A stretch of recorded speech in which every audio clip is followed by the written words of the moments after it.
Hello, listeners past, present, and future. This is Haddonfield Radio, where, as always, we bring you the history, legacy, and lore of movies, trailers, and more. We are your friendly neighborhood hosts. I'm Christian White. And I'm Joe Francazio. And this season on Haddonfield Radio, we will be joining you for a deep dive, fan commentary journey through every single film in the Friday the 13th franchise, featuring everybody's favorite Ghost with the Most, baby, Jason Voorhees.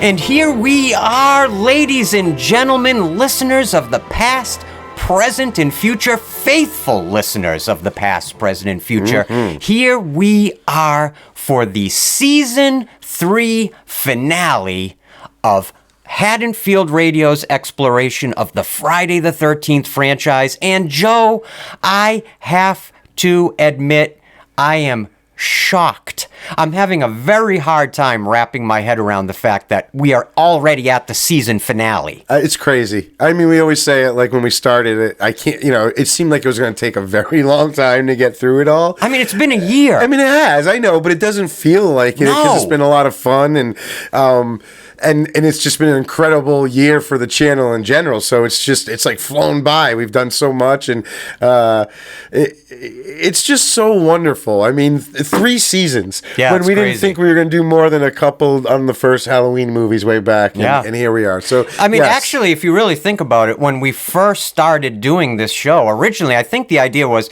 let's just do a fan commentary of the 1978 Halloween. Yeah. And once we did that and recorded that, we realized we had a fun time with it. Once the episode was put together and we had, Joe had built a whole YouTube channel to kind of house what was supposed to be just one episode, we sort of realized, well, that's a little anticlimactic. We should probably just continue, at least do the next Halloween. And then, of course, I remember we did it, and then we were like, well, because then you go, well, if we do this part 2, then we can do this a little better. You know what I mean? And absolutely. We kept developing the show slowly on its own, started sort of developing as we kept doing another episode. All right, so next one we'll do this, and the next one we'll do that. It's been a lot of fun. And now here we are, and it's literally been over 3 years. Yeah. We have had our heads down, just laying down the track all the way along the line here, just doing episode after episode after episode. And yet this season, like Joe had mentioned, has been so transformational for us creatively and for the channel and just our community here at Haddonfield Radio has kind of grown exponentially. Mm-hmm. And yet we're still down here in the basement in Nowheresville, Rhode Island.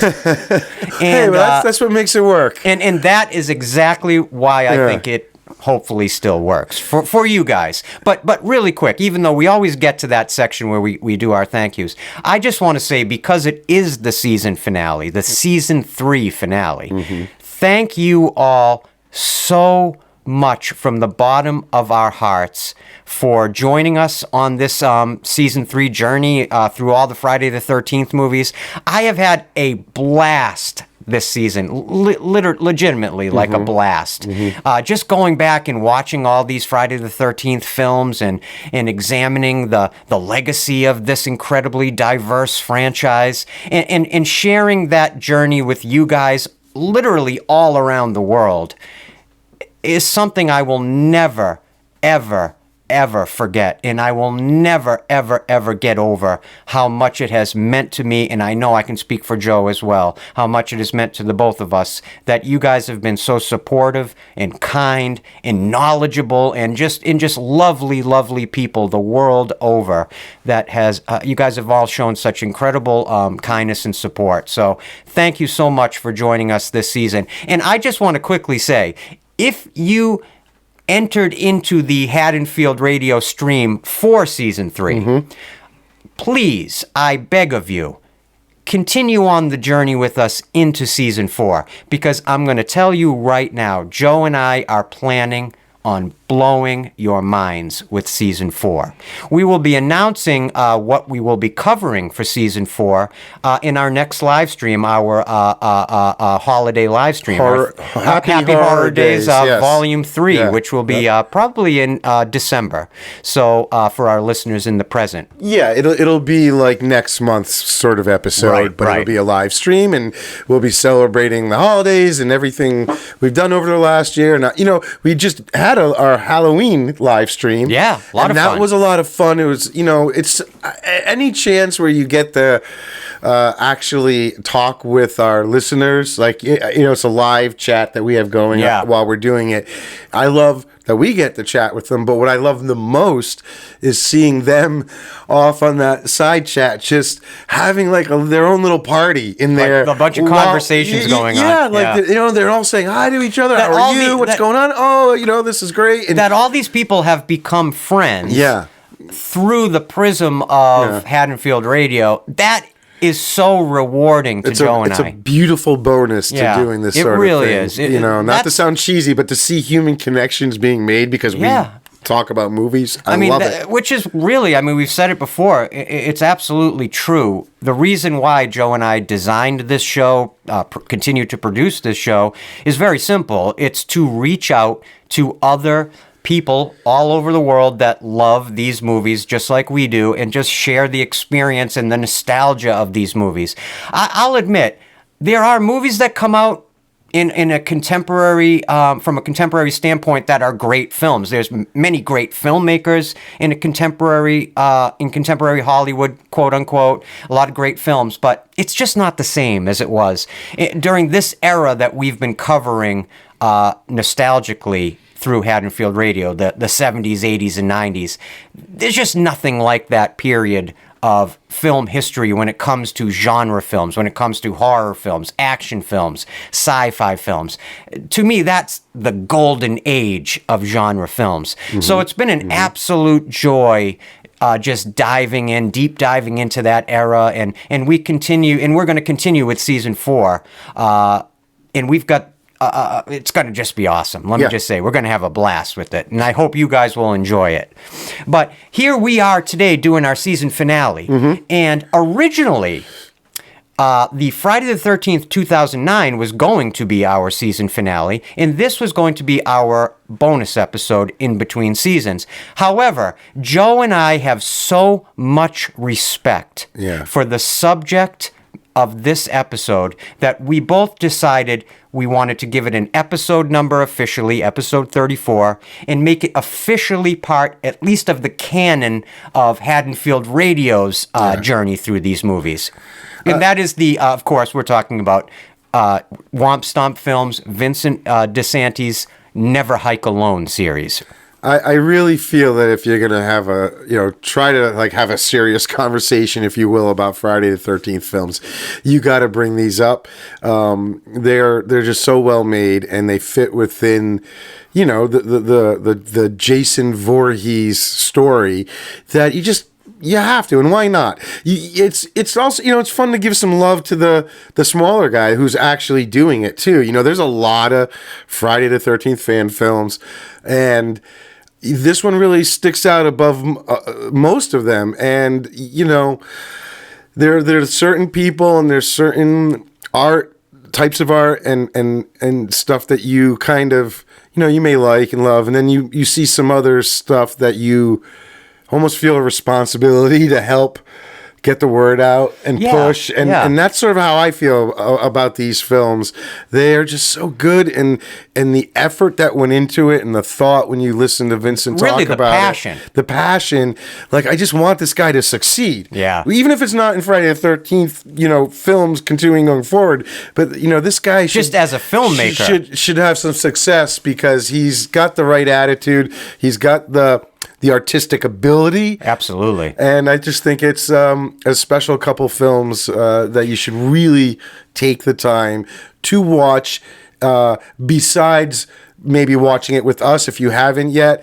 I love that you'll listen to our commentary, but make sure you also take the time just to sit and watch these films because they're great. I would assume 99.9% of the people that are going to watch this episode or listen to this episode, I should say, have probably already seen the Never Hike Alone films. Now, you have Never Hike Alone from 2017. You have Never Hike in the Snow from 2020. Never Hike Alone Part 2 from 2024. Joe and I are going to be doing commentaries today for this episode for Never Hike Alone, the original, and Never Hike Alone Part 2. We would have liked to cover all of them, but just for time-wise. And I think those two really are emblematic of everything that is special about this series of incredible fan films. Personally, you've heard me say it on Haddonfield Radio airwaves before. I personally believe, it's just my opinion, that Never Hike Alone is the greatest fan film ever made. I feel like it's almost like you can't really even call it a fan film at this point. I agree. I agree. At the beginning, yes, but what they've accomplished now, I mean, fan films can have a stigma to them, right? That's why I don't assume all the fans have seen it, because there are definitely people just like fan films. They're just made by your everyday Joe. They're not gonna look like Hollywood films or anything. So I'm just not interested. That's fair enough. Not real acting, all that. So that's why I feel like it's. Although yes, it is technically a fan film, but it does not feel like a fan film to me, Which is exactly why I'm constantly ringing the bell, saying this idea that I think the fans should really band together for a number of reasons, and I'll get into that in a minute, but should really band together maybe to try to propel the Never Hike Alone films, especially the character of Ghost Jason. Yeah. I think this should be canonized within the official Friday the 13th franchise. I think this incarnation of Jason that Vin has created, Ghost Jason, and plays to a great extent, I think should be considered an official incarnation of Jason Voorhees. I think for many reasons. Here with the Friday franchise, it's actually very interesting because, as we've talked about during these previous episodes, there's been so much litigation and so many holdbacks that has stopped this franchise officially in its tracks. Yeah. And Vin Disanti took his fandom to that next level and put his money where his mouth is, and actually decided if the official stewards of the Friday franchise are not able, for one reason or another, whether it's ego or legality, to push the franchise forward in a pop cultural or a zeitgeist sense, I'm going to take it upon my shoulders to do it. And he did. Yeah, exactly. That's one of the biggest differences that I think is included with these films, is that he, a lot of fan films, you got some strong filmmakers who want to make something about something they're passionate about. Obviously that's why it's a fan film, whatever the subject matter is. But I feel like so many times that's coming out of a personal motivation, where obviously that is also part of Vincent's motivation here. But I really, really get the sense that it's also like he really wants to give this to the fans. Like he wants to do this for the fans, that they deserve more great Friday the 13th, because like you said, the guys in charge are dropping the ball, right? And the stewards, it's not just a matter of, I think I can do it, I can make something and do it. It's he really feels the need to give this to the fans, that they deserve it, and they do, and it's really amazing. And we should bring up really quick is later in the episode, after we get through this intro, I got to sit down with Vincent and talk to him all about making these films. So it's a really fascinating conversation. He is so well spoken about everything that they did and his passion for all this, that I and that's the word I always come back to with Vin. Is passion. It is every frame of all of the Never Hike Alone films, and there's even an animated film that's in the works right now. I think it's called Ghosts in the Fog. the passion that comes across in every frame is so palatable. And it even extends, in my opinion, if you take like the first Never Hike Alone as an example, that passion even extends into the performances. Because Drew Lady, and I hope I'm pronouncing his name right, who plays Kyle MacLeod, the protagonist of the first Never Hike Alone film, he is absolutely great in that film. Yeah. His performance is as good as any performance in any of the previous Friday films. And I would even take it a step further. I think it's one of my favorite performances ever connected to the Friday mythology. He's got this almost like a young Brad Pitt quality, and yet he also has this sort of everyman feeling to him. And yet, much like I'm going to blank on his name. The character from Final Chapter that, Rob. Yeah. Right. He has sort of this kind of Rob quality, and yet I think of almost anyone that's ever kind of duked it out with Jason Voorhees. I would say Kyle gives it maybe the best shot out of anybody. Yeah, I mean, that actor's dedication also to this project Absolutely is stunning.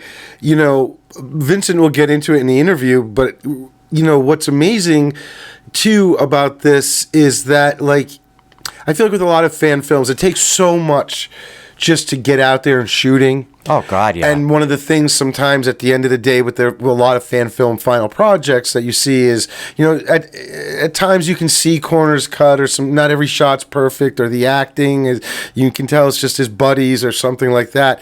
And what Vincent did is he never settled. So before the Hike Alone movie that we're about to watch, they did some test footage, they did some small scenes, and he would kind of keep going back and then scrapping, realizing, no, I got to get better. I have to make myself better. And he would keep learning and keep learning. And then on the flip side, that actor, Drew Lady, you're talking about, between their like test footage and seeing kind of how he looked on screen against Jason there, to the point where they actually are filming the real film, like he got muscular and he put on, and he became somebody that you will believe can take Jason on a little bit.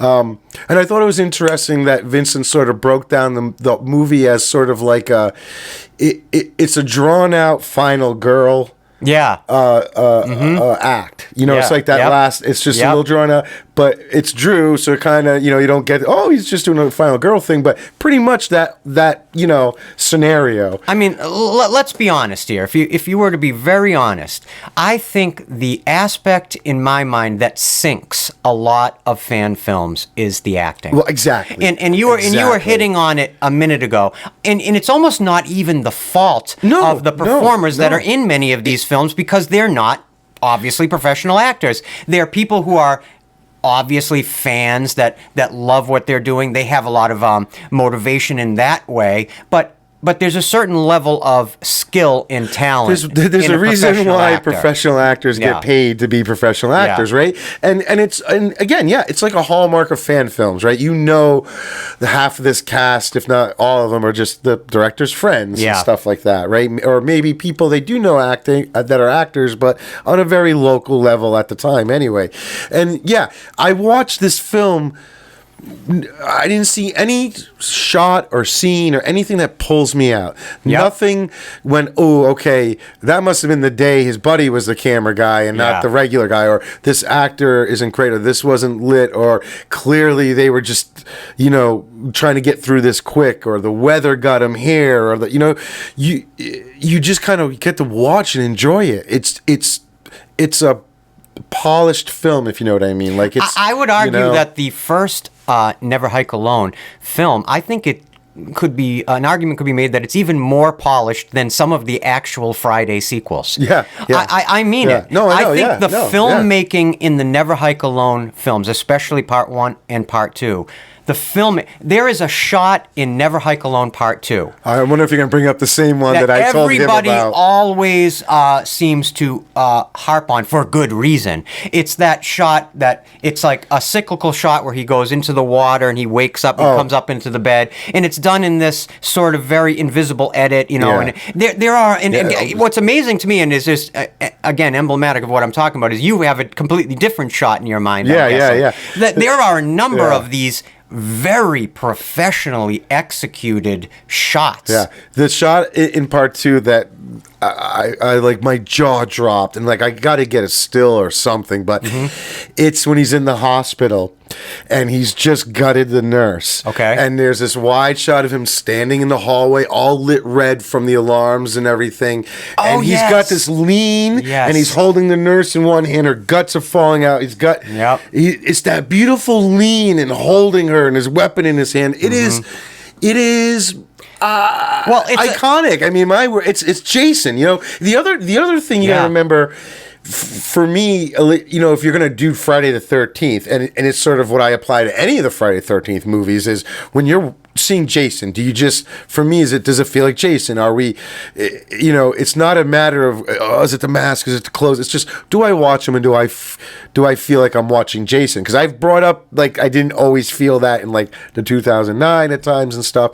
But this one, I mean, I buy it. Oh, it's Jason. It's Jason. Yep. Yeah, like he is Ghost Jason, and I think it was performed by Vin Disanti, and also was it Brian Forrest? Yeah, he did the stunt stuff. Right. You know, eventually when they finally told him, like, you can't keep doing this because if you get hurt, then we're down Jason and the director. You know, the thing is, Vin Disanti's incarnation of Jason looks more human-sized than some of the other versions of Jason you've seen in some of the official films. Right. And yet, but Jason's size did change in those films too. Absolutely so, true. But what I'm suggesting is, I don't think it loses an ounce of intimidation value. No. And Ghost Jason, in my opinion, is actually one of the more intimidating incarnations of Jason that we've ever seen. And it's great. You'll hear in the interview where Vincent sort of you'll hear him talk about the process. Like he started with a different mask and some different clothes, and he kept seeing it on screen and changing and changing till he got it just right. You know, again, the dedication on his part is astounding. I mean, it's really astounding. It really is. And we've brought up, especially you, the idea of how Jason, at least post Part 4, is a revenant. Yes. And that's exactly what Ghost Jason is. Vincent, explains it very clearly. I think in the interview, he even defines what a revenant is. And that's what gives, that's sort of that thing that sort of explains why he ever continues to come back. He's a soul that will forever is forsaken he's cursed to kind of to roam, roam the woods of Crystal Lake, right? Whatever the mission is, and for him it's the to avenge his mother's death, on these counselors, and so his movies are in the timeline. Kind of, we've talked about how certain franchises they'll just ignore certain films, right. Almost like the 2018 Halloween is only a sequel to the original. So basically, Vince skips all the New Line stuff. This is Hike Alone is a direct sequel to the Paramount era. Right. He's continuing the Paramount Jason, and he does it very, very well. And it's funny, here we are for our listeners in the present.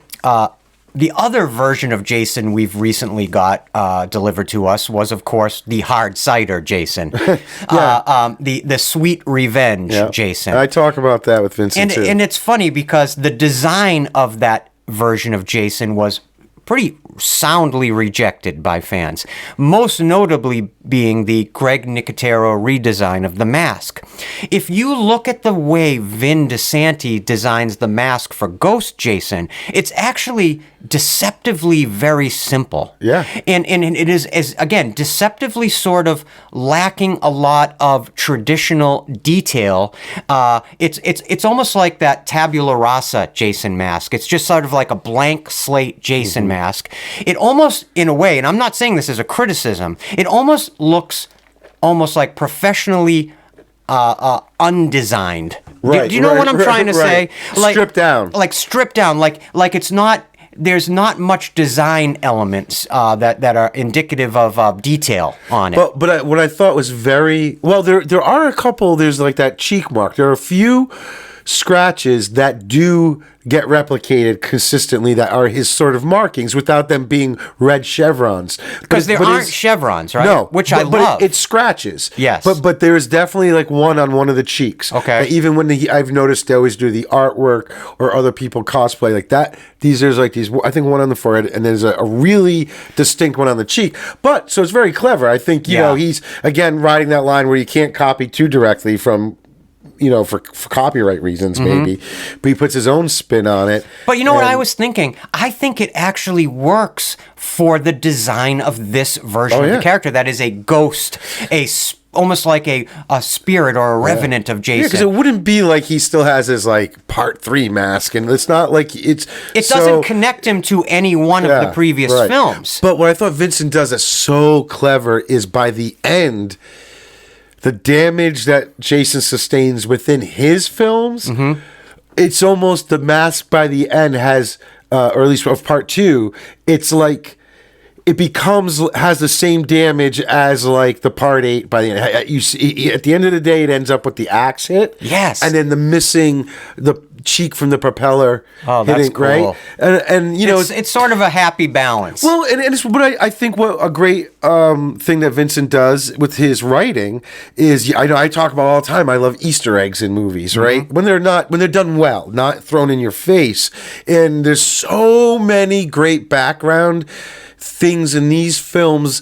And most of I almost hesitate to call them Easter eggs. It's more like just great story design. Yeah. You know, to incorporate all these little things from the other films that are subtle most of the time. I'm glad you used that word, because I think subtlety is so key to the design of Ghost It's sort of Jason. like, if you're knowledgeable of the series, you'll get it. Yeah. But I'm not going to spoon feed it to you. You know what I mean? It's just, also, if you were if you were like a newer fan to the franchise and you wanted to check out these fan films, I like that what Vin does in the design of Ghost Jason is he gives you the silhouette, that famous silhouette. Yeah. He gives you the design that you know in your head, but it's like a shadowy version of Jason. Even look at the color scheme that he chooses for the clothing that Jason wears. It's all kind of monochromatic, and it gives Jason this feeling of almost like a specter. Yeah, well, which works perfectly. Exactly. Again, what I'm trying to get at here is that, to me, is excellent design,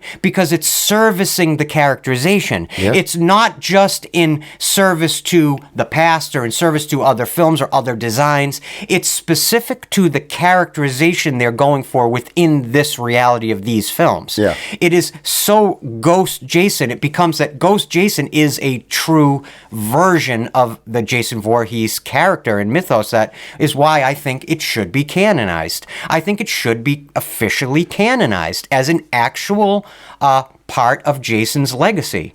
I mean, the fans hold it in their heart that way. Yeah. So why shouldn't it be official? I would love to just see them, you know, if they're spinning their wheels or they don't know what they're doing for film wise, I would love just let him make this as a feature. Yeah, I like, do agree. it for real. Make a sequel to Part 8. Let's just keep it going now. Like in the comic book world. Okay, if you go into any comic book shop on a Wednesday on New Comic Book Release Day, there's not like one Batman comic every week. Right, yeah. There's like 3 or 4 different titles that are progressing and evolving along the continuum in the timeline. Right. There are 3 or 4 different versions of the same character. You don't have to connect them all. Why can't there be different versions of Michael Myers or different versions of Jason? That's something that is why fan films can be so impactful, because you get to explore that kind of diversity within a singular character. I think there can be a Ghost Jason and like a hard cider Jason and an official Jason all at the same time. Yeah. They're all Jason, but they're kind of operating in a multiverse. They're operating in different timelines, if you want to look at it that way. If you don't even want to look at it that way, you don't have to. It's just different stories that include the same basic character interpreted different ways by different creative people. That, to me, makes a character far more interesting in the long run. If you let a lot of different people sort of play with the the character, stretch the character. Some things will work, some things won't. Yeah. But that's how you get a characterization to grow and to become redefined or evolve. That's how you have to take these chances. And I think Never Hike Alone proves the elasticity of Jason Voorhees. Yeah. Just like I've always said about Michael Myers. I think you could pluck Michael Myers out of his own mythology, put him into a separate type of a movie, and that character will still be awesome because the character has such gravitas that it would continue on just fine. You just have to have the bravery to experiment. And with IPs, these highly prized, highly lucrative and valued IPs, experimentation is almost a dirty word. Yeah, but if you're not actively putting out a product under that IP that's working, right, why not take a chance once in a while? I totally agree. You know, why not let this guy do it? But anyway, I went down a really deep rabbit hole the last couple days. I said, well, here's what I said. I said, you know what? A couple days ago, I'm like, it's about time to record this episode. You know, let me dive in. It was like I was sitting in bed a couple nights ago. I just jumped on my phone. I'm like, let me look in a little bit about the history of fan films. That is an expansive rabbit hole. It is. But its life has only really been over the last 25 years. It is a pretty new phenomenon. Yeah. But there's one film that I always used to feel was my favorite fan film of all time, leading up until Never Hike Alone. Right. And I think you might agree. Yeah. Do you guys at home remember Batman Dead End? Mm-hmm. Pretty much up until Never Hike Alone, I would consider, I think, relatively speaking, I would consider Batman Dead End to be pretty much the most iconic fan film ever made. It was the first time I saw a fan film that you went, oh, whoa. Yeah. Like, okay, this is something done really well, really serious. Now, it was made by Sandy Cholera, who was an industry effects person. Yep. So he was a film professional. He did have a lot of ties and probably access to some things and facilities that most fan films don't. But still, it was somebody who on his own went and took some characters, put a Predator and against Batman, it's Predator, and Alien, Xenomorph, and Batman. It's a kitchen sink fan film. It is, and it, you know, and it worked. And you know, you have Andrew Koenig, Walter Koenig's son, that was plays Boner the Joker from Growing Pains. Boner Stabone from Growing Pains. And he plays the Joker, and it's great. He's really good. Everybody's really good in it. So for me, I'm not saying there weren't any other great fan films before that. But did you ever hear this though? Yeah. Sandy Cholera, when he was first beginning the production of Batman Dead End, he had actually convinced Sylvester Stallone to play Batman. Oh, wow. And Mark Hamill was going to bring his animated Joker into live action. What happened is, at that time, what happened is, this wasn't too far out from the Warner Brothers Tim Burton Batman films, and then the Joel Schumacher Batman films. Now, at that time, Sylvester Stallone had a working relationship with Warner Brothers, and they basically said to him, there could be a lot of negative connotations to you doing this, even as a favor to Sandy Cholera. Right. So Stallone, even though he was really kind of jazzed to do it and to play Batman, because he thought he might be able to play Batman in an actual Hollywood film or a superhero. Mm-hmm. He had to back out, and then, of course, Mark Hamill backed out. But I'm looking up his name. I always forget his name here. Hold on one second, guys. The actor that played Batman that ended up playing it here. I've got it in here. Yeah, I don't remember. I've got it in here somewhere. I don't know if he has gone on to do any other acting. Clark Bartram. Okay. And he brings an incredible performance to the screen as Batman. Yeah. Actually, the filmmaker Kevin Smith once, and I think he still holds this, that Batman Dead End, Clark Bartram's performance is one of the best live-action interpretations of Batman ever. It is. It's really, really good. It's a really, really good film. It looks like the Alex Ross Batman. Yeah, Alex Ross, the painter and the comic book artist. If you Google Alex Ross Batman, you will see the Batman, essentially the Batman Dead End Batman. It's like a man, like an actual man, a chiseled-chinned man. Yeah, and he's older. Like it's not, so it's, and I remember this was, oh, God, do you have the year when this came out? Was it like around 2000? It actually premiered at the San Diego Comic-Con in 2003. Okay. And so this was the early days of, internet. There was no, I don't think YouTube yet and all that. No YouTube. So I remember I had to like download the torrent, figure out how to burn it onto a DVD, and because I needed it. Like it was a movie that I wanted to be able to watch all the time. And I was so into it. I remember just giving DVDs to anybody who wanted. I'm like, can I make you a copy of this? Do you want to see this?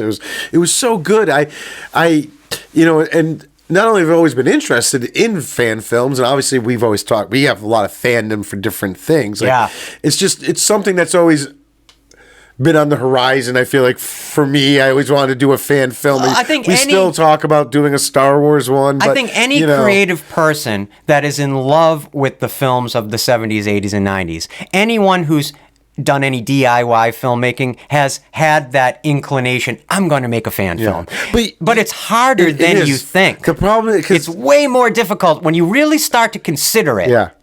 My buddy Chris, who does C-3PO with my R2, and for like the last year, we've been really trying to psych ourselves up to next year. Just if anyone doesn't know, explain what you mean by that. Well, so I build some droids. I'm in the New England Droid Builders, and I build an R2D2 and C-3PO, and I've done some work for Lucasfilm. These are screen accurate, 1-to-1. I mean, Joe's R2 literally is probably more sophisticated than any of the R2s that were in any of the films up to this date. So he's saying this in a very humble way. But when he talks about his R2 and his C-3PO, these are screen accurate depictions of the characters. And I also have a lot of friends who do those costuming Star Wars clubs with the 501st and Alderaan base. Like really advanced cosplay. So we have like access to so many wonderful resources and props and all this that we've been trying to psych ourselves up to do a Star Wars fan film like next year. But I have to admit, after like diving into these Never Hike Alone movies, then I went down the same rabbit hole you did of rewatching other people. I kind of was like, well, shit. Yeah. Like if I can't do it that well, the bar is so then high. I don't want to do it. And now you kind of go, well, all right, can we do it that well? Should I do it? Do you try? And so the fan films are getting so good. Oh, they're so sophisticated. That it's harder for all regular people, I think, to feel like it's as easy to do something of that caliber. It's still very easy to make them and get them online, but if you are a YouTube obsessive like I am, you may have noticed, for our listeners in the present, we're here recording this episode in November of 2025. And if you are watching YouTube right now, something you have definitely noticed is the new kind of explosion of AI tools that are implementing a lot of YouTubers' ability to create very professional productions for YouTube.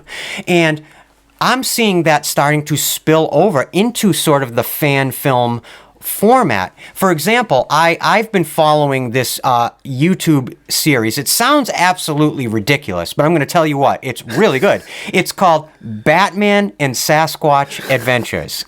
And it is literally a series, a continuing series of episodes where you have Batman and Bigfoot, and they're traveling through all these different IPs with Rick and Morty's portal gun. Yeah.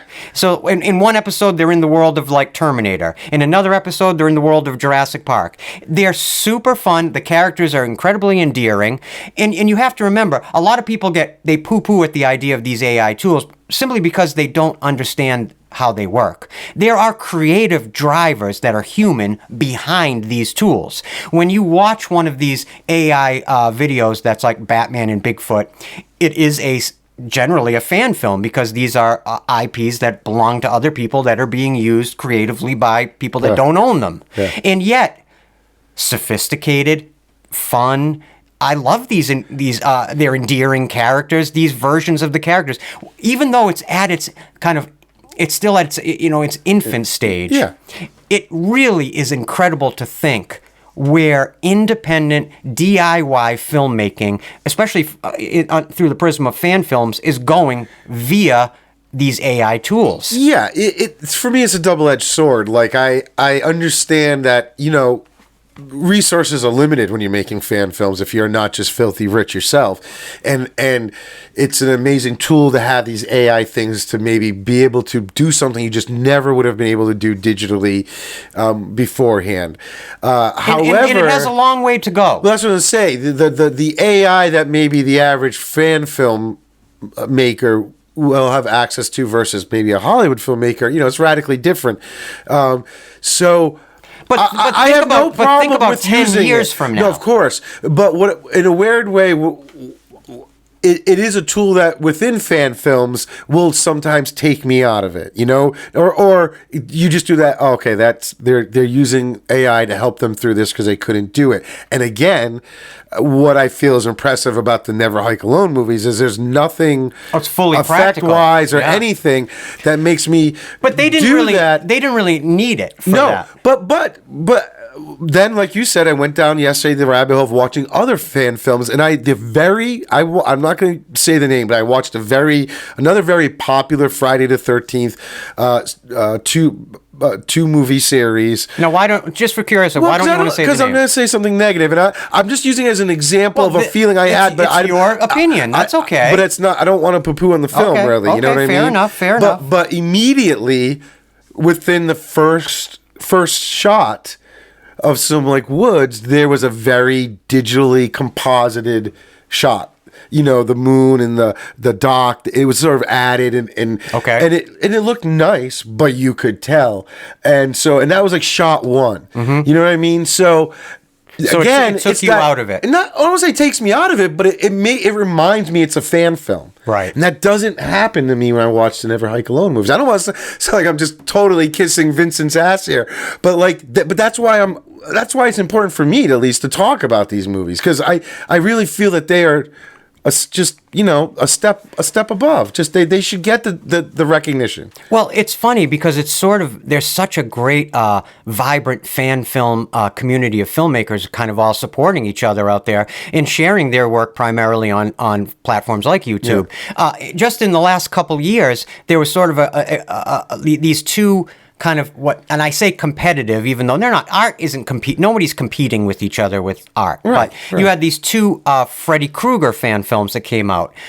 There was Dylan's New Nightmare that starred Dave McCrae, very well-known YouTuber, as Freddy. Vincent had something to do with I think it's it might be Womp Stomp Films as the production house. Yeah, because I'm pretty sure he brings it up in the interview. But go ahead. And in that one, Dave McCrae kind of does his own interpretation of Freddy. It's like a new Freddy, a new version of Freddy. Yeah. And it's really good. Dave McCrae, if you guys follow him on YouTube, he's super talented guy on a lot of different levels. And he's clearly a great actor because his Freddy Krueger is really, really, really good. You should check it out. But at the same time, another film came out, another fan film. It was called The Last Dream of Detective Coleman. Yeah. And this was Philip Bailey and his brother Paul Austin Bailey. And in this one, Paul Austin Bailey plays Freddy. And I have to tell you, do you remember I sent this to you? I remember watching it. Yeah. He is the spitting image. He's about as close as you're going to get that we've ever seen, of the Robert Englund Freddy specifically. Like in that film, in that fan film, Paul Austin Bailey is specifically channeling Robert Englund in doing the Robert Englund Freddy. What's cool about Dylan's New Nightmare, like I said, is Dave McCrae is doing a new version of Freddy, like his own version of Freddy. He's doing Freddy, but not Robert Englund as Freddy. It's not Robert Englund as Freddy. Yeah. So, again, the point I'm trying to make is what's so, delicious about these fan films, like I was mentioning earlier, you're getting two different versions of the same character, two different incarnations, two different interpretations. Both of them have their merits. Yeah. Both of them are interesting. And yet fans seem to want to sort of pit these films against each other, or they want to pick one over the other. Whereas I think it's just so amazing to see all this different creativity and how fans interpret the character of Freddy Krueger. Yeah. I think I'm not trying to put words in Vin Disanti's mouth, but I'm sure that he would probably say to anyone, he's not suggesting that Ghost Jason is the definitive Jason. It's a version of Jason. It's an incarnation of Jason. Paramount. It is. Yes. It splits. It's the continuation of the Paramount with Jason that, we left off in part 8 with Jason being melted, the mask destroyed. And I think Vincent, while not having to spell out every single detail, does a beautiful job of through watching his film, being able to realize that there is a sort of method that Jason continues to keep coming back. Yes, because he's a revenant, but there's that tie to the lake. I like that Vincent gives you a little more, again, just some details by watching about the lake, the power of the lake. You see Jason after he gets his butt kicked. Well, I love one of the things he does that none of the other movies really do. That regenerative power. Yeah, that you see Jason go back to the lake and just walk into it so that he can come back out okay. So he can get his health bar back up. Or that, how does Jason keep coming back? Like he was melted, and you're just supposed to say, it's just, he's cursed. He will continue, whatever. It's just, it is his character now. He's a revenant. And there's also, I encourage everybody to really explore the Womp Stomp YouTube channel, because obviously you should watch Never Hike in the Snow, but there's also a music video they did called Disappear. Oh, I did not know that. And it's sort of like the fourth thing in this storyline. Oh. Yep. And it takes place, it would be the very first thing. So in the Never Hike Alone timeline, you would have Friday the 13th, Part 8, Jason Takes Manhattan, which is in 1989. And then there's a sort of a gap. And then Jason, we would see him next in 2004 in terms of his storyline with the Disappear music video. And the goal there was basically, I think Vincent was trying to just sort of do a fun take on what does Jason do when he's just at the camp with nothing to do. Yeah, that's interesting. There's nobody to kill. Now, in the music video, eventually 2 hikers do show up and he gets to kill, But when it starts, he's literally just sitting in one of the cabins with the mother's head in this very slumped, but it's beautifully shot. There's a great song. And then, of course, we do get some kills. And then, so that Disappear music video is supposed to be Jason now in 2004. And then it would jump to 2017, where we see Jason in Never Hike in the Snow. Yeah. And then 3 months later is when Never Hike Alone and Never Hike Alone 2 would take place. Really quick, the other thing I was thinking of earlier, I'm glad you just reminded me of it. I love that Vin DeSanti's films aren't called Friday the 13th, Never Hike Alone. Yeah. I like that by just titling it Never Hike Alone, he's given his films their own identity, kind of almost even somewhat parallel, not separate from the Friday franchise, but their own identity sort of riding parallel to the Friday franchise. By not titling it Friday the 13th, Never Hike Alone, or something to that effect, you allow it to have its own distinct personality through its own titling, and its own branding is a better word that I'm looking for. Mm-hmm. You know what occurred to me, actually? I was sitting there last night. A little personal note about Joe. Oh boy. Joe actually has spent decades actually doing a Doors tribute band. Yeah. And it made me realize, isn't it interesting? A tribute band is sort of like the fan film of music. I know. It's the fan film of music. So I joke about this because am I wrong? My same buddy Chris, who plays C-3PO for my Star Wars stuff, he is the Ray Manzarek, the keyboardist in my Doors tribute band as well. And we grew up together. We've known each other since we were kids. And we always joke that, God, whenever we become a fan of something, we really take it to the extreme and we have to become the thing we love. I had to become the guitarist. I learned to play music because I wanted to play the Doors guitar. I learned robotics because I wanted to build an R2-D2. It wasn't like these were skills I already had. And I was like, oh, I can do that. I literally learned these things because I'm such a fan of things, I mean, that it was making me think, I'm like, you know what? If there is anybody that truly has that distinct, similar passion for their own fandom, it's you. Think about all the things you do that are essentially the same as making a fan film. Right, yeah. You just interpret your fan passion in a different way, like creating these droids that are literally robots. They're not costumes, guys. These are droids. These are actual robots. His R2-D2 is a robot. It's real. It isn't a prop. It isn't a special effect or, again, a costume. It's a robot. To the point where there is a major company that's very much connected to the United States federal government and the military that Joe has actually consulted with. I mean, I can say... And you got to remember... Joe did not go to MIT. Yeah. Joe does not have an engineering background. Joe literally had to teach himself robotics. Who teaches themselves robotics? You teach yourself to like whittle wood or to do something like that. You don't teach or basket weaving. Who teaches themselves how to build futuristic droids from a galaxy far, far away? Well, Joe does. Well, thanks. But, I got to do... I got to go to Boston Dynamics, do some work I didn't know if I could say it. No, it's okay. Yeah. Because, they're not... everyone... And they build real military-grade robots. And let me say, well, they're not military. They're military-grade, but that's the problem. I think a lot of people associate them with military and maybe, oh, God, these things are going to come and destroy us, especially from the Black Mirror episode. They call a murder bot. So, but you have to remember that Boston Dynamics, at least themselves, like, they do not sell any of their robots to the military. They have... When these companies buy them and everything, they have to sign things saying they will not weaponize them, and they go out of their way to try to not go that route. Good luck with that. I made a joke to the head guy. I was like, I feel like I'm in Cyberdyne Systems watching Terminators be made, and his face got really mad, and he looked at me. He's like, no, we're not building Terminators here. He's like, we're building C-3POs. I'm like, okay. God. But anyway, I had a quick shout out in the realm of fan films. An actual fan filmmaker, believe it or not, actually has reached out to me over the last couple days. It's funny. The majority of, maybe not the majority, but a tremendous amount of messages that I receive through the Instagram account, you would be shocked how many fan filmmakers reach out and say, will you guys check out our film? It really is amazing how many people are out there literally putting their money where their mouth is.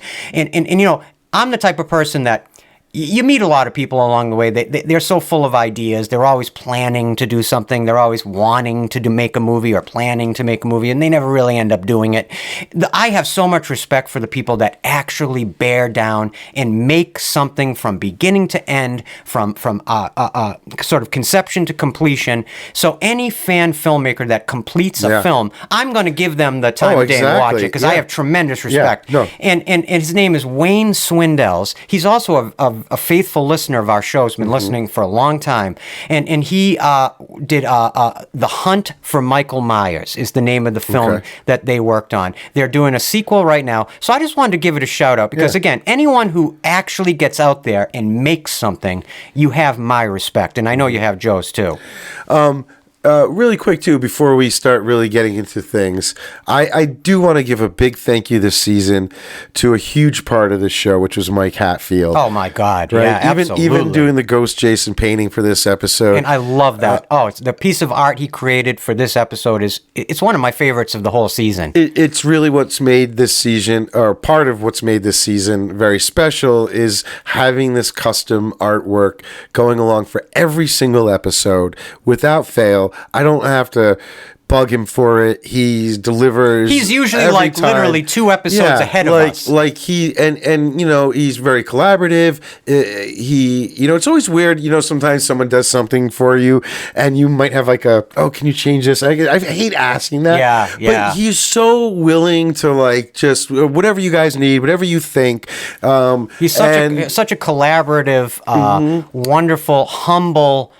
Really, really brilliant. Nice guy. Just and like besides this, like we just he'll chat. Like, hey, how you doing? How are the kids? Like it's not just movies, and really nice guy. And when you're doing a channel like we're doing in the way that we're doing it, almost like in a way of a fan film, just on your own and with whatever resources you have, to be able to have beautiful custom artwork to go along with the whole season. It's amazing. It's something I think a lot of podcast channels don't get. So, and it's not digital. You know what I mean? It's not like there are a lot of digital artists out there. And I'm not saying he doesn't utilize digital technology, but it's a tool in his tool belt. But man, the paintings, the watching him grow over the season, like they all got so incredibly detailed and textured as we kept going on, and it was like, it's just thank you, Mike. My favorite of his many Faces of Jason portraits that he did all through season 3. Yeah. My favorite one, if I was to pick one that I think is my favorite, it still has to be the final chapter, the unmasked image with the blood dripping down into his eye. Exactly. I think it's one of the most intimidating illustrations of Jason I've ever seen. It's beautiful. I agree. Love it. I use that one all the time with our channel on YouTube to promote it. I'm so proud that image is. I'm so proud that all of his portraits are connected to our season. And I agree with you. I think Mike Hatfield's art has been a big part of the success of Haddonfield Radio this season, and we could not be more proud to be continuing with him into season 4. Yeah, of course. He's already throwing ideas at us. You know? Just to let you guys know, Mike Hatfield will be continuing doing the artwork for season 4. So we're very excited about, especially when you hear what season 4 is. You guys are going to flip. I also wanted to mention really quick, another YouTuber I have a tremendous amount of respect for, also a fan filmmaker, is Chris Stanley, who goes by Cosplay Chris. Yes, of course. He recently, within like the last year or two, produced and starred in a interpretation of the Uncharted video game series. They did their own Uncharted fan film. And this fan film by Chris Stanley and his team it's better than the Ruben Fleischer, the Tom Holland and Mark Wahlberg actual studio version of Uncharted.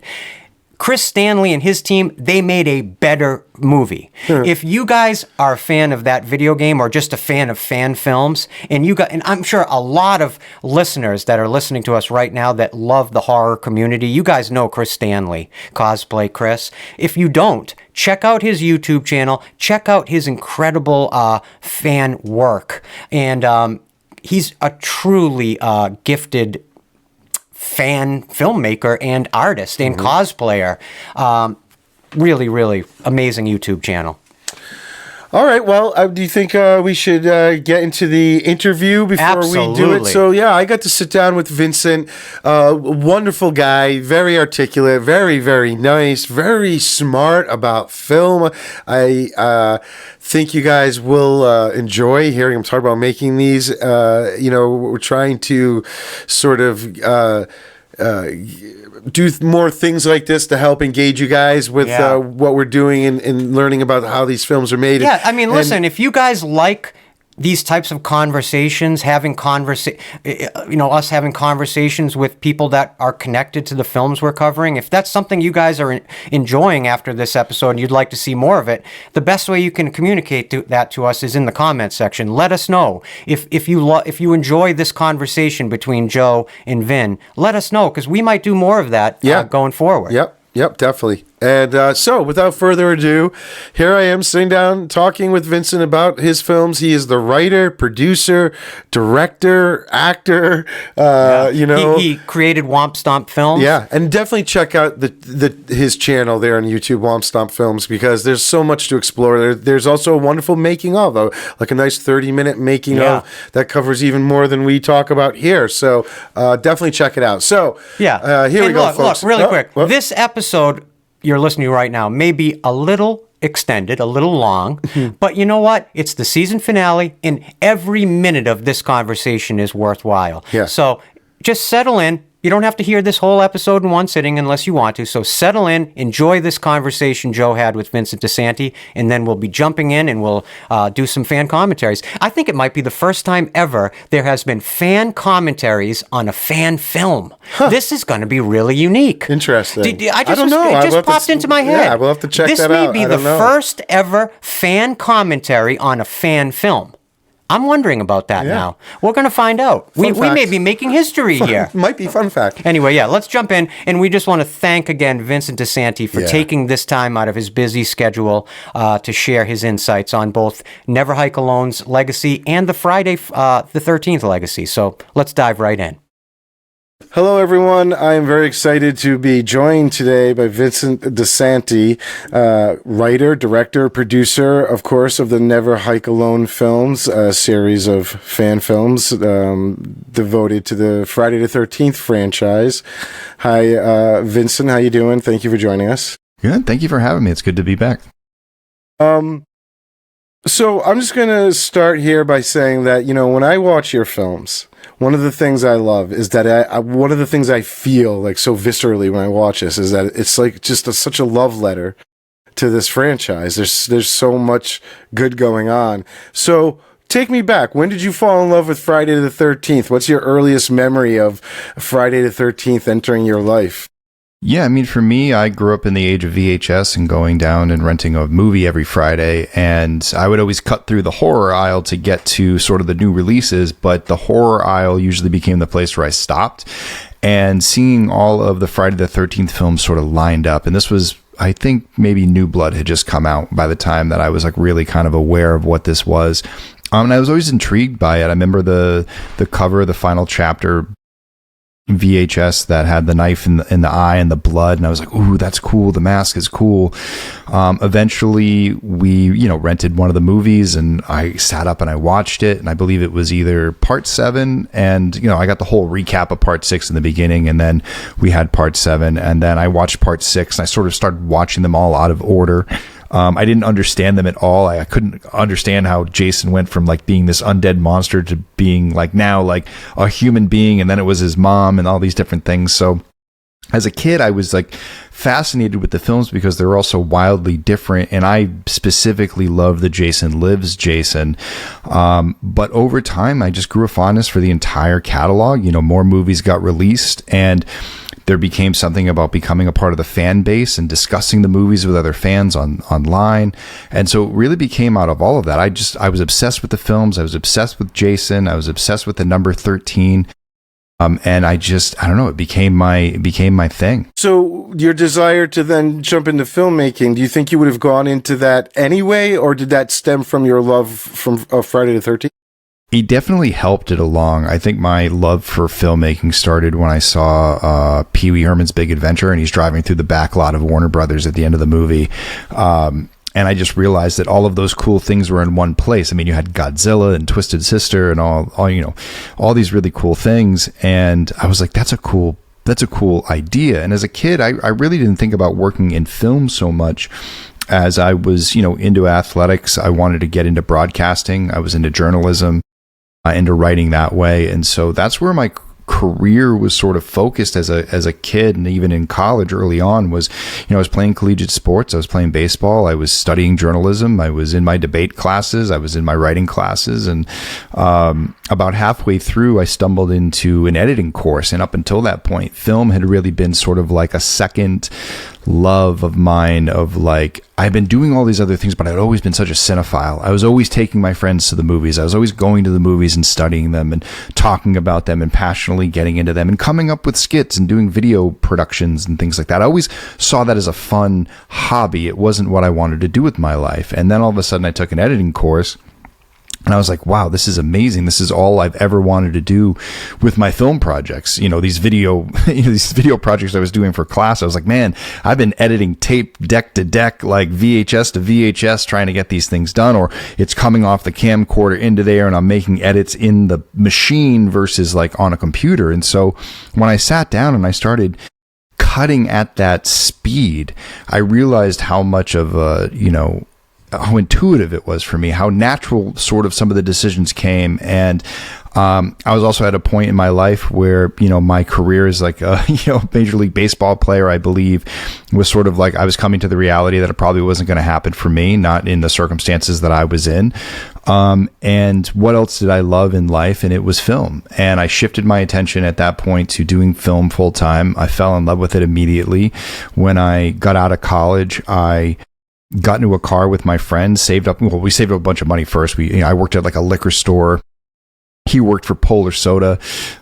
We both saved up money over the course of like a summer and a fall and a winter, and then moved out to LA in 2008. And I never looked back. I started working in the film industry, and, got my first job, and that led to the next thing and to the next thing. And, I think that film was always a passion that I had, and we always look forward to renting movies on Friday. We always look forward to going to the movies. And I think that eventually that love found a way into be like, wow, I can actually be a part of it. I can be in the system. This would be really, really fun. And that's how I sort of got my start.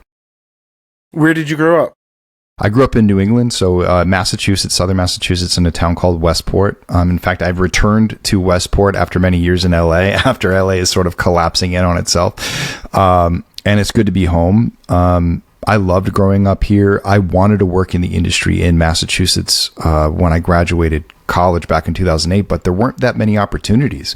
Those that were there were very few and far between. I knew no one in the industry. I had no ins. The only couple of like opportunities that came up over the years, if you can even call them that, never even materialized. There were companies that never actually finished being built. We all these people in LA were like waiting for these New England companies to be built, and they sort of like all fell apart. And so, I begrudgingly moved to Los Angeles. I didn't want to be there. I didn't want to be there more than 5 years. And I ended up staying 17 or 18 years, putting my career together. And the only reason why I stayed was because I loved making film so much, and this was the place to do it. And, recently it's changed. You can do it almost anywhere. There's such a, it's expanded so far out beyond the typical New York, Los Angeles dichotomy that now all of a sudden, there's all these different places. Like there's an industry in almost every state. And so to have such a vibrant and working industry here in Massachusetts is a real blessing, because now I get to do what I love in my own backyard. Literally. Awesome. Literally. Yeah. We're going to be shooting stuff in my backyard next year. It's going to be fun.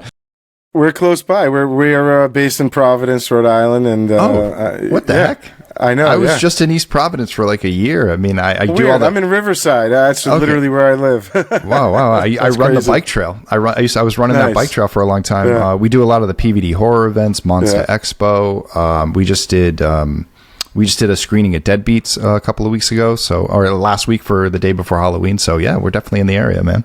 And I know what you mean. A similar experience of growing up in New England and moving to LA to work in film. And it is, when you grow up around here and you move out there, life moves at a different pace, and you have to be ready to sort of like move very quickly while you're working on one film. You have to be researching the next film you're going to work on, because it's just going to end at some point, right? And it's a grind, that's what I don't think people realize. But so what makes you actually make the decision to go for it with the Never Hike Alone series? I have to imagine that is a huge leap of faith as a fan to try and pull off something of the caliber that you did very well. So what was the deciding moment? Was there something that kind of, put you over the edge to say, I'm going to do this? Yeah, I mean, I think it was the franchise itself. The franchise was struggling very much. 2009 came along, the film got released. We all thought it was going to be the dawn of a new franchise, and it completely fell on its face. And Friday the 13th fans give me so much grief for saying that 2009 ruined the franchise.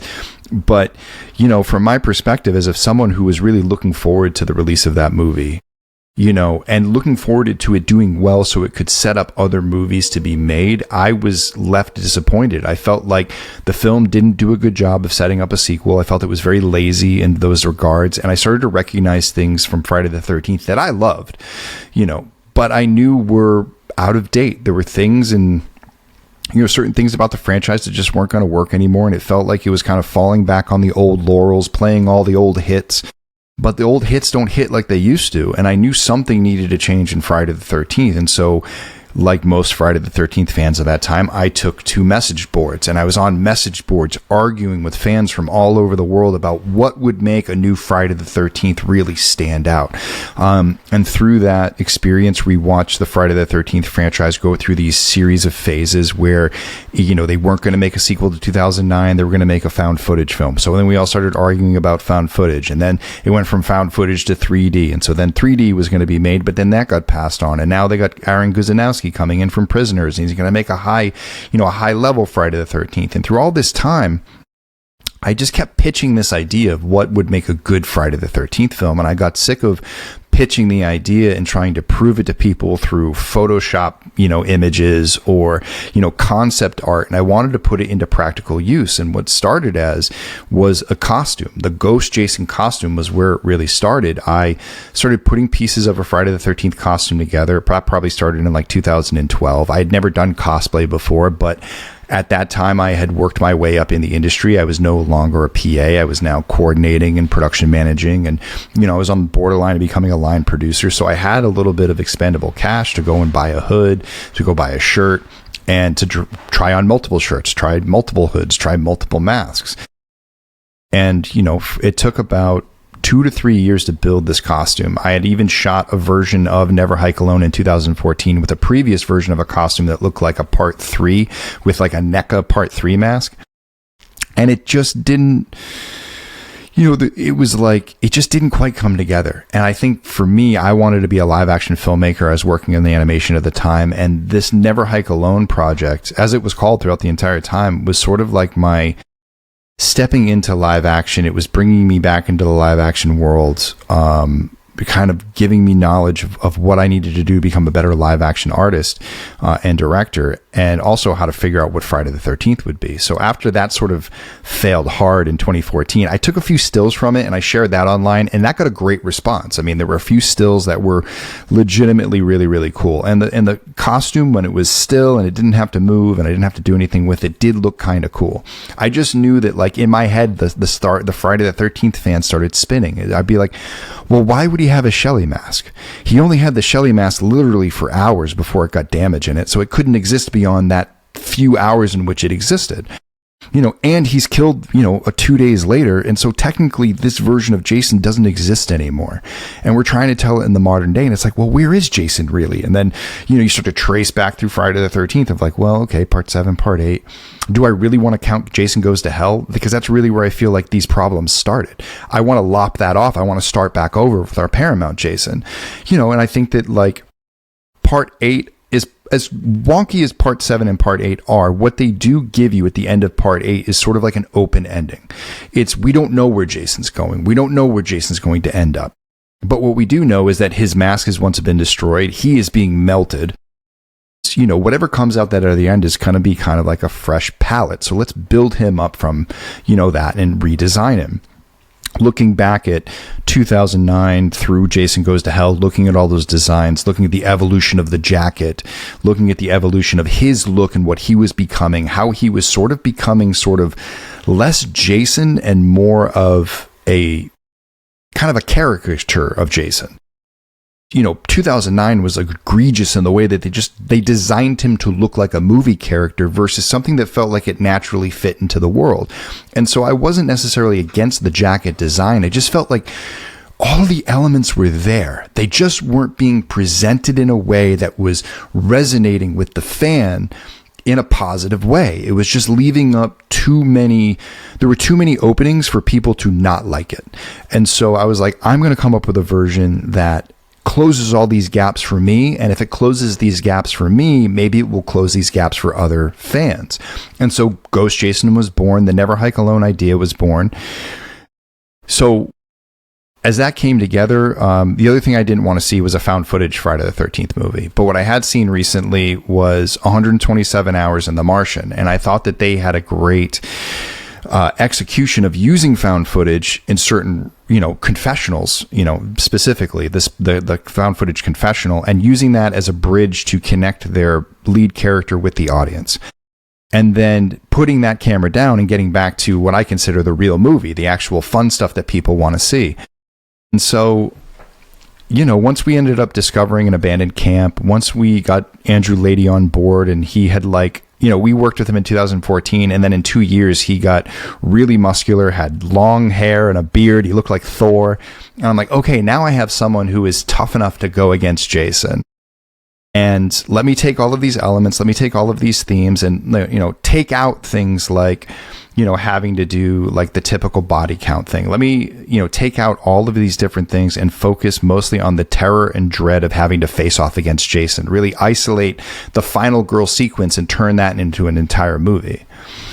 And, it was really trial by fire. It was putting the film together one scene at a time, figuring out what is interesting as a fan about this concept. And for me, it was in a lot of different areas. It was, as a fan, getting a chance to walk through Camp Crystal Lake, like to get a tour of the camp, not just have it there as a backdrop, but actually get inside of it and then bring back some of the past, reintroduce fans to the original concept of where this all started, with the original crime scene still being there, and finding out in real life that if a piece of property is not claimed and there's a crime that happens there, no one's going to clean it up. So the crime scene tape will stay up, the blood will stay there. It's all going to be there unless someone pays for it to be cleaned up.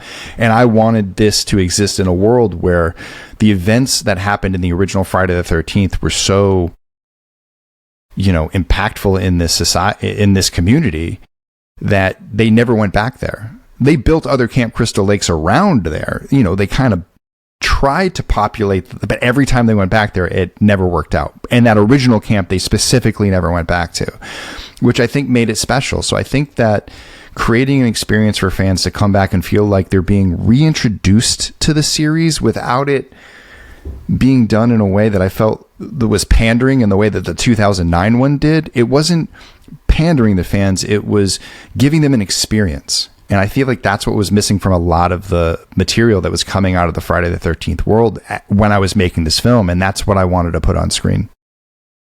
Amazing. I mean, one of the big things I feel like for me when I'm watching any of the Friday the 13th things that are out there is how does Jason feel to me? Do I look at whatever version of Jason I'm looking at and do I just go, oh, yeah, that's Jason? And, with yours, yeah, I mean, he's there. There was no question. And you played Jason in these films.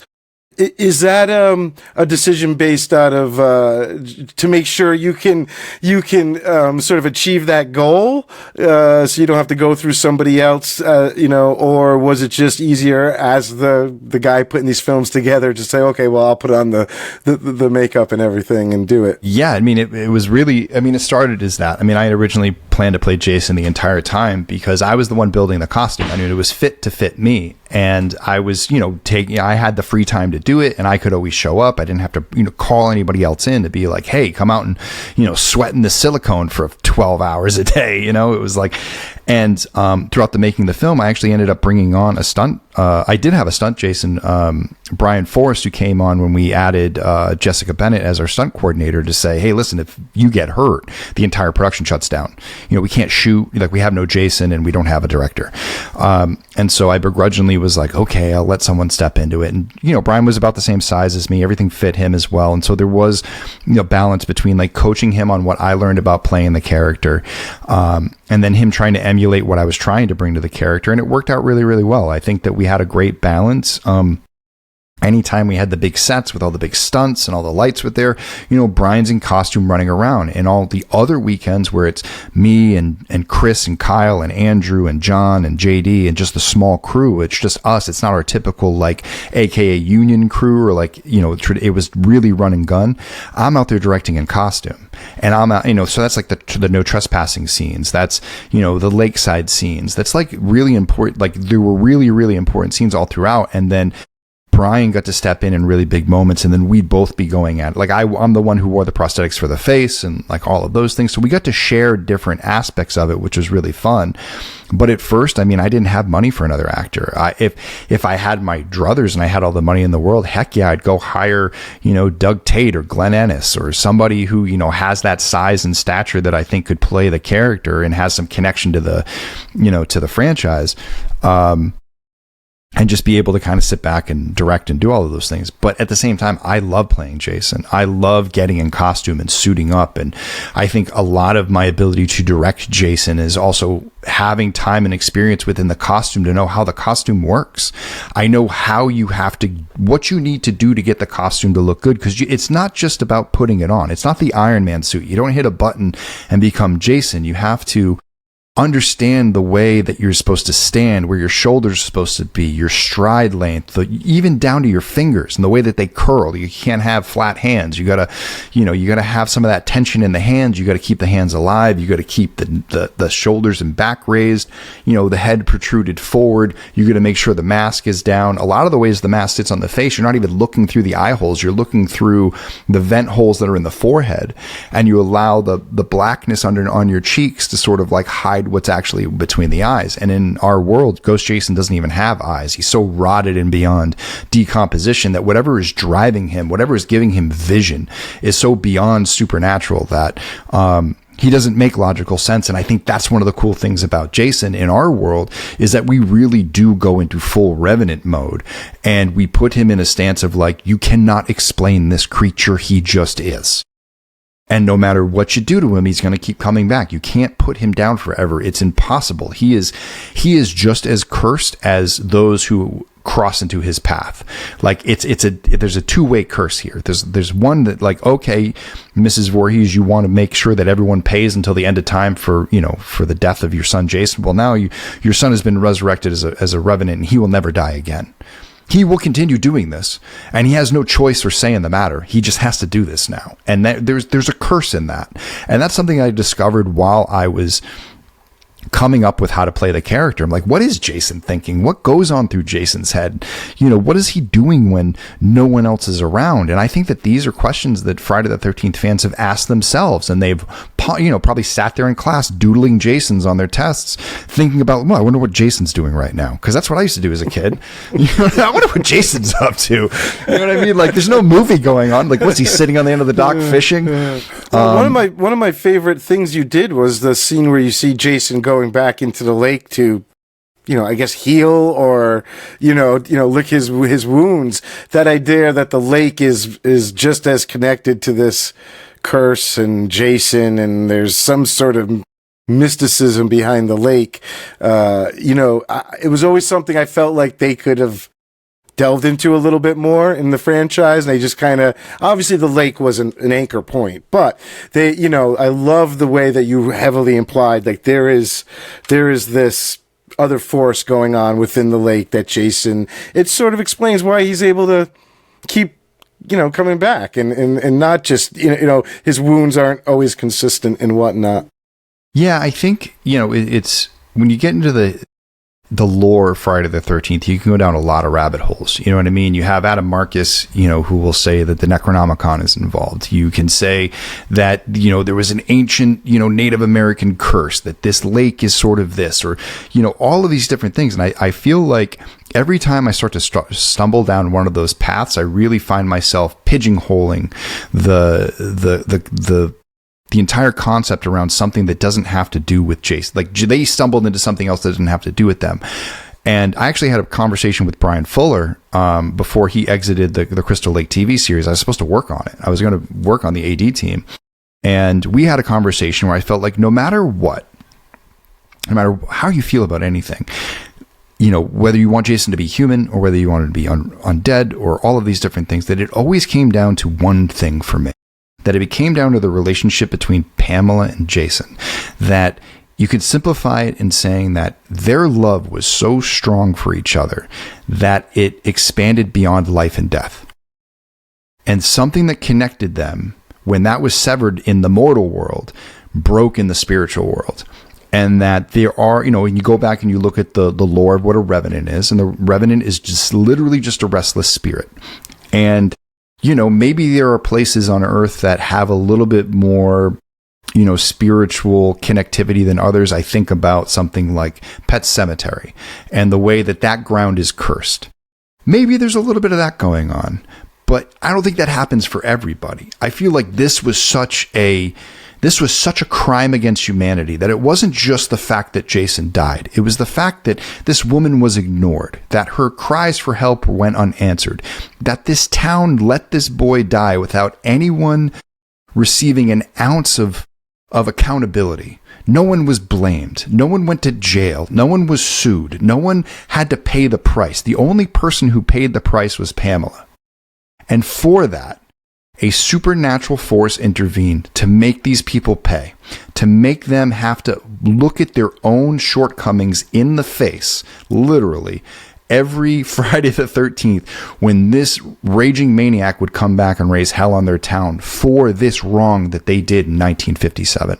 And Pamela was sort of carrying this on the surface for many, many years. Maybe she wasn't supernaturally gifted. She was out there sabotaging the camp, killing other counselors. And then in 1979 or 1980, whatever subscription of the timeline you subscribe to, that it was her death, that this rage, that this built up of aggression and rage and revenge turned into something more. That was that event that brought back Jason. And Jason is sort of now who had to witness his mother die, witness like basically 2 ships crossing in the night, his mother passing on into, the supernatural realm, and him being thrust out of the supernatural realm to take her place and continue as arbiter of, the death curse.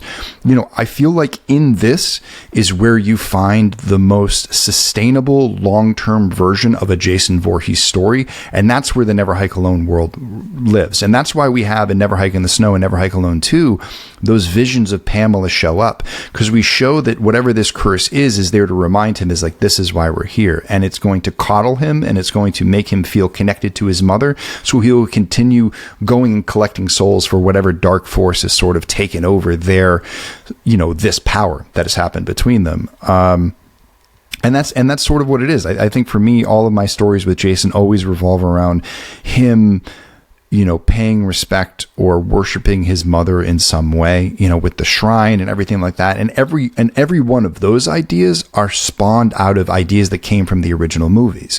They are all sort of like every single idea starts in an original movie. And then I just tried to find a way to get the different movies to play well together in a way that they didn't necessarily play well together in the past. And that's the description that came up in my head, that Jason has always been undead. He's been undead since day one.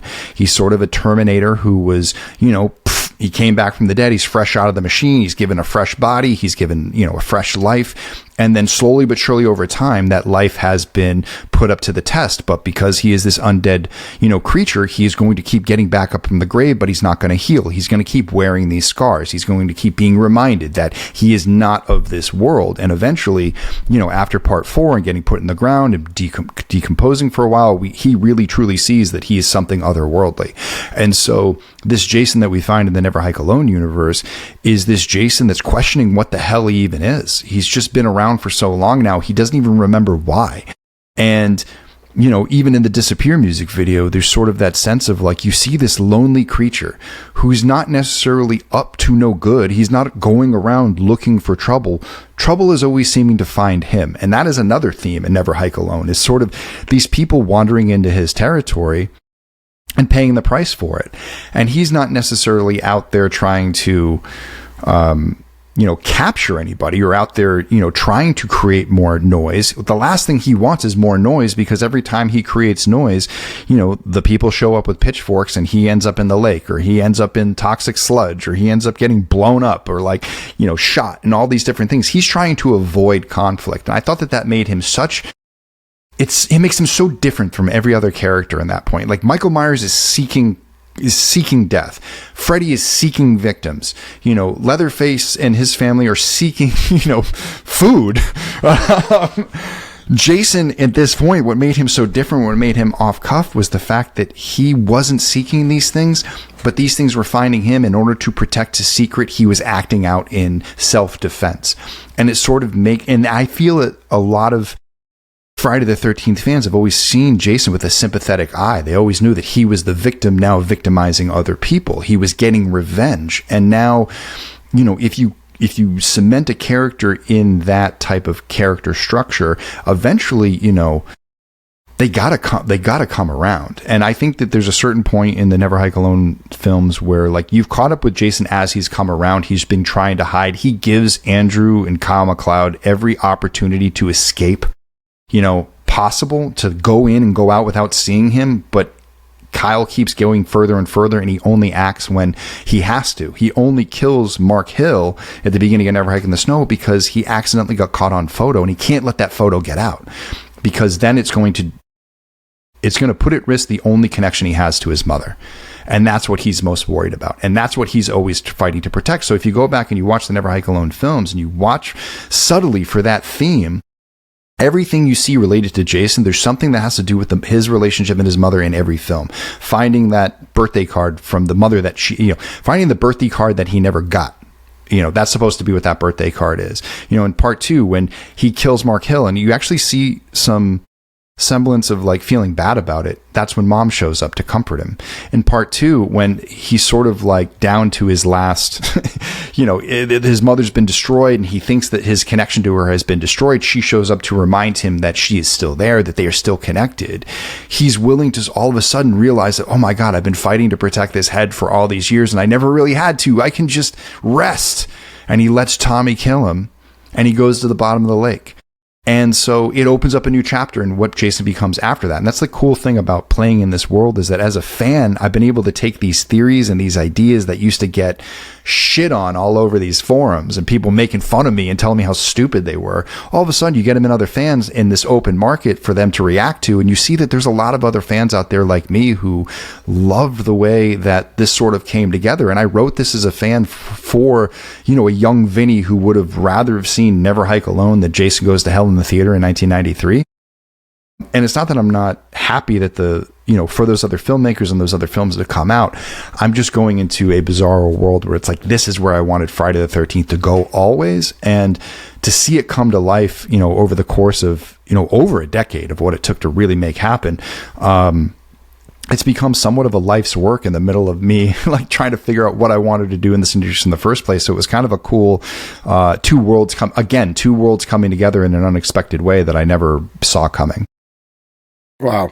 I could listen to you talk. You understand the character of Jason well, and you're able to verbalize it so perfectly. I think you're saying what a lot of people feel and can't always verbalize because, like you mentioned, Adam Marcus, is a director, likes to point out all the time that, the story's all over the place and it doesn't make sense. And he tried to, work on that. And so what we talk about on our show, Christian and I, is like, in a weird way, Jason exists like many characters in films, sort of almost in a multiverse, where there's certain points where you can splinter off and say he goes in this direction and that. And I love that yours sort of splinters off from the Paramount days and does something that, like you've probably were experienced on the message boards, most people fans didn't think like you could keep continuing with that recipe, like they were, and it was kind of getting a little stale. But one of the things I really love about these films, I'm a huge fan of Easter eggs in films when they're done right. When they're not done like a product placement with like just something right in your face, to look at. And your films have all these beautiful, I almost hate to call them Easter eggs because it's more just story design that has so many pieces that if you're looking and you're a fan and you know the lore enough, there's all day long, there's stuff to look at. There's wonderful background dressings and characters. And I mean, your ability to bring in characters from the original films with the original actors lends a sort of, legitimacy. And also it's like an anchor point, it kind of, it brings fans right back into those films. And I have to ask, was that tough? What was it like getting Tom Matthews and to agree to do this and in multiple, obviously, films at the end of the day? Yeah, I mean, it really wasn't hard. It was unexpected for sure. Barry J., our executive producer, had met Tom over dinner. They kind of came together. It was like a birthday present for Barry. His friend had sort of set him up on this sort of like meet and greet with Tom Matthews. And he mentioned that he was working on Never Hike Alone and that he was an executive producer on it and wondered if Tom would want to look at it. And Tom's immediate thought was, oh my God, I've fallen so far in my career. I'm getting offers for fan films.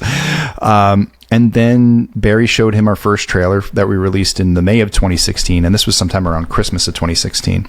And Tom was like, whoa, that's pretty cool. I'll meet this director, hey, you know what? He might be doing this, but he might be doing other things too. So it never, in Hollywood, you never turn down a meeting, right? So Tom agrees to meet with me. We had been shooting the entire year. And so I show him this new trailer that hadn't been released yet. This is prior to January of 13th of 2017 when we launched the new trailer. And he saw all the new footage that we shot, which included stunt footage, which included effects footage. And he was like, holy cow, how are you doing this? And we kind of told him the story of how it was coming together. And he was like, okay, so, I understand you shot half the movie. how do you see me fitting in? And I already had that idea at the moment when it came out. I was like, listen, I want you to be this super secret cameo that's going to pop up at the end of the movie, and you are going to be the cherry on top to this entire thing. I'm like, let me do my job. Like, I'm going to go out and I'm going to make the best film I possibly can. And if fans are teetering on whether they like it or not towards the end of the movie, you are going to push them over the edge. You're also just, you know what? I kept telling this to everybody when we were making the first Never Hike Alone. I was like, Friday the 13th fans need a win. We haven't had a win in so long at that point. Like, it felt like every movie that came out other than Freddy vs. Jason was a joke. It felt like, you know, we couldn't get any traction on new movies. They just canceled the 2017 movie right before this because Rings bombed.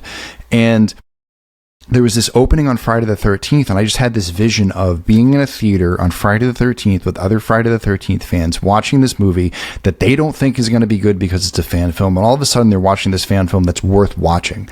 And then they're engrossed in this movie, wondering what's going to happen next. And then Tom Matthews shows up. I was like, I can't imagine how they're going to feel. Like, that is going to fill Friday the 13th fans with something they haven't felt since childhood. And that's our mission. Our mission is to put a smile on the face of all these people. So Tom signed on. You know, we signed him in secret. We filmed his scene in July. You know, we somehow managed, you know, by hook or by crook, being in a Friday the 13th game lobby with someone from the actual Telluride Horror Show, being able to pitch the movie and tell them what it's about, send them an early copy, and get approval to, you know, debut on a screen at one of the biggest genre festivals in the country. It became sort of this unstoppable momentum of just craziness. And so once Tom was out there, you know, it was easy. You know, Tom and I going back and forth, it's been a very easy relationship the entire time. Like, he's always been very receptive to my ideas. He thinks I have a good vision for the character. He brings up things that he wants to be introduced, and I put that into the character. And, you know, Tom being in it opened the door, not just for us to continue working together, but it opened the door for Vinny Guastaferro to come in, and to, you know, Never Hike Alone opened up an opportunity for me and go work with Deb Voorhees on 13 Fanboy when we were doing Dylan's New Nightmare. Me being able to walk up to Miko Yu's table and saying, I've had success bringing back, you know, genre industry actors who maybe haven't been in anything in a while. Like, we can get you back into your old franchise. We can put on the old suit, and we can do it with quality. You know, and we can do it with care. We're not just doing this as a cash grab. We're doing this literally because there's no money into it. It's just to make something good. And, you know, we were able to do it in Jason Rising. Adrian, you know, King comes back and reprises a role. You know, Amy Steele comes back and reprises a role. And all of a sudden, Never Hike Alone really gave this confidence to other genre actors to participate in fan films without risk of one being sued, losing their fan base, or being accused of slipping in any way. Because for a while, especially after the first Never Hike Alone, fan films kind of lost their negative tone for a while. Like, people were like, hey, a fan film's coming out with this. We don't know if this could be good. This is a gamble. And I think over time, the bad and the good of it all is that, like, there have been quite a few good fan films that have come out over the years, but you really start to see how special it is when a really good fan film comes out, because they don't happen quite often. You know, there's probably been, I want to say 50 to 60 fan films for just Friday the 13th alone in the last, you know, 8 years. And how many of those can you really name off the top of your head? And all of those that you can name off the top of your head, how many can you remember for good reasons? And then how many do you really like say, like, well, I want to own a copy of that and put that into my bride because it's special and it stands out. And I feel like that's one thing that, you know, I think has resonated with some of the alumni that we've brought in. They recognize that Never Hike Alone sort of had this staying power. So having those conversations became we've never gotten to know. You know, I want to get more people in there. Like, I wanted to get Judy Aronson in. I wanted to get, who else did we want to get in there? Doug, you know, I wanted to give Doug Tate more time. I wanted to bring in Doug Tate as Ghost Jason at one point. And, you know, there were just certain things that budget and time restraints sort of, like, we kind of had to play within our own boundaries. Like, I wanted Judy Aronson to play the hospital administrator that gives Tommy shit all the time for going out and messing with Camp Crystal Lake and pissing off the cops, you know, basically saying his job's at risk. But it was like, we were going to bring in other people to play, you know, Officer Mabry's wife and kid and all these different things that we wanted to do. But, you know, we obviously had to kind of shrink it down. I did have a ton of people come in, including Adam Marcus, Deb Voorhees, Ron Sloan, Judy Aronson, Tracy Savage, Larry Zerner. Who else jumped in? Who am I forgetting? But a ton of other people, without trying to go down the list too far, but who would do like voiceover work for us, who would do Tracy Savage coming on and playing a news anchor in, Snow and The Ghost Cut and Never Hike Alone 2, Larry Zerner playing our mayor and stuff like that. And they were always geared towards linking up people who were supposed to be there. Like Vinny specifically was like, well, Vinny survived part 6, Rick survived. Let's put him in as an antagonist towards Tommy, because we do need that human antagonist with Tommy as well if we're bringing back the Tommy Jarvis character. And after the success of Never Hike Alone, talking to Tom about it, being like, this is my vision for Tommy. This is like, I literally had the vision for Never Hike Alone 2 and everything that was going to happen like right away. I was like, this is where the story goes. This is how we complete it. I obviously wanted to bring back Jennifer Cook, but I couldn't even get in contact with her. She's not even interested in being in film anymore. And so I had to kind of like get that story out of the way. And then I had an idea for like a daughter story, but then another fan film was sort of covering those tracks. So I was like, okay, I need to come up with something else. I ended up coming up with like the Mark Hill story. But these are all, all of the people that are involved with Never Hike Alone are people that naturally got involved with the process because they reached out from watching the first Never Hike Alone and saying, oh, I love what you did. Mark Hill, played by Cortland Gordon, who is, him and Ryan Becker do Oddest of the Odd. They have their own successful channel doing their own great things. Cortland travels all over the world with the Filippo brothers, making, Talk to Me and Bring Her Back and, working with them on their stuff. And in the meantime, he's like, I love what you're doing. I'm like, I got an idea for you. Why don't you act in the movie? You know what I mean? These are all people who were like naturally brought into the process. And I said, if you're interested, I can create space for you. And I think in a very similar way, it was like, going back to what you said before about the Friday the 13th, like props and Easter eggs. It's like anytime we brought anything back into the Never Hike Alone films, it was because I felt like there was story juice in those items. There was something about the story that could be enhanced by that item being there, not necessarily by just putting it there by putting it there. So, all of the people that come back in, they have certain... There's so much meaning to each thing that you can't put on the screen, but if you sit down and you actually break it down, or if you come to a screening when I'm there and you ask a Q&A, you will find wonderful stories about all of the reasons why those things are there. And even though it's not said on screen, there's something that, again, just mixing those things together, it just automatically does to a fan. It brings back memory. It's like being a good chef. It's like putting the right things on the plate that complement each other so that when they eat the entire meal, they can't tell you why this specific food works with this wine and all of these. That's not, in the forefront of their conscience. But as a connoisseur of Friday the 13th, like I am, I know if I blend these things together and I feed that to a fan, they're going to have an experience. And that's how I approach it. And a lot of it comes to like envisioning it in my head, the feeling that I get when I see those things together, and then being like, okay, now I have to bring these things together in real life. What do I need to do that? And that's where it all really kind of comes from. The camp itself is almost like a whole nother character in these films. And over the years, it's sort of has had different feels and looks depending where they were shooting. Where did you shoot your Camp Crystal Lake? So we have technically 4 Camp Crystal Lakes. We have College Camp, which is located in Big Bear, which is located outside of Big Bear in San Bernardino National Forest. It was called UCLA College Camp. What was the other? Unicamp was the other thing that it was called. It went out of business in 1988.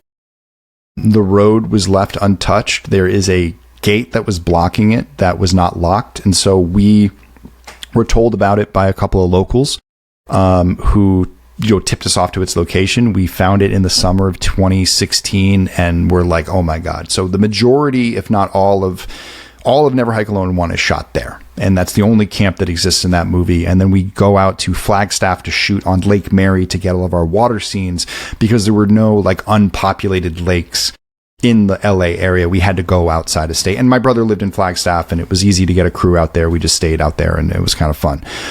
Never Hike in the Snow, things changed a little bit. We actually discovered an abandoned camp out in Flagstaff, Arizona that was amazing. We shot our Disappear music video there. We also went back there for Never Hike in the Snow, and it sort of like became an extension of the camp. It was sort of like I started to build different areas of like how our camp sort of spread out over this space. had sort of a similar design, similar woodwork. So like you couldn't tell that we were in a different place, and it gave us a couple of new places, but we did blend the original camp in with that as well. We also discovered another camp that was near our old camp called Camp Laverne, which allowed us to not only shoot within the camp because it was a working camp, we could also stay there, we could stage there, we could do all of our work there. So for Never Hike Alone 2 and Never Hike in the Snow, like Laverne became like our main camp, and then going to college camp was sort of like an expedition because the road literally washed away. And so getting equipment up the hill and everything became much harder than it was on the first movie, where we could literally drive a drip crop up the driveway. And then after I think a couple of snowstorms and a couple other, floods, getting up to the camp became we literally had, for Never Hike Alone 2, we spent an entire spring digging out a small creek that had like so much water had come down. It got much deeper than when we originally started driving up there. So we had to dig out the banks of this river, to create a path for our cars to drive over it. And also built a footbridge so you could cross the river without having to walk through the water. And that whole thing, literally a couple months after we got done finishing Never Hike Alone 2, was washed away in a giant flood that took out the entire highway. So I went back up there recently, and the landscape's completely changed. Like, you can't get a vehicle anywhere near there anymore. And so we completed these films in a time window where literally it was the last time you could get vehicles up to that place. And it kind of makes me happy because it means no one else can go up there and try to recreate what we did or like anything like that. But it also means that the camp will be safe from people who are trying to destroy it or getting knocked down or anything like that. So it's kind of a really unique place to get to. The other place that we shot, in Carson, Washington, at a private lake owned by a friend of, James Sweet from the Jason Rising Project. So I needed this very specific looking lake, and he showed me these pictures from an unused location from Jason Rising. I was like, oh my God, that is the lake that's in my head. Where is that? And they're like, oh, we know these people, and you guys can get up there and you can shoot up there. And so we took a small crew and shot the opening of Never Hike Alone 2 and the ending of Never Hike Alone 2 up at this camp, which used to be a logging camp.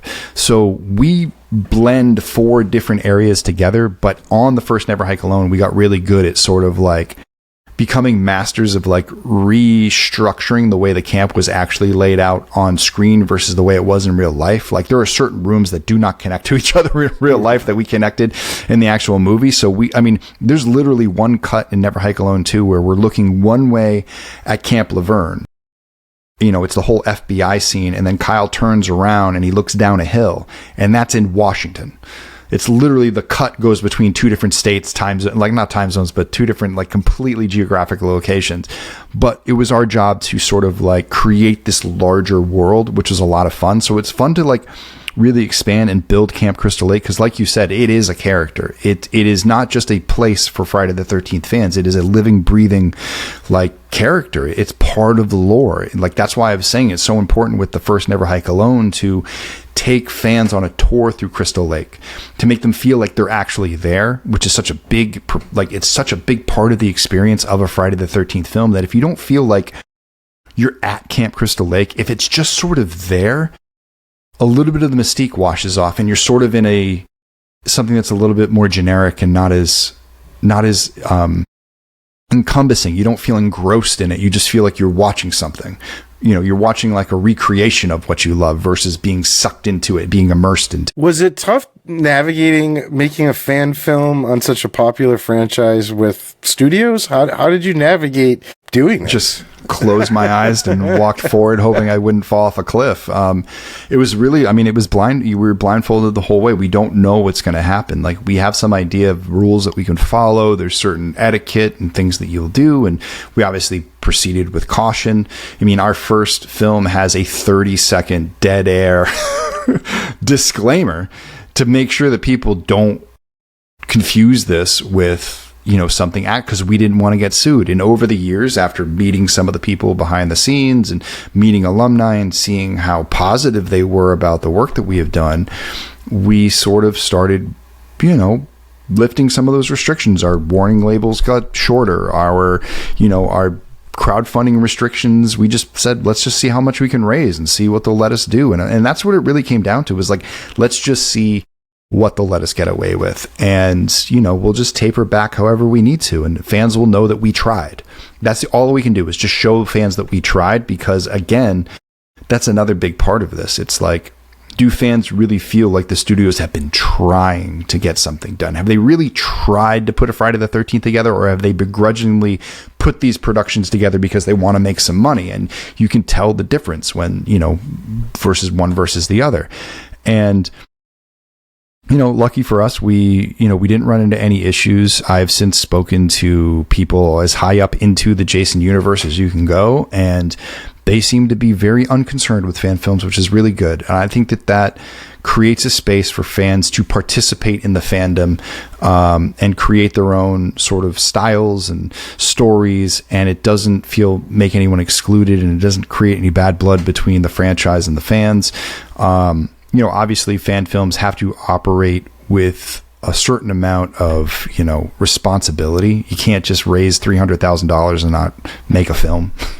You got to come up with something. And, I would say that was the hardest thing. It was, once you get the money and you realize how fast it runs out, and you realize how fast things can change, and, it becomes, I gained weight, I lost hair, I got wrinkles on my face because of this franchise, worried about that we weren't going to make a deadline, worried that we weren't going to make it good enough, worried that we weren't going to live up to expectation. Now, Never Hike Alone, there was definitely anxiety, but there was also sort of it's going to suck if we go up and no one notices. We do all this work and no one cares. Like, that's really going to suck. Then afterwards, there's expectations, and now people are looking up to you. I'm getting emails and messages, and I'm seeing people at conventions, and people recognize me, and people have a certain level of expectation that you have to meet. That becomes even harder. Now, not only you're worried about, like, is this going to be the thing that gets us sued? And then it's also, am I going to go through all of this, and now everyone's going to think we're great, and now we're going to release this, and everyone's going to be like, oh, what was this? You know what I mean? What happens if we seriously mess up? What if I go too far down my Friday the 13th rabbit hole and now I've lost my audience? I feared that with Never Hike in the Snow. Never Hike in the Snow was a project that wasn't necessary. Again, it was stepping outside the formula. It was, it had 2 deaths in it. It had, it was a short film. We had a winter movie that didn't have a lot of snow because of weather issues. We ended up shooting in a snowstorm, which gave us at least the ability to keep the name as a premise. And we worked with what we had, and it leaves on a huge cliffhanger that was supposed to lead into another film that was supposed to release 6 months later, that got delayed by, a worldwide pandemic. It was, that became really tough. I really felt like every time I stepped forward with the second half of doing Never Hike in the Snow and Never Hike Alone 2, that it was like life tried to throw as many hurdles in front of this project and keep it from coming out in so many different forms that, there were definitely days where I was just sitting, alone in a room in Thousand Oaks, California, where I was staying during the process of making Never Hike Alone 2. Like, I really feel like we're not going to make it.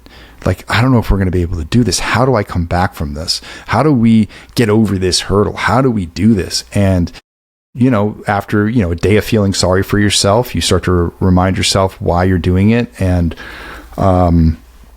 knowing that, like, things can be fixed. It's just going to take one fix at a time, one thing at a time. We still have time. And, if by so be it, if it takes an extra year, then it will take an extra year. I will keep doing, like, if I got to build this thing 1 penny at a time, I will build this film 1 penny at a time.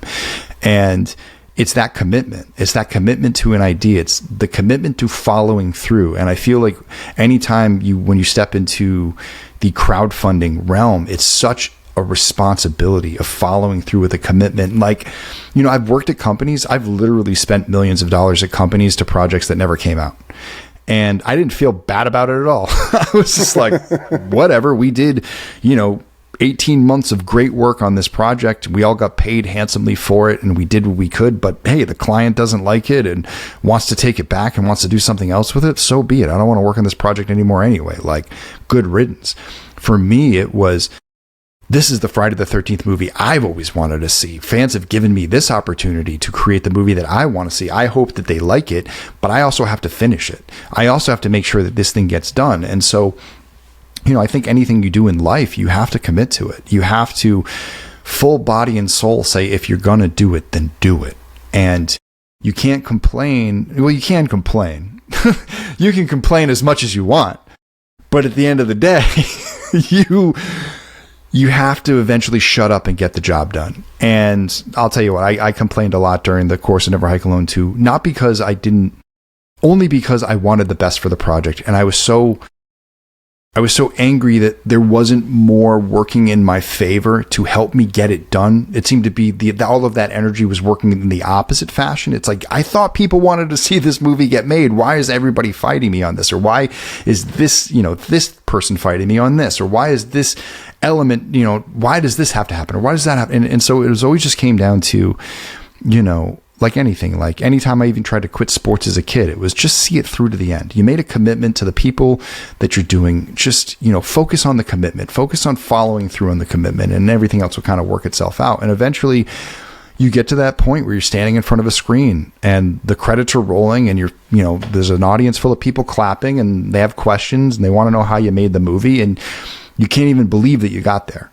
It's filmmaking is such an incredible experience in that realm because it takes you through such highs and lows, but there is no feeling like getting to the end of a project and saying that, like, hey, by hook or by crook, everything on screen may not be up to perfect standard, but we made it. Like, we did it. And now these films exist and, they are capturing a wider and wider audience every single day. Our views are still going up. We still maintain a very healthy replay rate on YouTube. People still rediscover and rewatch these films every Friday the 13th and Halloween.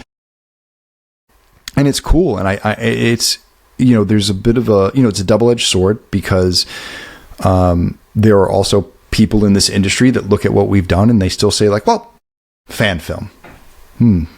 They're not, you can't consider them for, directing the next Friday the 13th. You can't consider them for a studio movie. And it's sort of like, why? I'm doing all the same thing that the other independent filmmakers are doing, and maybe doing it quite better in some regards, honestly, in the way that we're able to achieve story. All of my training came out of actual studio productions. I trained under some of the best minds in the business, people who have made some of the biggest films of all time. I have their knowledge swimming around in my head. I learned under their tutelage, was mentored by them, and Never Hike Alone is only as good as it is because I have a plethora of teachers and mentors who made me a much better filmmaker that I was when I moved out to LA in 2008. Who I was in 2008 and who I was when I started, Never Hike Alone, that final version of it in 2016 was a completely different person. It was 8 years of mentorship and knowledge, and everything I did outside of Never Hike Alone was in the unionized industry. I worked on, multiple, hit TV series at the highest level. I was up in American Horror Stories, and I literally filmed an episode of American Horror Stories down the street from where we made Never Hike Alone. And I just always thought about how special that was, about, like, I remember being up here with nothing and now I'm up here with a techno crane in the middle of the forest. What is going on right now? This is so cool. Imagine if I had these tools on Never Hike Alone. And I know how to wield these tools. And so I think my mission, now that Never Hike Alone is sort of coming to a close, we do have Ghost in the Fog, which is going on right now on Indiegogo, and that should be coming out next year. We have the final cut, which is still being worked on. But, a big part of my energy right now is focusing on making that transition to get people to finally get that fan film label off of me and say, like, no, that there's a filmmaker under here. Like, the reason why these things stand out, it may be in the fan film world, but they also stand out in the independent world as well. It rises above on that level. People watch these movies just as much as they go back and they watch, something like, why can't I think of the movie off the top of my head, but any other cult classic, what I mean? It's etched itself into that world.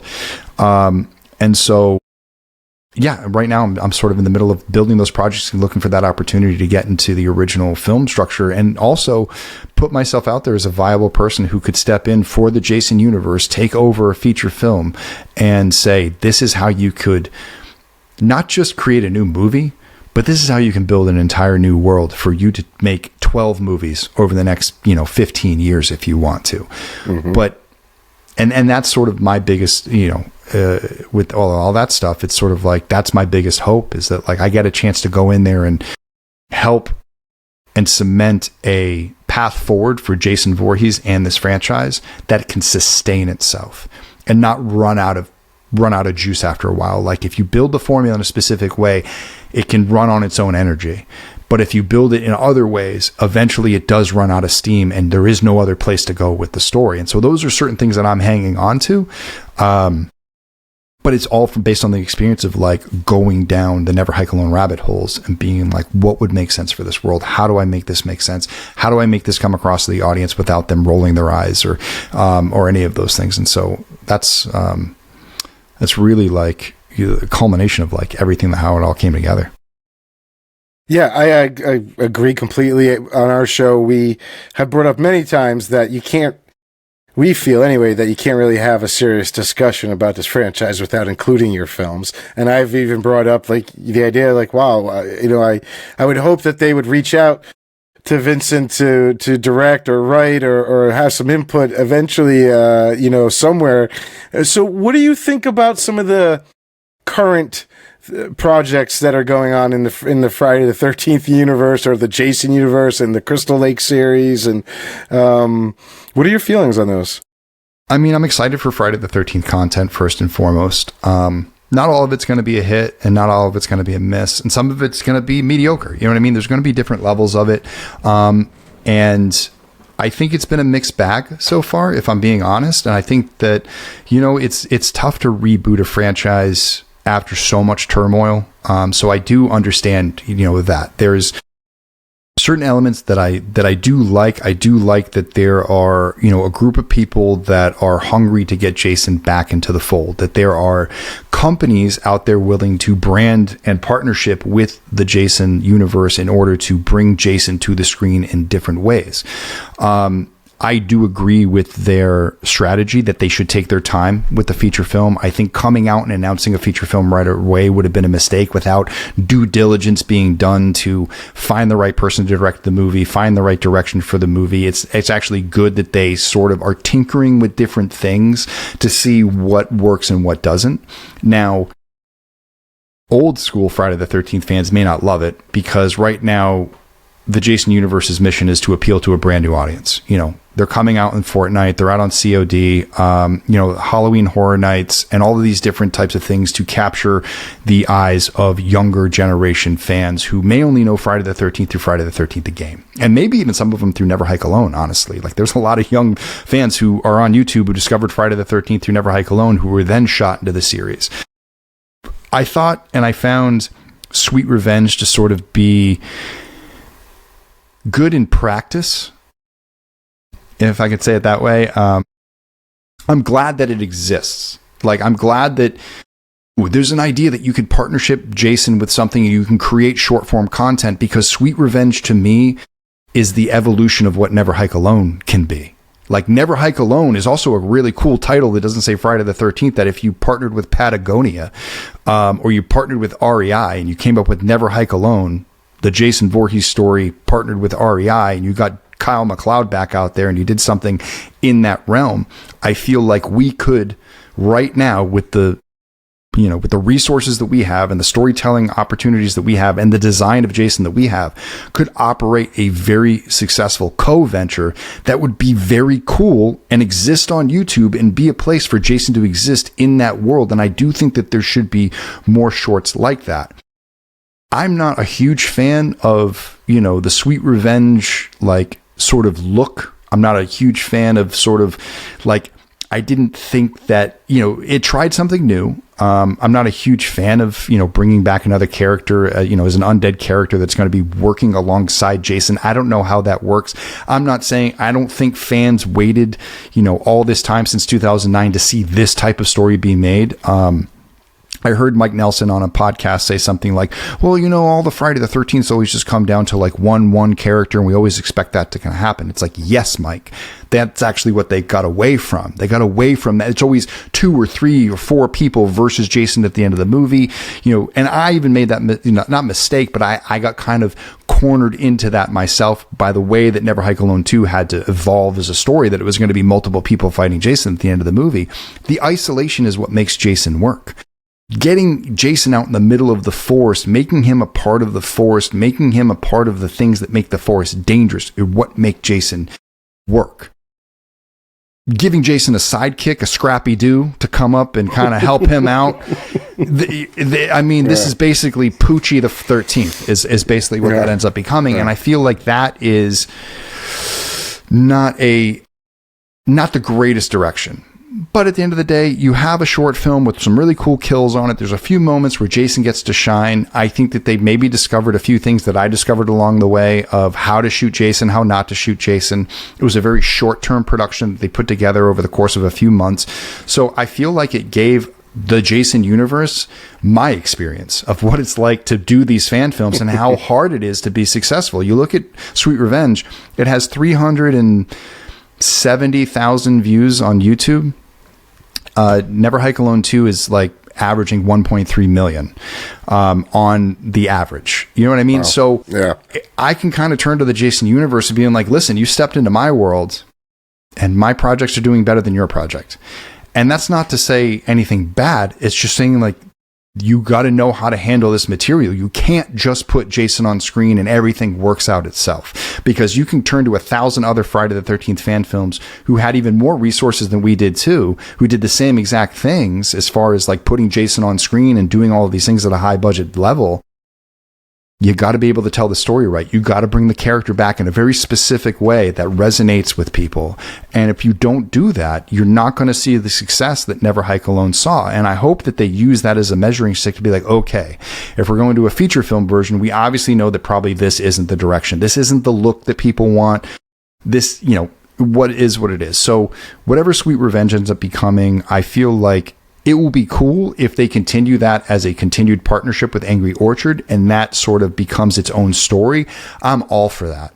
I'm all for, like, to make Jason Goes to Hell Part 2 with, fucking Slim Jim beef jerky. That they got a brand new hot beef jerky coming out, so we're going to make Jason Goes to Hell. Nothing hotter than hell than Slim Jim's beef jerky. You know what I mean? Like, totally give me that. Like, even though I don't love Jason Goes to Hell as a movie or as a entry, as a canon entry thing, I'll see more content. I think that people have to understand that when I critique Friday the 13th, I'm not doing it from a hateful place. I'm doing it as a fan, just saying what I want to see. So turning my attention to Crystal Lake, I'm totally intrigued by what is going on here. I heard what the first four seasons were going to be when I talked to Brad Fuller. He told me everything that he was going to do, and then he left the project. Brad Caleb Cade came in. I know he rewrote a ton of that, so a lot of it's not going to stick. But what I do know is that he's going to explore a age-old question of what happened to Jason. This is a question that people have.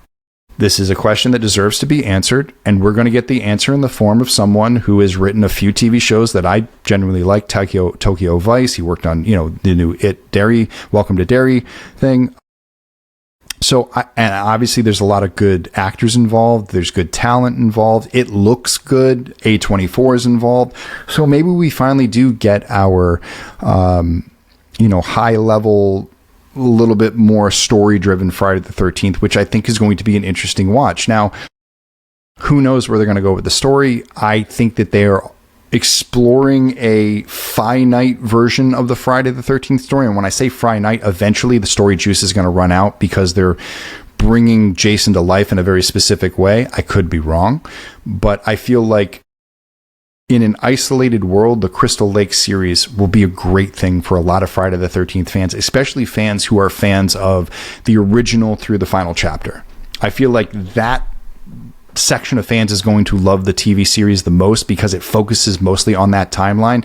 And to a lot of fans who are in the older generation, that's what Friday the 13th is to them. Even part 6 is too wild and out of box for them. You know what I mean? Like, they see part 6 is like the demolition of the franchise. They've been saying the franchise has been over since 1986.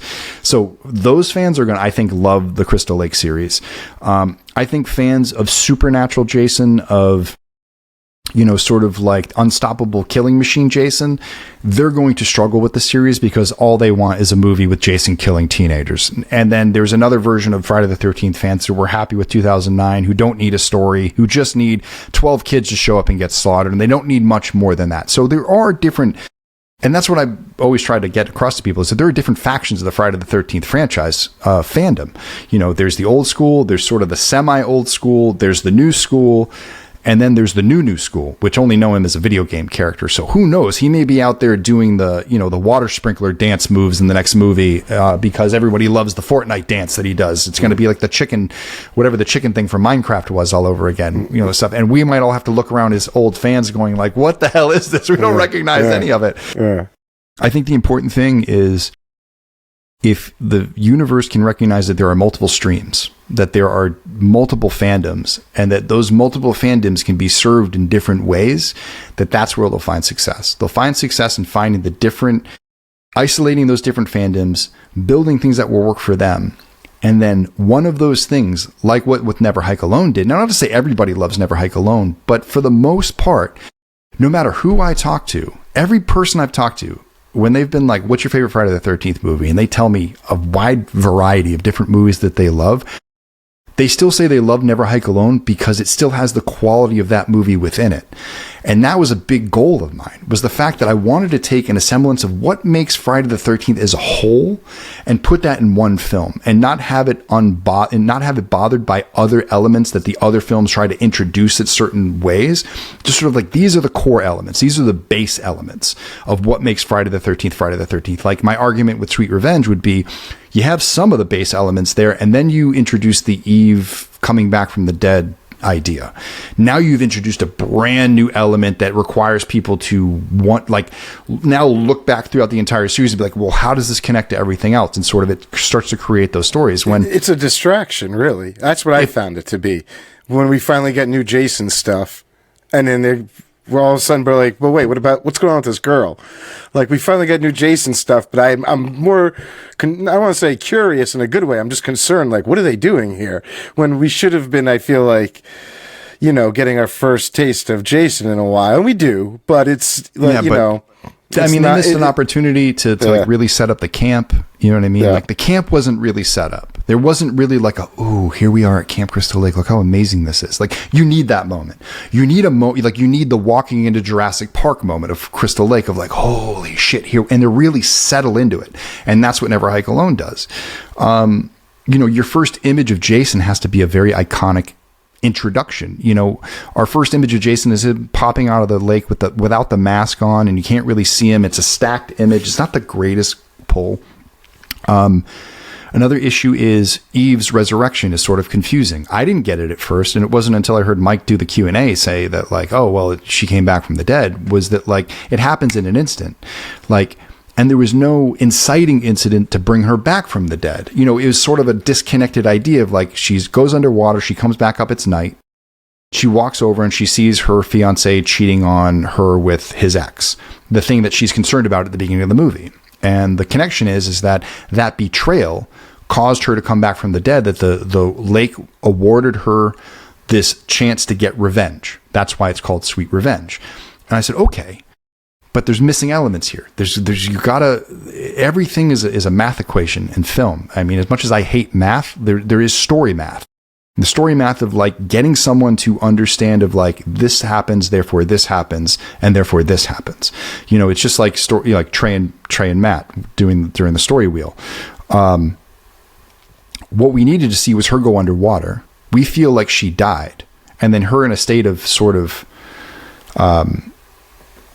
like frozen, like a frozen state in a way. Like she's just sort of there. And then we get a little bit of a snippet of her boyfriend looking for her with the other friend, them not finding her, them getting flirty, them starting to make out.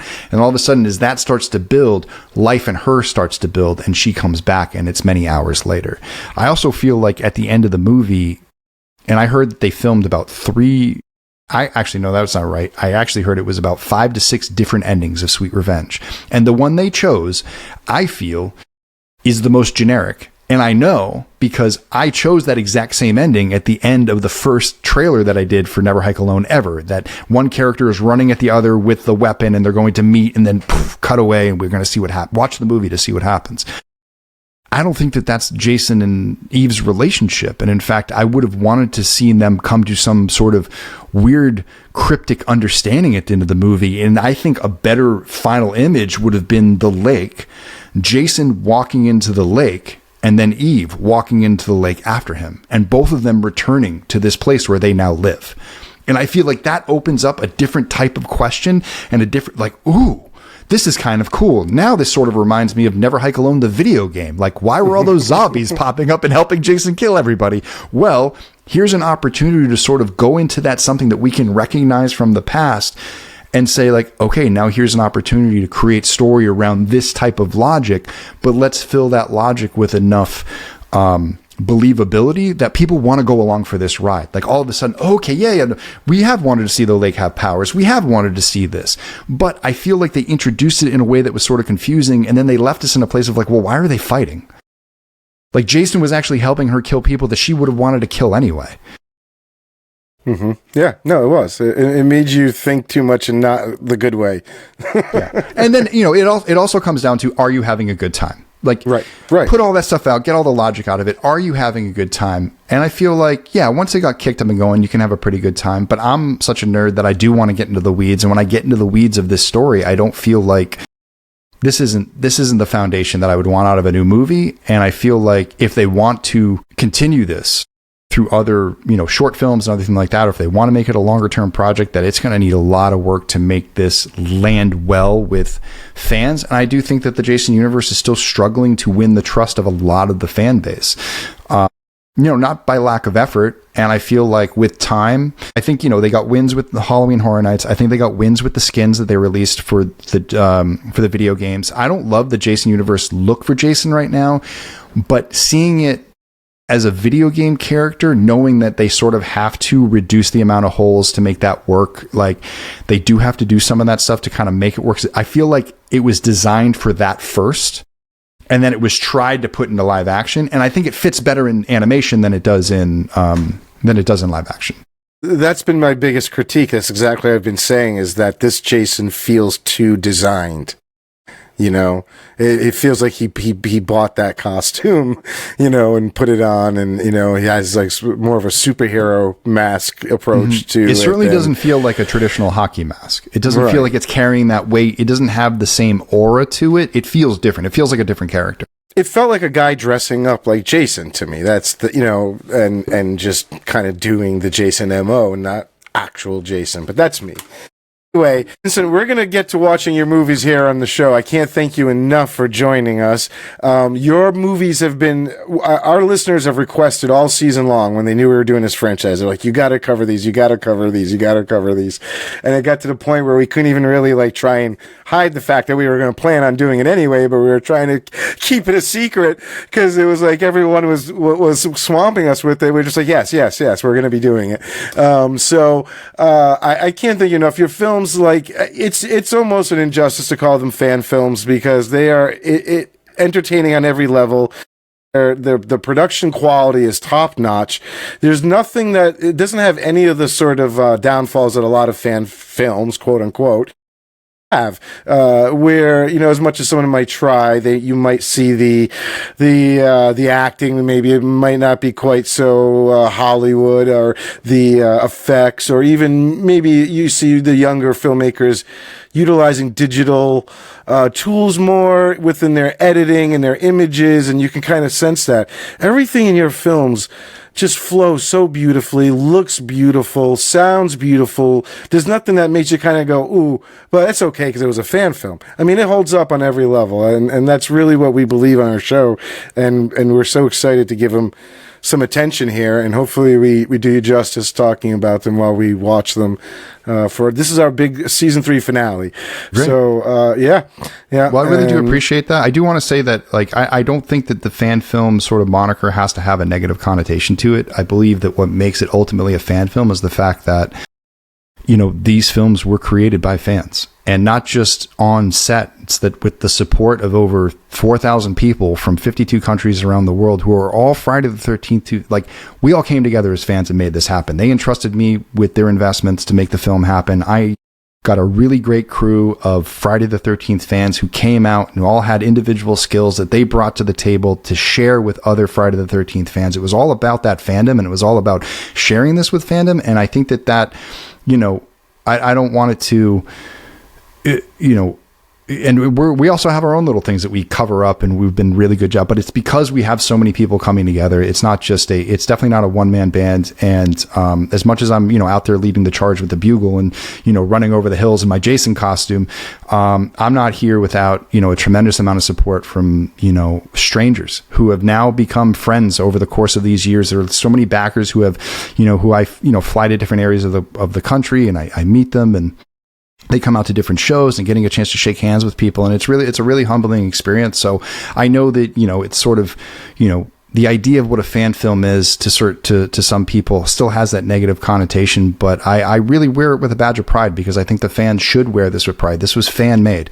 You know, there was no studio that came out and manufactured this in any other way. This was all 100% showing the studios that the fans do have great ideas, and that we are worthy of consideration. And, you know, I think that with time, with these other fan filmmakers and other people out there, with more opportunity as technology is getting better, I think you're going to see more and more Never Hike Alones popping up over the course of you know, time. It's only a matter of time before someone else does another one. And, you know, I think that that's a good thing. And I think that people should keep that independent spirit up, because there is no substitute for going out into the forest on your own pirate ship and forging your own path and doing it on your own, and not asking anybody for permission, and not having to get anything approved by the EPs or get anything approved by the studio or whoever has to do this. Just letting your art flow without any filter is probably the most freeing and rewarding and and hard. And it's very, very hard, but it's worth the struggle, because at the end of the day, you get to say exactly what you want to say. And that uncompromised vision is what makes these fan film projects so special, no matter the quality of it. Once you get into the thing and you get to hearing fans what they want to say, it truly is, you know, I think a beautiful accomplishment for anyone who's ever achieved any type of film at all. But the fan films, especially coming out, you know, and having to battle those negative, pre thoughts of how they're going to come out. I just, you know, congratulate anybody who has gone through those, you know, because I've gone through it so many times now.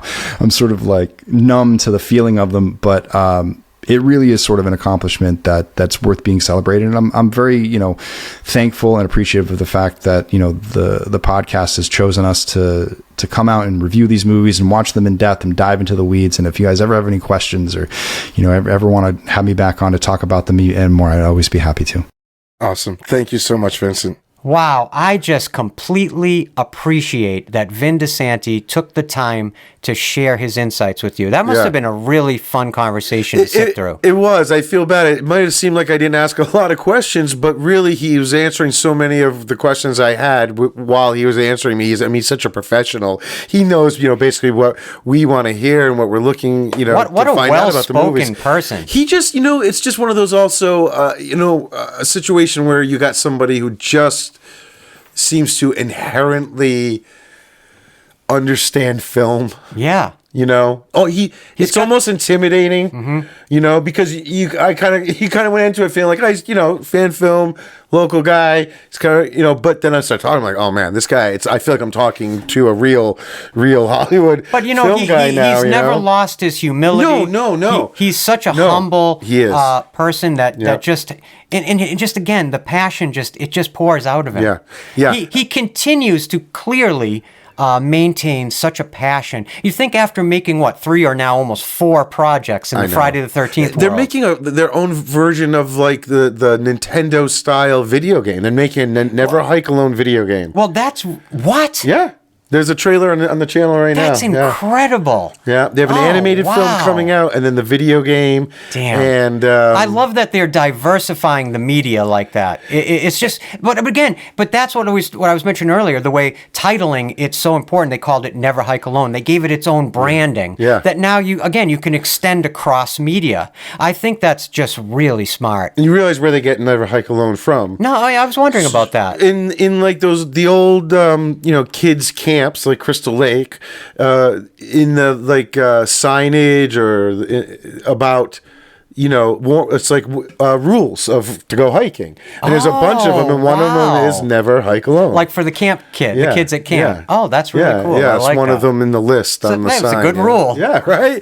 Yeah. Anyway, so we just wanted to say a quick real quick, because it's going to be a long we're episode. going to jump into the films, but we have 2 films we're going to do commentaries for. Not just one. You don't just get one frickin'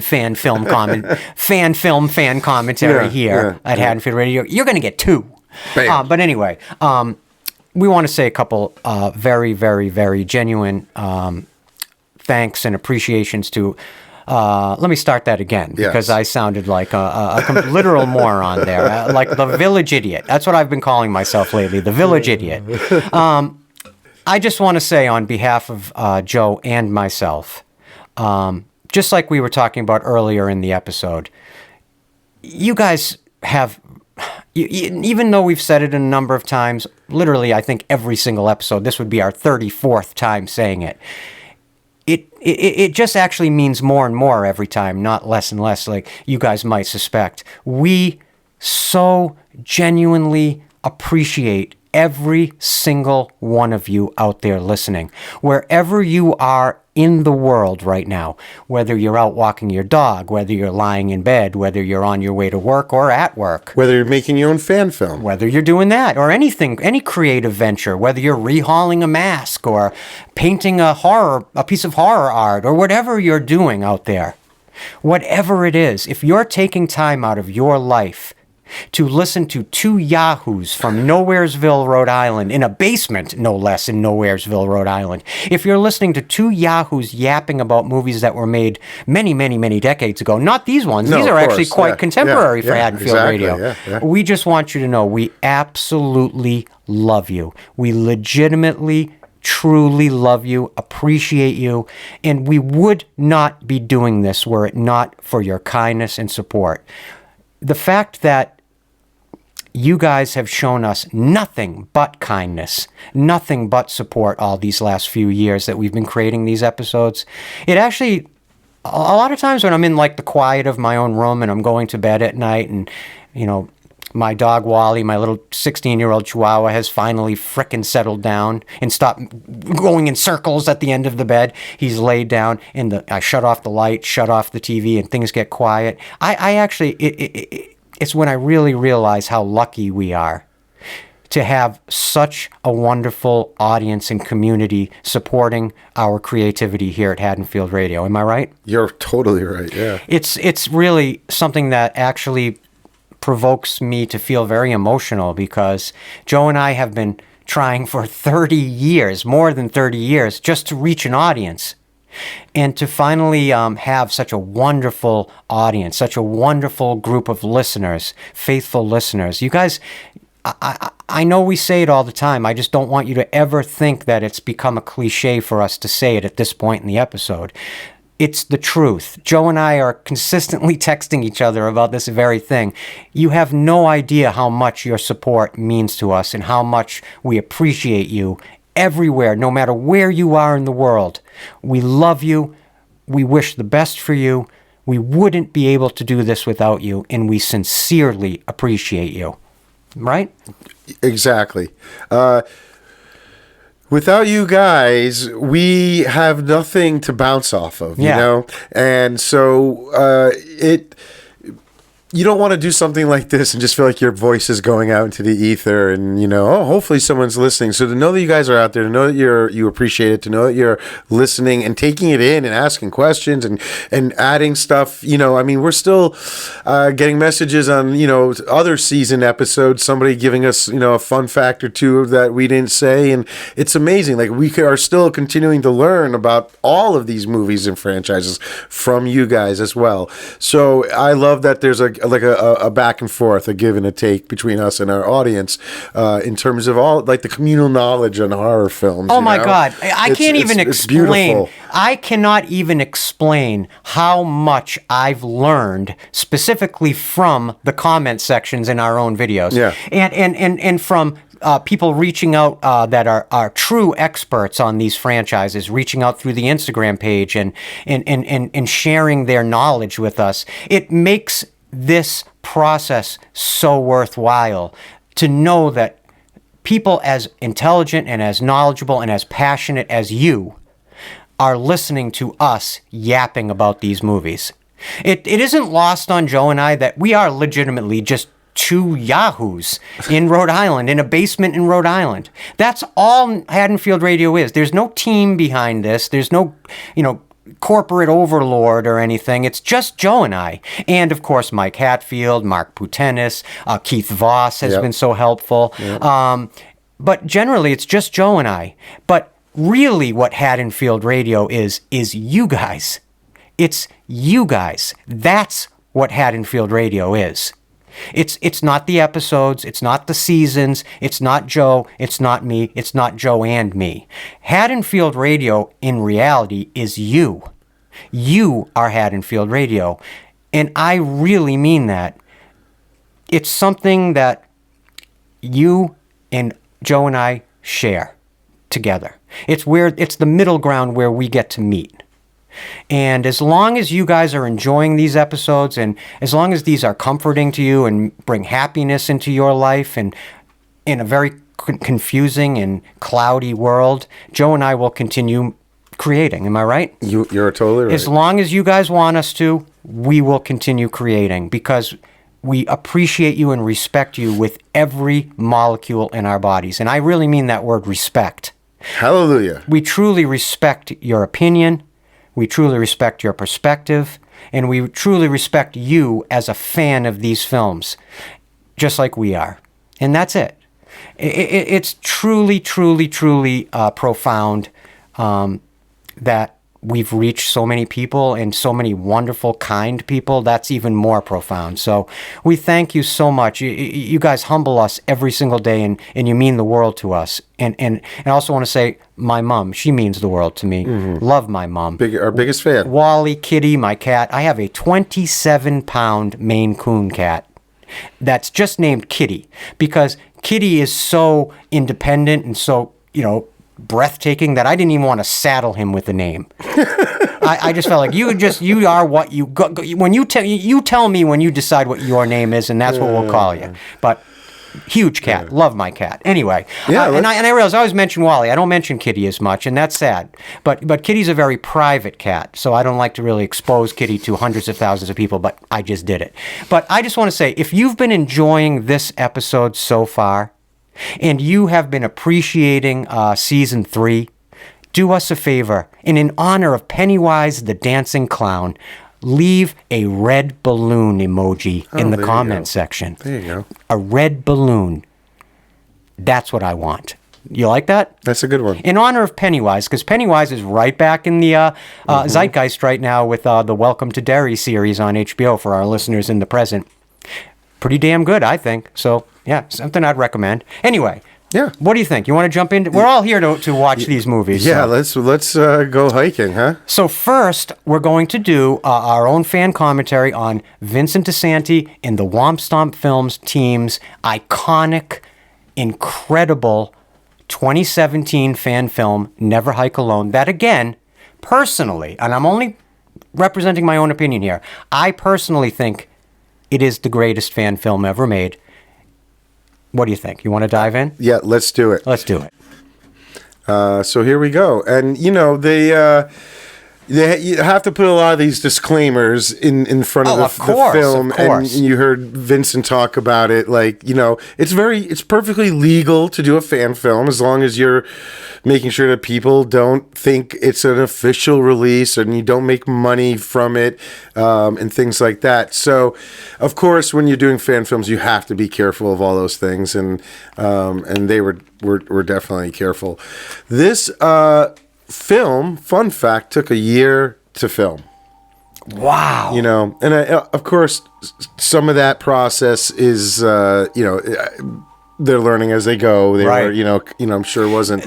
Just to keep an independent crew connected to a project for a year, you have to have that passion as a filmmaker. And since, they are all, it was a fan film, they all had like day jobs. Like, of course. This wasn't, their work. So, of course that influences the shoot schedule and everything as well.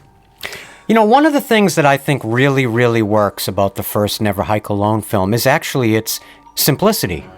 The idea, the story that you're told from beginning, middle, and end in this film is actually quite simple. Mm-hmm. And when you look at the spectrum of storytelling in the Friday the 13th franchise films, I think the ones that work the best are the ones that sort of keep it simple. Mm-hmm. Jason is such a mythic force on screen that he doesn't really need a complex story to generate excitement or fear. Do you know what I'm saying? Mm-hmm. I think the more simple the storyline is, the more room for characterization there is, the more room for Jason there is. And I think that's what works, one of the things that works so well about this film. And hey, what? We really didn't bring it up yet with these films, but how amazing is it that Tom Matthews comes back as Tommy Jarvis? It's incredible. Right? I mean, of course, adds legitimacy to something you're doing when you can bring in actors or anybody from the actual production, right? And something that you had brought to my attention before we were recording, I did not know this, but Tom Matthews plays Tommy Jarvis in a separate there's other Friday fan films. I believe it's called like Vengeance Bloodline or something to that degree. And he also, it's a fan film. I'm curious to watch that because I'm curious to see the differences in the characterization. Oh, very different. Yeah, that's interesting. Yeah. I find that really interesting. So it's almost like in the other one, he has Tommy has like a big family, and it's more focused sort of on like his kids. Oh, wow. So anyway. Yeah. It is interesting to see that, because I don't think Tom Matthews had too big of a film or TV career after the 80s there. He's in actually one of my favorite movies of all time, Return of the Living Dead. Right. Dan O'Bannon. I love that movie so much. His performance is incredible in that. So it's cool to see him, like, interesting that, resurrect sort of his acting career by doing these Tommy Jarvis roles on Friday fan films, Now, what a great idea to incorporate essentially almost the found footage aesthetic in Never Hike Alone. Yeah, I remember. So Vincent was talking about that. Like, it was an idea that had been tossed about for a possible Friday film. I remember we talked about that in one of our episodes, in the development of one of the actual sequels. It seemed like, although Vincent didn't think that would really work as a concept for an entire movie, he was very smart about incorporating it in his film in tasteful, little pieces that make sense to the story. Well, you know why I think it works in this case is a combination of two things. Andrew Lady's relatability, and that it actually does feel like a YouTube video, like the way you would create a YouTube video this way. It doesn't feel forced or false, or when like in a movie where you can always tell when somebody's depicting like an acid trip, somebody who's never tripped on acid, and that's not what an acid trip feels like. This is made by someone who actually understands how a YouTuber would work. And it's a great tool to deliver narrative by somebody who's alone, right? Absolutely. Gives them a reason to be talking. And the out word loud. isn't even narrative. What would the word be? I'm blanking on it. Exposition. Exposition. Yes, thank exactly. you. Here we have two film school graduates trying to remember the word exposition. Sorry, Vin. I love that they also. Have music, it's not. They're not sticking to an orchestral soundtrack. Well, time. this to me feels so much like a YouTube video right here. Yeah, it's great. So this is what I mean. Like, he nails so many elements that made the original Friday films great, but he also is very easily able to incorporate newer elements that have never been incorporated, his own style at times, if you will, that feel completely right. Yeah. I mean, but especially now that, we're jumping from sort of like 1989, part 8 to this. So this is now the modern world. Right. And it makes sense that we would see, everyone's got a camera in their pocket and course. everything else. So it makes sense we would see these things now if it's 2017. Yeah, like I was saying, his character motivation is so relatable right now. Yeah. If you watch YouTube, you've seen videos exactly like this and YouTubers exactly like this. Mm-hmm. And the idea that one of these guys would happen into Crystal Lake territory and have this happen actually becomes very believable. Yeah. Like, you don't need to suspend any disbelief to appreciate this story at all. I love this shovel thing. It's a great, again, more great writing. It's just sort of this little, at first, throwaway scene of him trying to get these shots, and he talks about this piece of junk sort of shovel. But if you watch as the movie goes on, it kind of becomes his weapon. It's his only thing. Well, it's like that I can't recall. It might have been Orson Welles. There's like a famous filmmaker who said, if you show a gun on the mantle in Act 1, you better hear that gun fire in Act 3. Yeah. Right? So setting up this foreshadowing of this shovel, it's great. It's great. Yeah. I appreciate that too. It's good filmmaking. Period. Yeah. And you know what really helps any film, and I've already kind of said this, but what always sells a film is great acting. Yeah. And Andrew Lady is a natural actor. And I'm surprised he's not, and I'm not saying this to diminish him, but I'm just surprised he's not already a household name on like television and movies. Yeah, I would hope that he also would gain a little. He's born to act. I don't know if it's actually this guy's like desire to want to be an actor. I know that Vincent and he met like working out in Hollywood on films within the animation world. Oh, wow. So he, and then they kind of became friends and talked about doing this, and he clearly has some acting chops. I mean, he's got the natural charisma. Right, yeah. That saying, the camera loves you, the camera loves him. Yeah. I mean, I can't be the only one that gets that Brad Pitt vibe from him. Right. He has this masculinity, but there's also a vulnerability to his performance that really that you feel empathic towards. It comes right out of the screen. He has a natural presence on camera. There's no doubt about that. The screen likes him, the camera likes him, the lens likes him. Absolutely. And I believe even from the last few minutes of setup of the film that I can see athletically how he could handle himself, at least for a while, against Jason. Yeah, definitely. They're setting it up to show you how athletic he is and how nimble he is, and you see that he has some abilities. Yeah. I also love, as we gets into the camp, the idea of seeing all the evidence markers in this film. It's basically showing you all the different kills from the previous films that happened in the camp. Do you know where they filmed this? Yeah, well, he talked all about it in the interview. Oh, that's right. It was it was a mix on the second one, and then they have this great story of finding this. It's an actual abandoned camp, Wow. And you know what? Something that when I was catching up with this a couple nights ago to get ready for this episode, it came back to me how much this looks like Crystal Lake to me. Again, it looks like Camp Crystal Lake. It looks like the same woods. Yep.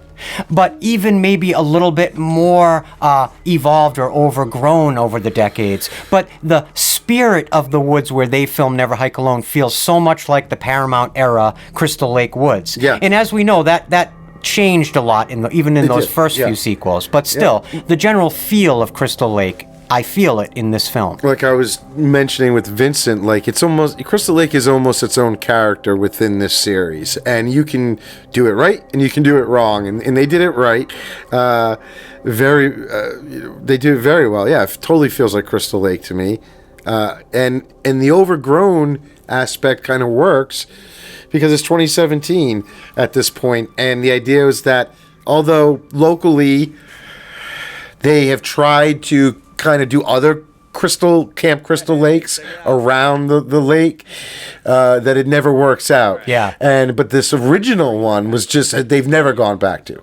This one has stayed closed, and they've tried it in other places, and it never works. And I'm sure Jason ultimately, you're in his grounds, and then it's fair game pretty much, for Jason.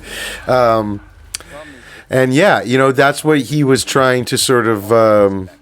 He said he wanted the camp to not just be the backdrop that it becomes in most of the sequels. Right, and right. That we go into That's the such camp. a good point. That we get the geography of the camp and how, we go in the cabins. And I was going to say, in this particular film, you really get a lot of detail at the actual camp. And it's amazing for a camp that they just found. Logistic detail. For the camp that they just found, there's so many similarities to the original camp that they filmed at in the original movies, at least in the first 1 and 2. And there's even that sort of one building that has that loft door. It's very part 3-ish. The barn and all that. So there's so many similarities, and it's just amazing that they found this. And if you go and watch the making of movie that they made on their channel, you see some great footage of them first finding it.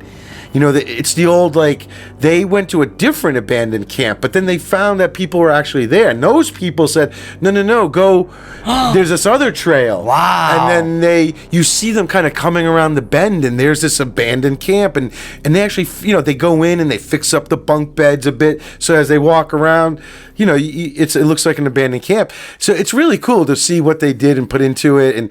And it was a challenge. I mean, they are out in the forest, and it's a fan film, but it had a full production grip truck. Everything else that they had to get out there. I was just looking at a bunch of stills, behind the scenes stills. Yeah. It looks like a standard Hollywood production.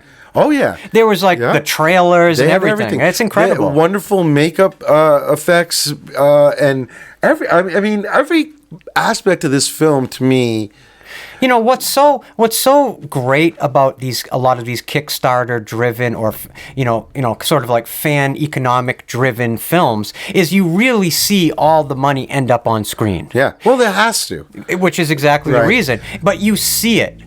This film looks like it cost far more than its budget of $50,000. Yeah, $50,000 a year to make. If you had asked me straight up what my guess would have been for the budget of this film, I might have said $500,000. Right. Honestly. Oh, yeah. Because I think it looks really professionally and handsomely made. It is. Everything about this is done professionally. Yeah, it's done right. And Vin's absolutely right. If you had gone with the entirety as a found footage, which I could see why, for a number of reasons, pragmatic and even creative, why that would have been tempting, it wouldn't have had the same kind of gravitas as a film. Think about one of the hallmarks of a Friday. It works better as an element. One of the hallmarks of the Friday the 13th films is that sort of killer POV, right? Yes. What we just saw there.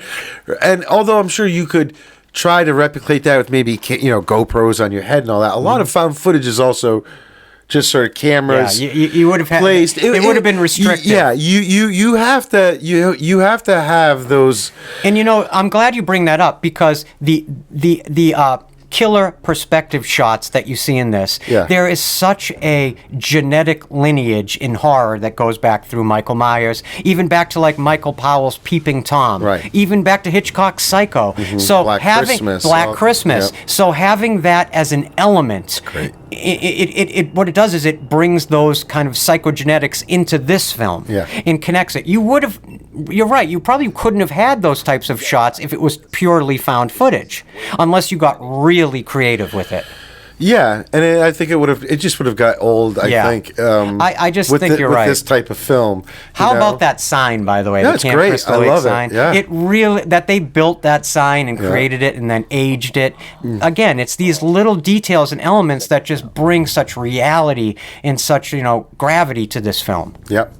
It doesn't even look like a fan film, let's be honest. No, that's right. It's beautifully shot. And I'm not slandering the look of quote-unquote fan films, but I love that DIY approach. I'm someone who's made films with Joe that way, so I have nothing but respect. But this truly looks like a professionally made production, and it is.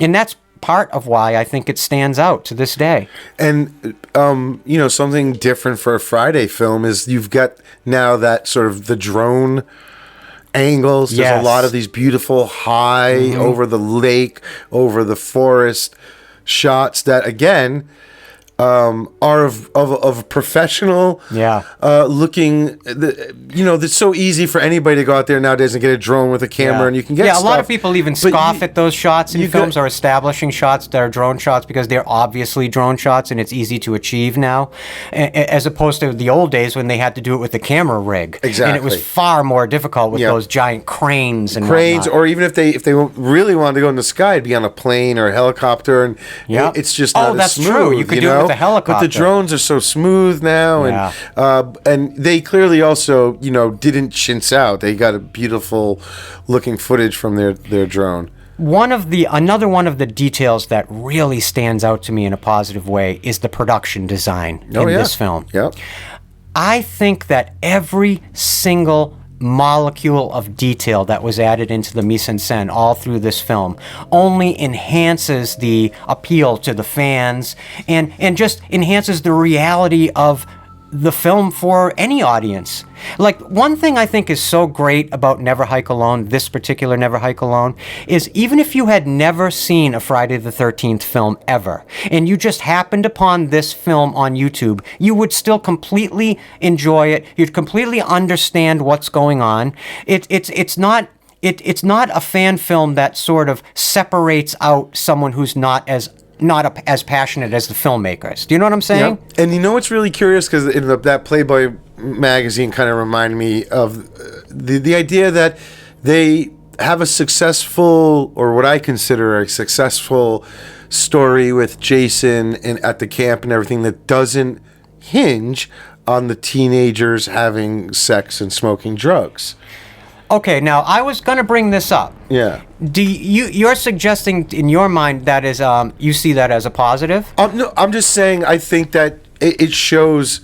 Yeah, I think it shows great writing to be able to bypass that. I mean, there's small, stuff in the magazine. In one of the later sequels, remember we were discussing the idea that the sex and that sort of debaucherous behavior or temptation could also be something connected to Jason. But that was part X. So if you want to say, going from part 8 on, because it works so differently. It is distinctly missing from this film, it is a very big part I don't miss it. I'm saying. I agree with you, but I do notice that it is part of the genetics again of the Friday the 13th franchise in sort of the legacy of those films. That's that sexuality that is a part of things, and it is very notoriously absent from this. It is. But again, for me, it's not a negative. To me, it just, I agree. Kind of proves that these guys are good at what they do. Mm-hmm. Again, maybe in this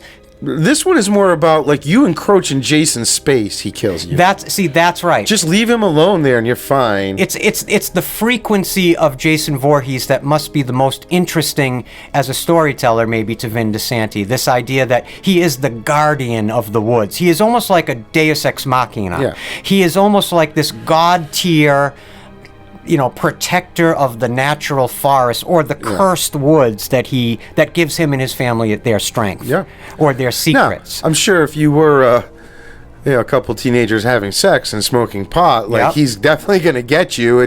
That's if you're doing that there, considering the whole, the way, he was killed or his mother believes he was killed and everything else. Isn't it always interesting in fan films when you stop and you think about, you look at the fan film and you see the elements of whatever franchise or movie it's paying tribute to that was interesting to the filmmaker. Like, you see the elements of the Friday franchise that were interesting to Vin Disanti. Sure. Because he's included them in his vision of these characters. Clearly, he's his favorites are like part 6 and 7. That's really, where he derives a lot of his. That's interesting. Yeah. It's that, That's a great edit. It is. Isn't that? See, It's great, Vincent Disanti does a lot of those. I would always, in my mind, call them shots, but they're actually more edits. Yeah. You know, they're just some incredibly interesting edits. When we watch and talk about the second film, Joe and I will point out a couple real standouts as well. But that's one of the ones that stands out to me in this one, that crosscut there. It's really well done. Really well done. Do you notice, by the way, the co-writer's last name of Never Hike Alone? The co-writer was McLeod, which is also Kyle MacLeod, the name of Andrew Lady's character. I thought that was kind of interesting. And, you know, the evidence markers are a beautiful way to kind of, it's that sort of reminder the whole time. Yeah. You know, the danger that you're actually in. Another interesting choice in this film is that you only have one character. Now, pragmatically, as a filmmaker, it's actually a really smart choice because you really only have to count on one actor to have to be there all the time. Yeah. You don't have a group that you have to corral for a year of actors or performers or friends. Yet it's a lot to put on one performer's shoulders. Andrew Lady has to essentially carry this film. I also find it very unusual and interesting that Vin Disanti, even though he had all these other tremendous responsibilities as a producer, writer, and director and the rest, to also decide that I'm going to also play Jason, which requires prosthetics and a lot of time and doing it. And I'm sure he must have had to direct a lot of this film dressed as Jason. Yeah, he was talking about that challenge in the interview, which, you know, and it reminds me of like when we used to try and do films.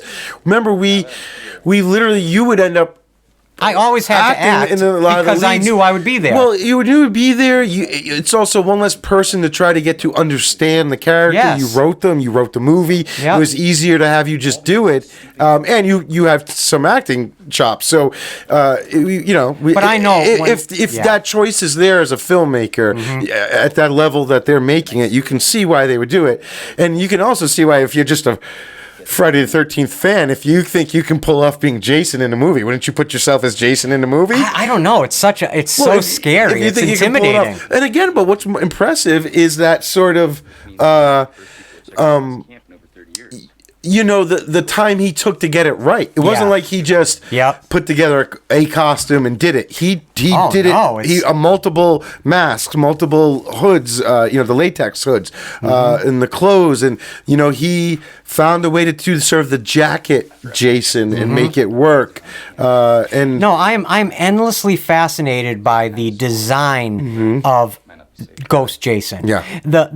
There is a sort of a simplicity to Jason, just like I was talking about the simplicity of this overall film. Everything in it is kind of stripped down purposefully to essentially provide the audience or the fans with a really stripped down version of exactly what they want. Yeah. You know, this Jason really is Ghost Jason, and the way he's designed with his clothing, the actual mask itself is, again, it's like tabula rasa. I keep going back to that. Yeah. And it's just it just works. it's also very clever to be able to find a great name branding sort of for your Jason, Of Ghost your own Jason, yeah, instead of just exactly. always saying our Jason, or you know, the way I did, it's just Ghost. You know, it's beautiful. Yeah, I agree with that.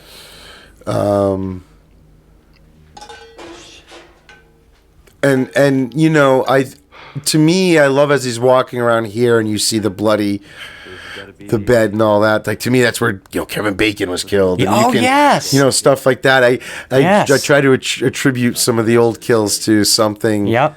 From the others, even though, you know, they're different buildings, but it all works. It's not. And you know, you were saying earlier, it's so true, like creating your own version of Jason for a story is smart too, because if he had said, I'm going to make a Friday the 13th fan film that takes place, you know, right after like part 3. Yeah. So we want our Jason to look just like that Jason. Well, how will you ever describe the distinction in your Jason versus that? Because it is the part 3 Jason. Like, it's so smart to make Ghost Jason his own thing. And luckily, at the end of part 8, you know, Jason was melted, the mask. So you have a fresh slate to Look at this shot right here. You know, whatever the curse is that sort of keeps manifesting Jason back into existence, and you know, it's a whole new look. It's a whole new. It's sort of Jason. Will come out. It's not. He won't have the damage from, you know, the other movies. Do you have a preference personally between Never Hike Alone and Never Hike Alone 2? Is there one that you like better than the other, or do you kind of find yourself a fan of both of them equally? Because I have a kind of a distinct impression. It's interesting. I'm trying to think of how I want to say this.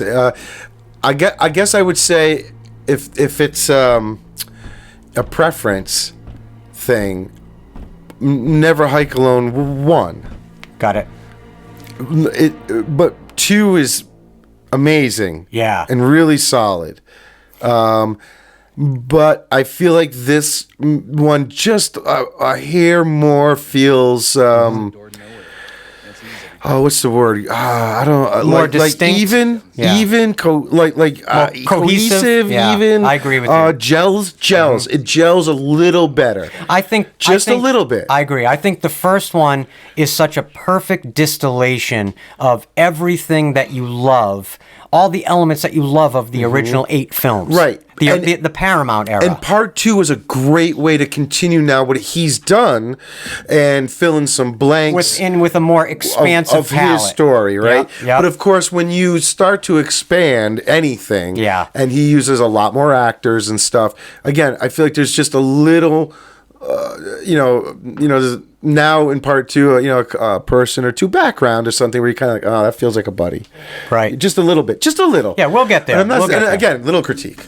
But yes, it's a gelling, just a sort of a gelling thing, It's interesting to me. The first film, again, very stripped down. It took a year to film, of course. Yeah. The second film is so much more expansive, and they shot that whole thing in 23 days. You have a plan. Incredible. And you've already done it. He had already made Hike in the Snow and Never Hike Alone, and he did, so he's a lot more experience. What he can pull off. You don't have to design Jason. There's a lot of things that are already established for you.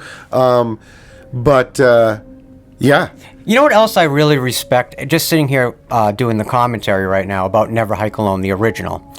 Vin Disanti is confident enough in his filmmaking and his storytelling to know that he can hold what the audience really wants back for a little while. Yeah. He can kind of stretch that elastic for a while and build that sort of subliminal tension. If you actually even watch Never Hike Alone without sound on and just look at the editing, the cuts, they're actually quite patient. Yeah. Each shot has a little bit of length to it. And what I think it does is it creates almost like, if you think of like the original Alien from 1979, where it's like the first hour and 15 minutes is almost hypnotically sort of methodical and slow. Yeah. And then they give you this jacked up, climax. Very similar to this. It's sort of starting, I was just going to say, right from that reveal. This is that reveal right there of the corpse. That's where the movie's rhythm starts to change.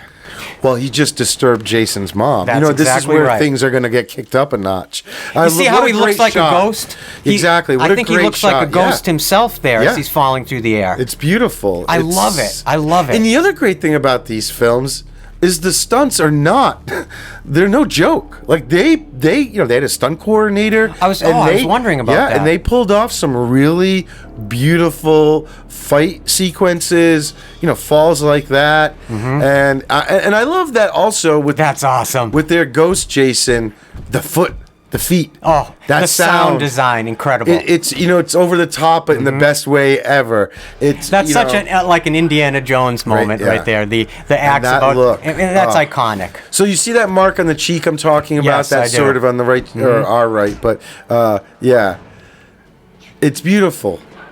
Oh my God, I love the skin tone on Jason's palette. Yep. That it's like. It's beyond rotted. Yep, exactly. He's now like a mummified, like desiccated almost. Well, and Vincent talks about he doesn't even have any eyes at this point. He's so rotted. It's whatever is manifesting Jason back into existence is also his vision. Like his vision is guided by whatever this curse is to enact revenge on anybody who comes into his land. And although they're going through an axe and a machete here, I do love that Ghost Jason kind of eventually gets attributed. Look at how he's floating. Yeah. I love it. It's so good. The sickle. I love how eventually that sickle kind of kind of becomes Ghost Jason's thing. Oh, it's so good. And it's interesting because Vincent Disanti's performance as Ghost Jason, actually, to me, I don't see a lot of traditional Jason in the body language. Yet, to me, it is 100% Jason. Yeah, so no, it's I mean, interesting. It's good. I mean, do you kind of know what I mean by that? I know what you're saying.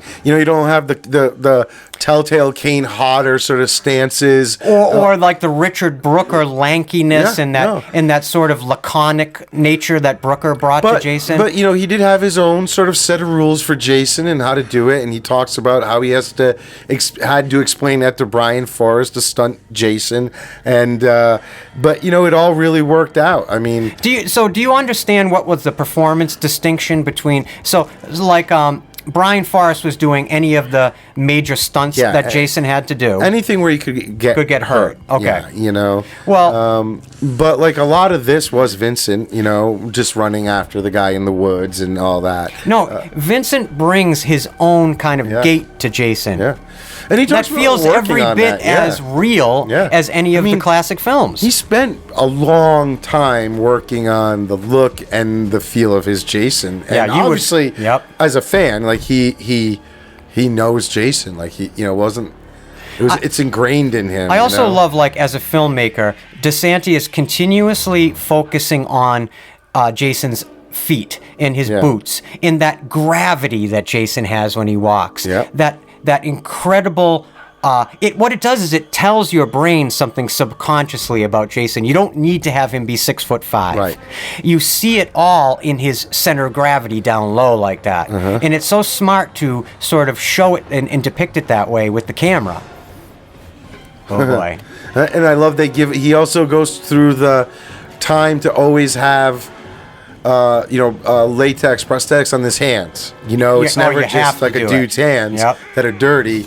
They're always the rotted, hands. That one reminds me of the hands in this remind me of who was the guy in Part 4? I can't think of his name right now. The grumpy old guy who played Jason. Ted White. Ted White. The hands remind me of Ted White's Jason. I definitely see that.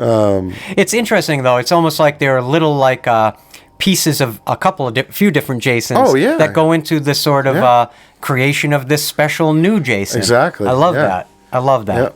Yeah. Just the same way he's peppering in pieces of all the movies to make his movie. It's a wonderful combination of everything.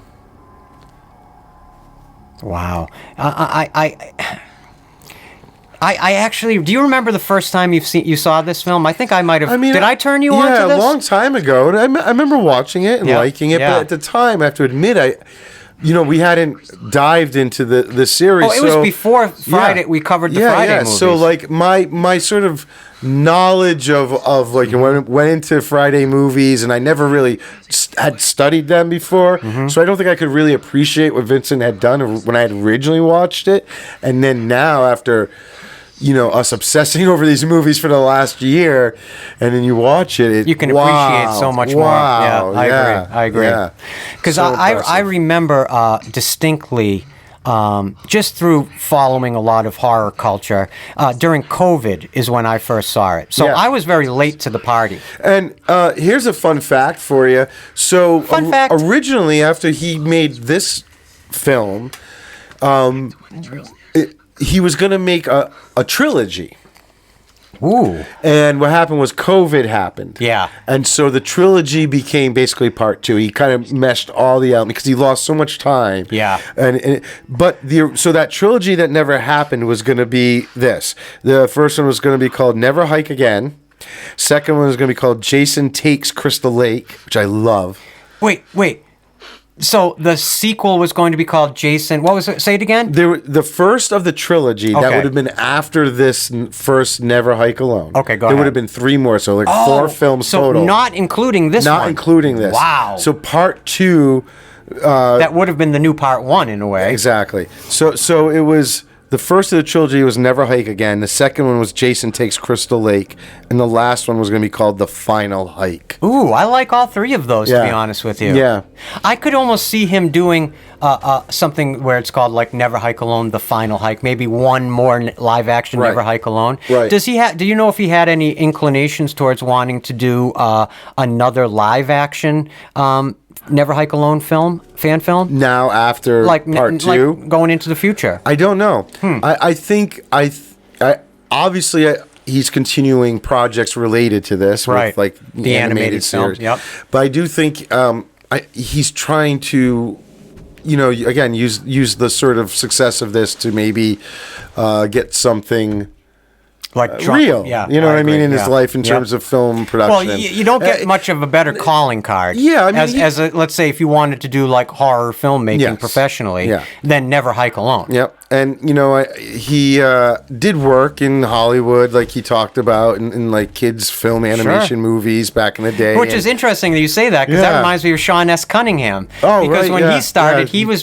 trying to make kids films. Movies. That's the funny thing about Cunningham that is he would make like a softcore porn movie. Oh, that didn't make much money. Let's try a kids like Bad News Bears. Like he was just throwing whatever against the wall and see what would stick genre-wise. Right. But that is interesting. It's an interesting connection. And even though we're not covering the Never Hike in the Snow film right now, it's pretty sort of important going into not into part 2. Not that you can't watch part 2 without having seen it, but it sort of introduces some of the new characters we get in part 2, right, and sets it up a little bit. So and as I suggest you go check it out. It's shorter. It's a short film, but we just want to keep it to these two main ones.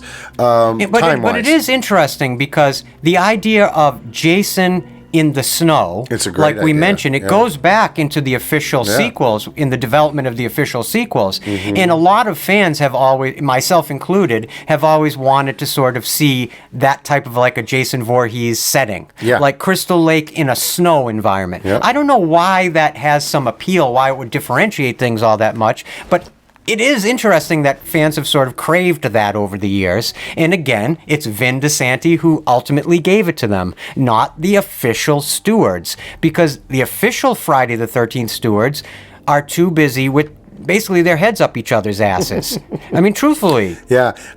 Vincent was to some degree associated with the Crystal Lake series when it was earlier in its development. The upcoming television series? Oh, wow. I believe it was Brian Fuller. He kind of left. Originally, it was Brian Fuller who created the Hannibal series from the Silence of the Lambs world. And I think once he... And now it's Brad Caleb Kane. Right. I think that's the showrunner. And I notice, I've been seeing Brad Caleb Kane's name as a producer on the It television series. So obviously he has some talent in developing IP to television. So that might lend some credence to the Crystal Lake series. But you're saying that Vin had some connection in the earlier development? I think there was going to be maybe a chance of him being involved to some degree. I don't know what, but then once the showrunner kind of position changed and everything, I think that went away for him. Right. But, I think it does also show just like...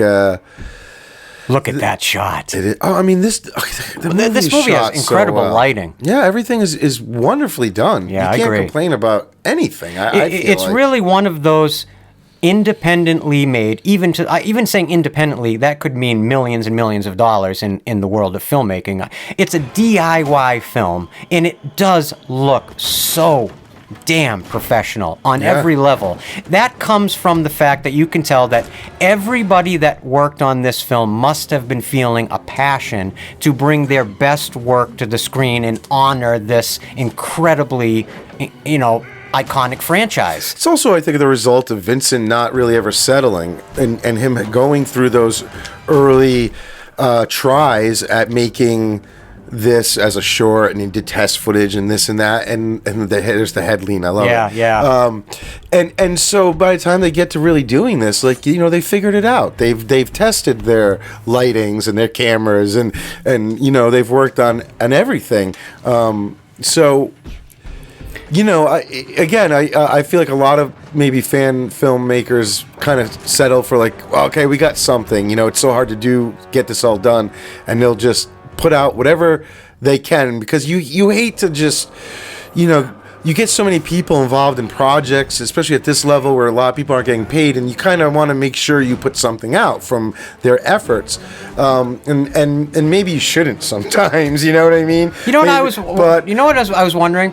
When you do a Kickstarter film, are you allowed to essentially pay yourself out of that money as a professional? I don't think so. Wow. So basically all the money must have to just go on the screen. Yeah. You cannot profit in any way. Wow. And it's interesting to me that I mentioned earlier, this short film cost $50,000. Yeah. Never Hike Alone Part 2 cost $330,000. Yeah. That's like a fairly professional budget. There's a lot of distributed independent films that cost less than that. There's that beautiful unmasked Jason too. God. It reminds me of, like, you ever see the imagery of like Tutankhamun or the like the old Egyptian mummies? Yeah, exactly. It has that sort of desiccated look, where the skin becomes black, like if you had frostbite. Yeah. It's so creepy. And again, it becomes a very unique design for unmasked Jason in this, the ghost Jason. He has a very unique face. I think that's great. There's also to show the dedication. If you watch that making of, you'll see that while they were making this movie, that Vincent like seriously cut his arm at one point. But they're in the middle of the woods, right? Oh God! It's not like you can just run. Yeah. So he literally just washed it out, wrapped it up in like a towel, taped it up. They filmed for 8 hours, and then he went to the emergency room. That is hoped that it didn't get infected and all that. But that is DIY filmmaking at its best. And it's the footage they have of the wound. Oh, it's so gnarly. It's a real, just a deep gash. It's great. But don't you agree with me? By the way, going back to this character of Kyle MacLeod, I totally buy the fact that he could have survived this long against Jason. I think the movie does a great job of giving you enough information that you will definitely believe that. Because these aren't just like campers out, trying to have fun with their friends. And this is a guy who he's experienced. And he's used to being in the woods to survive and finding ways to quickly, not heal yourself, but like if you get hurt, to tend to your wounds. He's almost like a survivalist in a way. Yeah. This was great too. God. When you realize that they both got each other, and the blood comes out. Yeah, because my God! It's again, beautiful. Look at this editing right here. Beautiful scene. And we've seen that type of not a trope, but that type of a moment in other films. Sure. And yet, I think this is one of the best executions of that moment. Yeah. That we're both stabbed. Yep. That shot of the machete reminds me right out of that part 2, the end where he gets. Look at again foreshadowing. The book basically saved his life. Of course, yeah. And you saw that book earlier. Yeah. I love that. I know. It's just good filmmaking. It's good writing. It's just smart writing. Yep, because you want to be able to have him take that hit. Yeah. But you need him to survive, right?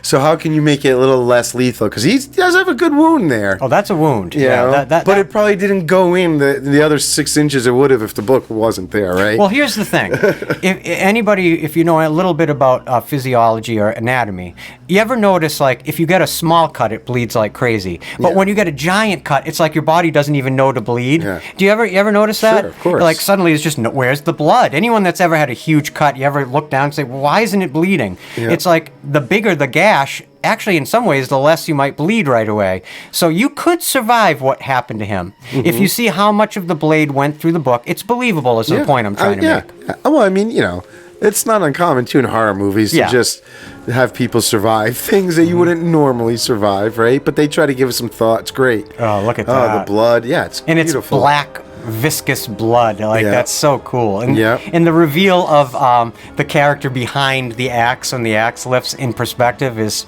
great shooting. Yeah. Just great cinematography and direction. Yeah, I just love Good it. stuff. Look at that. Great Come on. dissolve. You have to admit, Vin Disanti, almost gets a little carried away with those iconic close-ups of Jason's mask. You can tell that he was really in love with his own mask. Yeah, he wanted to shoot. Great. He wanted to shoot the shit out of that mask. Why not? So there's like 9 different shots, I think, of that almost like slow-mo close-up of Jason's face. Well, think about how long we went without it in the first half. Like now he's just giving it to you. He's giving you giving you the crack rock just the way you like it. Yeah. He really is. He's saying, here's the crack pipe. Crack pipe. Let me light it for you. Yeah. Let me light it for you. Yeah. I love it. It is a little indulgent, but and that's one of my slight criticisms I'll get into when we talk about part 2. There's a little bit of indulgence in part 2 that is certainly not as much in part 1. Right. I also think this movie has the perfect runtime. I love it. It's beautifully staged, isn't it? Yeah. And this feels it's like you real. have to do it, right? You have to do the jumping out of the lake thing. Andrew Lady absolutely sells this.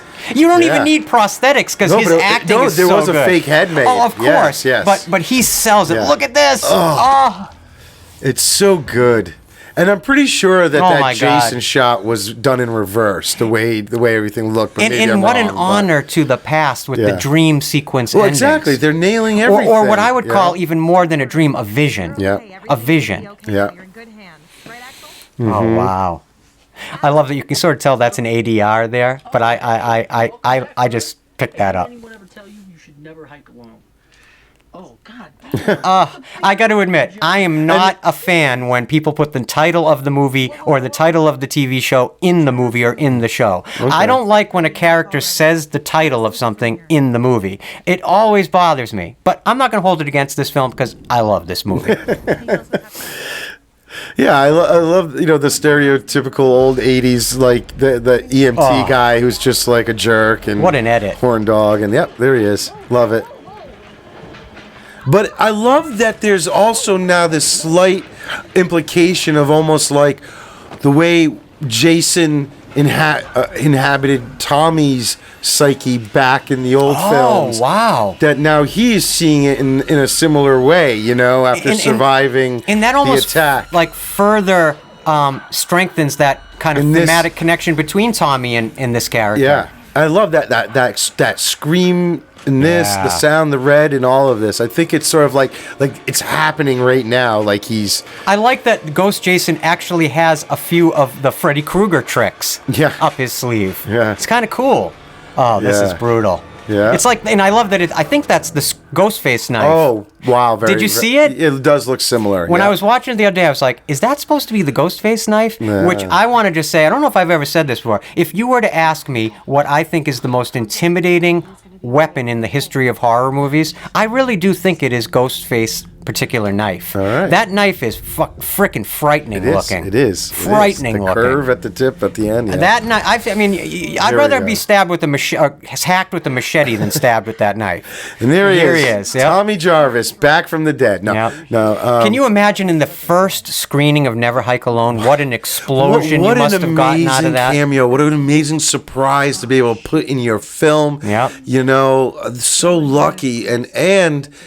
What a great character out of all of them in the old films to be able to continue or that deserves some justice to add some story to a character, Because Tommy Jarvis has suffered the same trauma due to Jason, he's the only other person that can actually see him, basically. And it's sort of like, it makes sense to me that he would become an EMT and course. stay in this area and, putting himself in a protector position.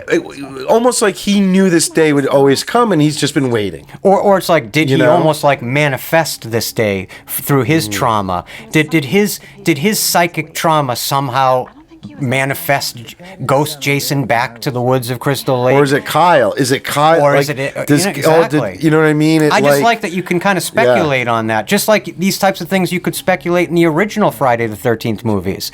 There were all these little like tangential, elements of the mythos that the audience sort of has to kind of work out in their own imaginations. Right. And there's one of the best parts of part 2 is that he goes back and sort of connects the dots with all this and does give you a little more of what was what was going on with Tommy and everything. That's, again, is sort of like when you were asking me, what do you prefer? It's just like two different things almost. Like the first one is just this beautiful love letter, to the franchise. And then the second one is him now adding to like his own Jason universe in a way, you know what I mean? Absolutely. And filling out some blanks for the fans who ended up falling in love with this first film, That's great. I love it. And Axel, again, a perfect name for the EMT guy, you know what I mean? Yeah, I don't know. yeah, I totally who's kind of a jerk. It just... Axel, are you okay? Here you begin to see a little bit of the cracks in the veneer a bit. When you start bringing in a lot of different kind of independent or amateur actors, it does in a way sort of take me out of it a little bit. Like I'm not trying to pick on anybody here because I've tried independent or amateur acting and it's very difficult. Yeah. Actually, the most difficult acting to do is not being in a play, in my opinion, and getting on stage. Film acting is so difficult because you're starting, stopping, you're doing the end of a line first and the beginning of the line second. Like it's very confusing doing film acting. It's not easy. These two didn't bother me, but I will say that they are replaced in part 2. Right. I don't know if that has anything to do with it. Could have just been scheduled. Well, they just don't feel of the same. But to me, talent. But to me, they're like those background EMT type characters in all these films. Were even like on Halloween 2, and like they always are kind of cheesy it's actors. A very good point. You know what? That's actually a really good point. I feel like it was almost the point of these, or at least the and guy. Please no, I'm not trying to pick on anybody here. I love everything about these films. Everyone in it, everyone that was working on it. I think these films are brilliant and wonderful and such a gift to the fans of not just the Friday the 13th films, but fans of horror films, of the slasher era of horror films that stretches from the 70s well into the 90s. The Never Hike Alone films is really a gift to all fans of slasher cinema. Like I keep saying, I feel it's just a beautiful love letter to horror slashers, but especially Friday the 13th fans. I agree. And it doesn't overstay its welcome. No. It's just so well designed and directed, written, acted, edited. Beautiful ending, with a cameo and the fight and everything. And of course, I love this music at the end. Yeah. It's great. Yep. And look at that, 4 people in the cast. It's beautiful. Wow. And then is this one? I can't. There's one of these two films has like a post-credit scene. Oh, really? And I can't remember. I think it might be the second one. Oh, no kidding. With a different YouTube blogger. I think it's the second one. Yeah. Well, this was fun. We just I'm telling you, I think we may have blazed a trail here so far today already with episode 34, because I'm going to have to do some research, but that may have been the first ever fan commentary for a fan film. Very niche. Yeah. That's about as niche as you get. A fan commentary for a fan film is very freaking niche, but that's the pocket where Joe and I live, right there in that niche. Yeah. Big Bear. You were asking earlier where they. That's right. That's where they filmed. Wow, Those they were in California. Yeah. At the time, that's where he was living. Now he's back in the East Coast where we are. He's in Massachusetts. I mean, they did a beautiful location scouting because again, those woods really feel like Crystal Lake woods to me. Yep. They really do. Yep. Again, I encourage everyone to go watch the making of on this because there's some beautiful stories and footage of them putting this all together. All right. Well, so now we have to prepare for the second film. While Joe is quickly preparing for that, I wanted to throw a couple shout-outs out there, a few people. All right. If you are listening, I wanted to shout out a couple of our faithful listeners. Of course, Biometal X. I've been getting a lot of really fascinating comments and messages on Instagram. Very knowledgeable horror fan. Just wanted to say a quick hello. Of course, our friend Nick Alfieri. Oh, yeah. I always want to say hello to Nick. Just one of our oldest and most faithful listeners, and we absolutely love you. I also really wanted to mention a new friend, somebody that has reached out, one of our listeners in Germany. We actually have a bunch of listeners in Germany that are very vocal and reach out. I guess we have a little German audience. I absolutely love that. His name's Bruno. He goes by Tsunamis. Okay. With a Z at the end. I just wanted to say hello, and I just want you guys all to know how much we absolutely love you and appreciate you. Bryce. Yes. Bryce, he joined us for he was there during the Halloween live stream, our Halloween party, our annual Halloween party. Had a blast. If you guys actually didn't get a chance to join us when we recorded our Halloween special live this year, you can find it right under the live tab on our YouTube channel. If you want to watch it, it's there forever. Yep. It was a really good time. We had a lot of fun this year. Our Halloween parties are always fun, a lot of laughs, very loose. It's not, if you've never watched one of our live streams, they're not really like these episodes. They're much looser. We have a lot of fun. We take a lot of calls. It's a good time. So I just wanted to say that. And Jason Sears, Evan Perro, there's a couple other names I want to throw out there and say hello. I want to say hi to Brian Crosby. I talked to him yesterday at Rhode Island Comic Con. That's why my voice is a little shot today. I was yelling at the con all Joe weekend. dragged his droids over to the Rhode Island Comic Con. And I got to talk to Brian about the show and horror movies and Back to the Future for a while, oddly, but it was because of my hat. But anyway, and yet let's keep things real here. Brian actually had a criticism. Yes. Didn't he? He asked me to relay a message to you, Christian. And why don't you share with our listeners what Brian was upset about? Brian, I wouldn't say upset, but he requested that the Art the Clown horn be retired for season 4 because when it's a little jarring when suddenly it gets honked and you got either your earbuds in or you're listening to it loud asleep. or something. So there, I've relayed the message. I make no promises, but I thought that was I will say this. I give you my word, Brian. You will not hear so much as one Art the Clown horn honk for the duration of episode 34. Now, when season 4 begins, episode 35, I make no promises. But for this episode, I'm going to grant you your frickin' wish. I saw a great Terrifier cosplay at the con I want to tell you about. Oh, wow. So it was somebody wearing the Ronald McDonald suit with a bloody neck with with Art the Clown's head, as if he had cut off Ronald's head and put his head on that body. Oh, wow. And then in his hand, he's carrying Ronald's severed head. Oh, I love it. It was great. I love it. I'm actually surprised that imagery hasn't ended up in one of the Terrifier films, that they haven't somehow referenced Ronald McDonald. It was great. Anyway, yeah. So, are we ready to jump into part 2? We might as well jump in. The episode's already 7 hours long, so we might as well do it. Yeah. So we're going to be doing our fan commentary here for Never Hike Alone Part 2 that I would argue came out in 2024 originally. Yep. I think it's probably even more viewed and more well-known than even the original Never Hike Alone. Yep. Never Hike Alone Part 2 really reached a wider audience and a larger swath of fans. Yep. And I don't know this for a fact, but I would speculate that I bet a lot of people might have first watched Never Hike Alone Part 2 and then said, let me go back and see the original short. Sure. Because Never Hike Alone Part 2 really feels like a feature film. Yep. So let's just dive in and we'll take it from there. And hopefully you guys are still listening and enjoying they're with us. Our journey through Womp Stomp Films, Never Hike Alone. So this movie took 23 days to film, like we said, $330,000 budget.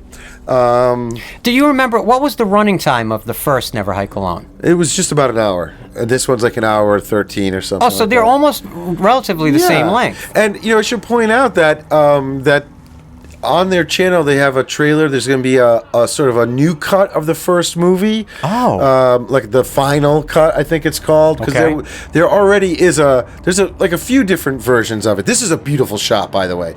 It took my eyes a minute to realize what we're seeing. Wow, that the really clouds does. are reflected in water there. It's gorgeous shot. It's So beautiful.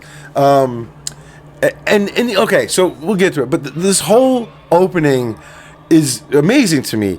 The fact that they got a kid that looks so much like the young Tommy Jarvis, young Corey Feldman, from the far shots and everything. I was like, oh my God, are you kidding me? When I first watched this movie, it actually took me aback. Yeah. Because I was like, where would you even have found this kid? Right. Like, he looks so authentically perfect Right. to be young Tommy Jarvis. He Yep. looks period accurate. Yep. He's The hair. He's a good Yeah. actor for a child Yeah. actor. He's really good. They found the vintage Mickey Mouse fishing pole, I think it is, and It's incredible. everything. Yep. So it's right from the jump. You are just invested, and you're just like, wow, that's Tommy Jarvis. Yep. That is Tommy Jarvis. Yep. Really good. I'm very impressed by this kid. He's great. And I like the idea of the reeling in the lure as Jason's getting closer. Again, these kind of little like subliminal sort of ideas that just kind of propel the story. And of course, it's not Jason. Yeah. But you see, by giving you that red herring, it ties Tommy Jarvis to Jason in through the trauma. Yeah, I thought it was interesting. I was looking at stills, production stills they'd put out. Vince sent the whole digital,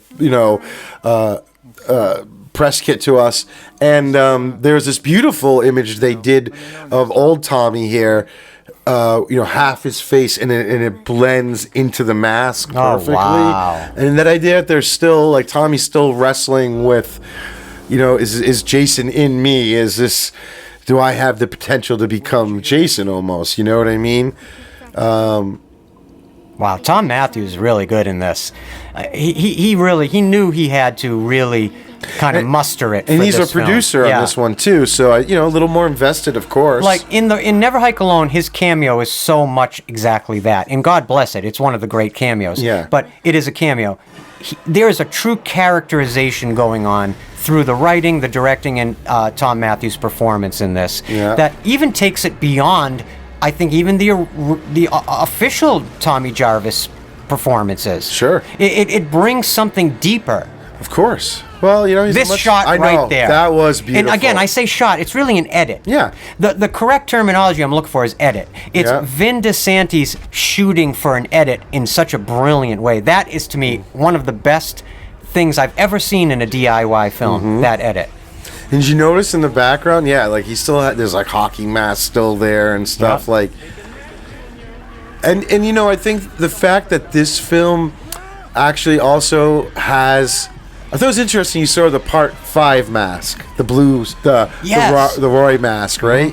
Very interesting there. Anyway, I think the fact that they got a whole bunch of cameos in this one from original actors and filmmakers from the original series really also shows how far the original success, like it reached a lot of people, and a lot of people saw the potential enough good in that they're like, yeah, sign me up, I'll do a Look cameo. at the way the water is in the hardwood floor. It's really, really great storytelling, visual storytelling. The dream within the dream, or is this almost just visions? Don't you also just love Ghost Jason's theme music that goes through these two movies? Yeah, the right music here is great. It's like a new theme for Jason that I think should probably be carried over into the official timeline, because I think it's so good and so distinct. And again, so much, I feel like, a league or two above most film soundtracks. I agree. And just beautifully shot. It never ceases to amaze me how much production value you can get from really great scoring. Oh, God, yeah. Like, if you can just create, even if you don't have a lot of money to make a film, if you have the creative ability or creative access to creative people that can give you very, very professional music, it instantly elevates the visuals as well. How many filmmakers talked about, their films over the years not really working until they see it with the soundtrack? Or you hear that thing where filmmakers, they'll use like temp tracks from other scores, and then they're so connected to the music, they want their score to almost sound just like the original temp music. It just shows you the power of that. More beautiful sky camera work from drones, and I love the Jeep. That they keep that sort of tie in with Jeeps from the old series to this one, the last film, this film.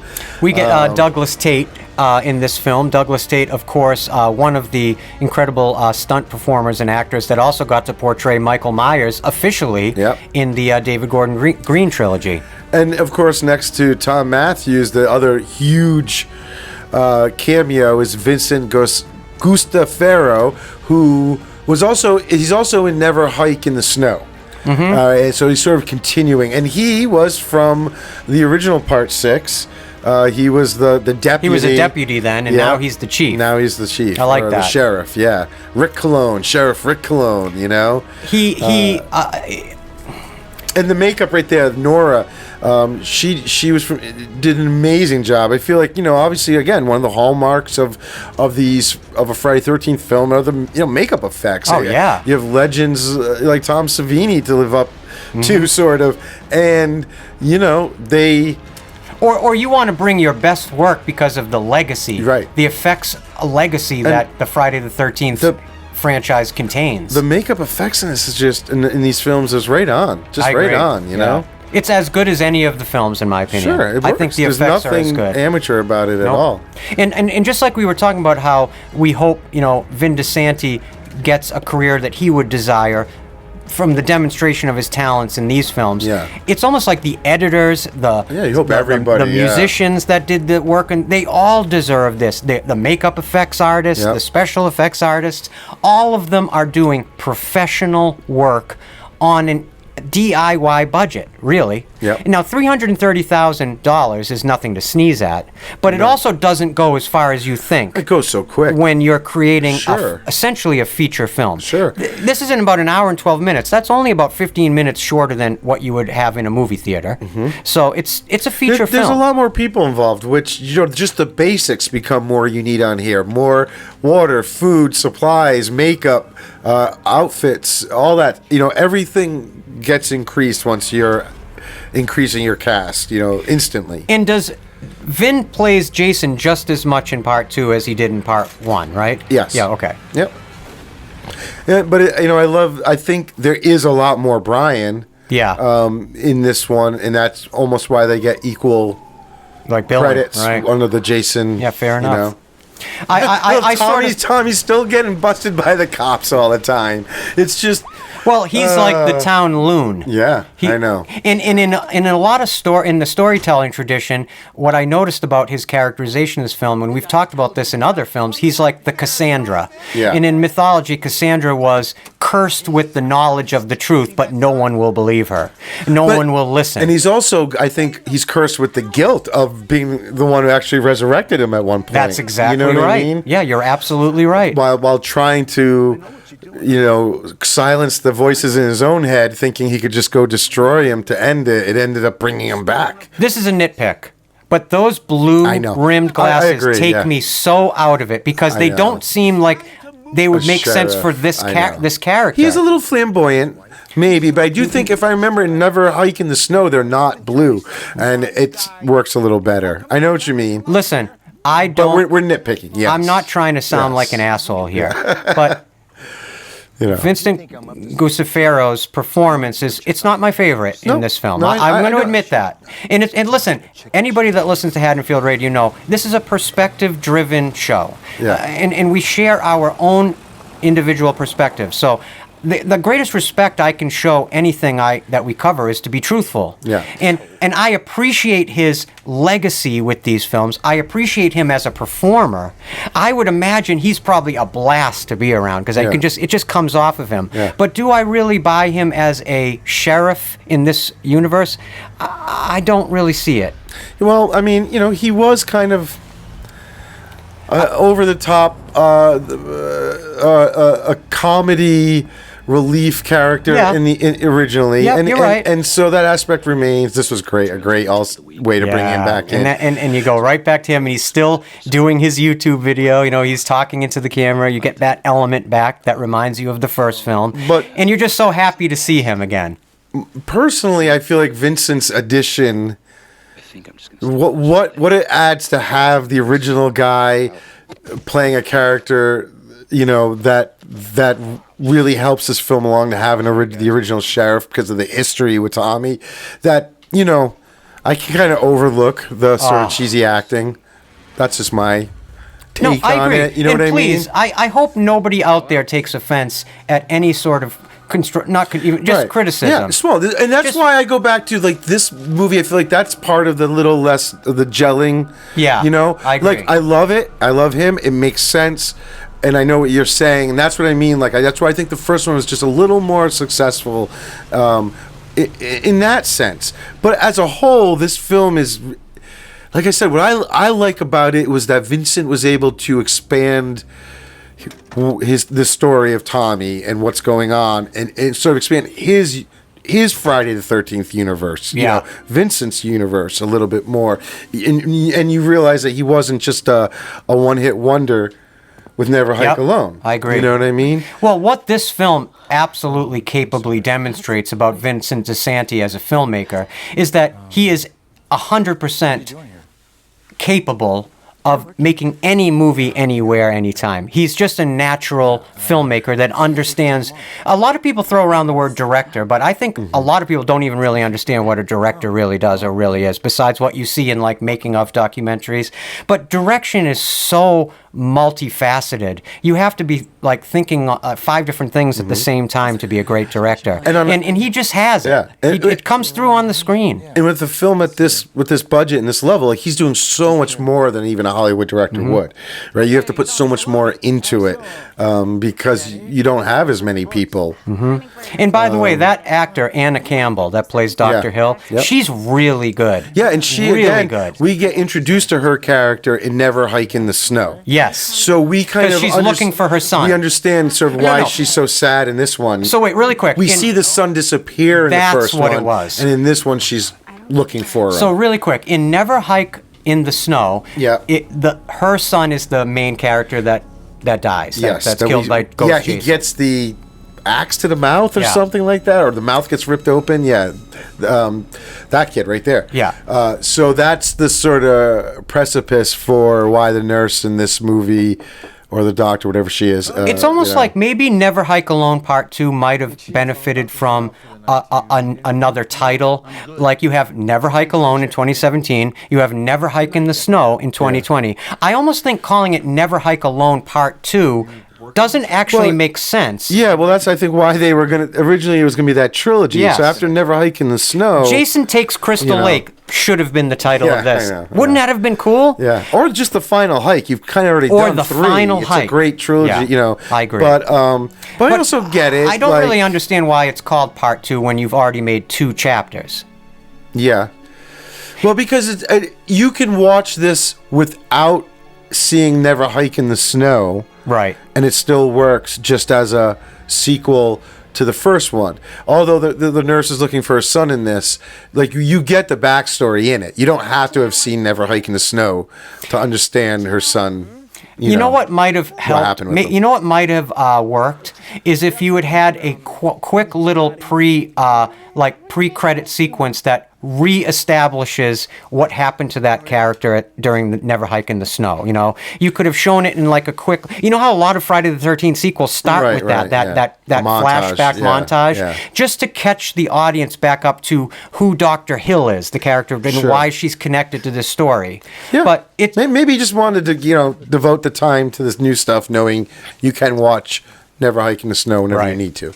And here we were talking about what was sort of absent in the first film is the sexuality and the sort of characters that are like what you're seeing right now. Yeah. And here they are in Part 2. He kind of introduces that element. I wasn't saying that was a bad thing. I agree. I thought it was more proof of that it worked. Without it, but of course, I have no problems with it. It makes sense. This guy's actually pretty damn funny. Actually. Yeah. It's a dude. In the way that she's like, go out there. I know, it's the old, you go check it out. I'm not doing that. I heard a noise. Let me go see what it is. I love this guy. He does not try. He's so funny because he's not trying to be a tough guy because he's got the beautiful woman in there with him. He's like, no, F that. I'm not going out there. I'm surprised she didn't just go out first. Yeah, that would have been. She kind of reminds me of Anna de Armas. Doesn't she know Anna de Armas? Yeah. She kind of looks a little like her to me. Yeah. It's just great. Like I keep saying, I love the way that they tie this story into the events of the first one. It's that sort of setup. It's really so theoretically, Never Hike in the Snow is actually the first movie, if you think about it.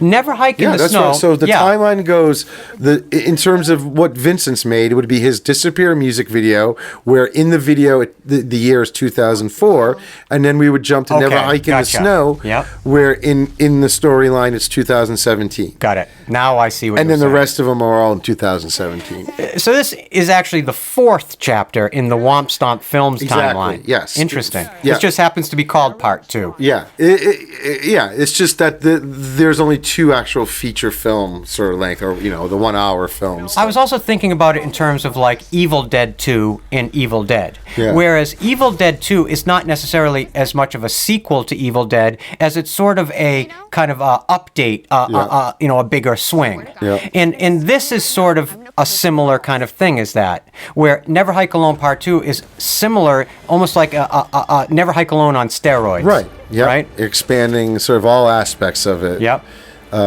Actually, she doesn't look like Ana de Armas. Well, only just for a few minutes ago, she looked like her. Now I don't know why I was saying that. That's great. She looks nothing like Ana de Armas. Sorry. Yeah.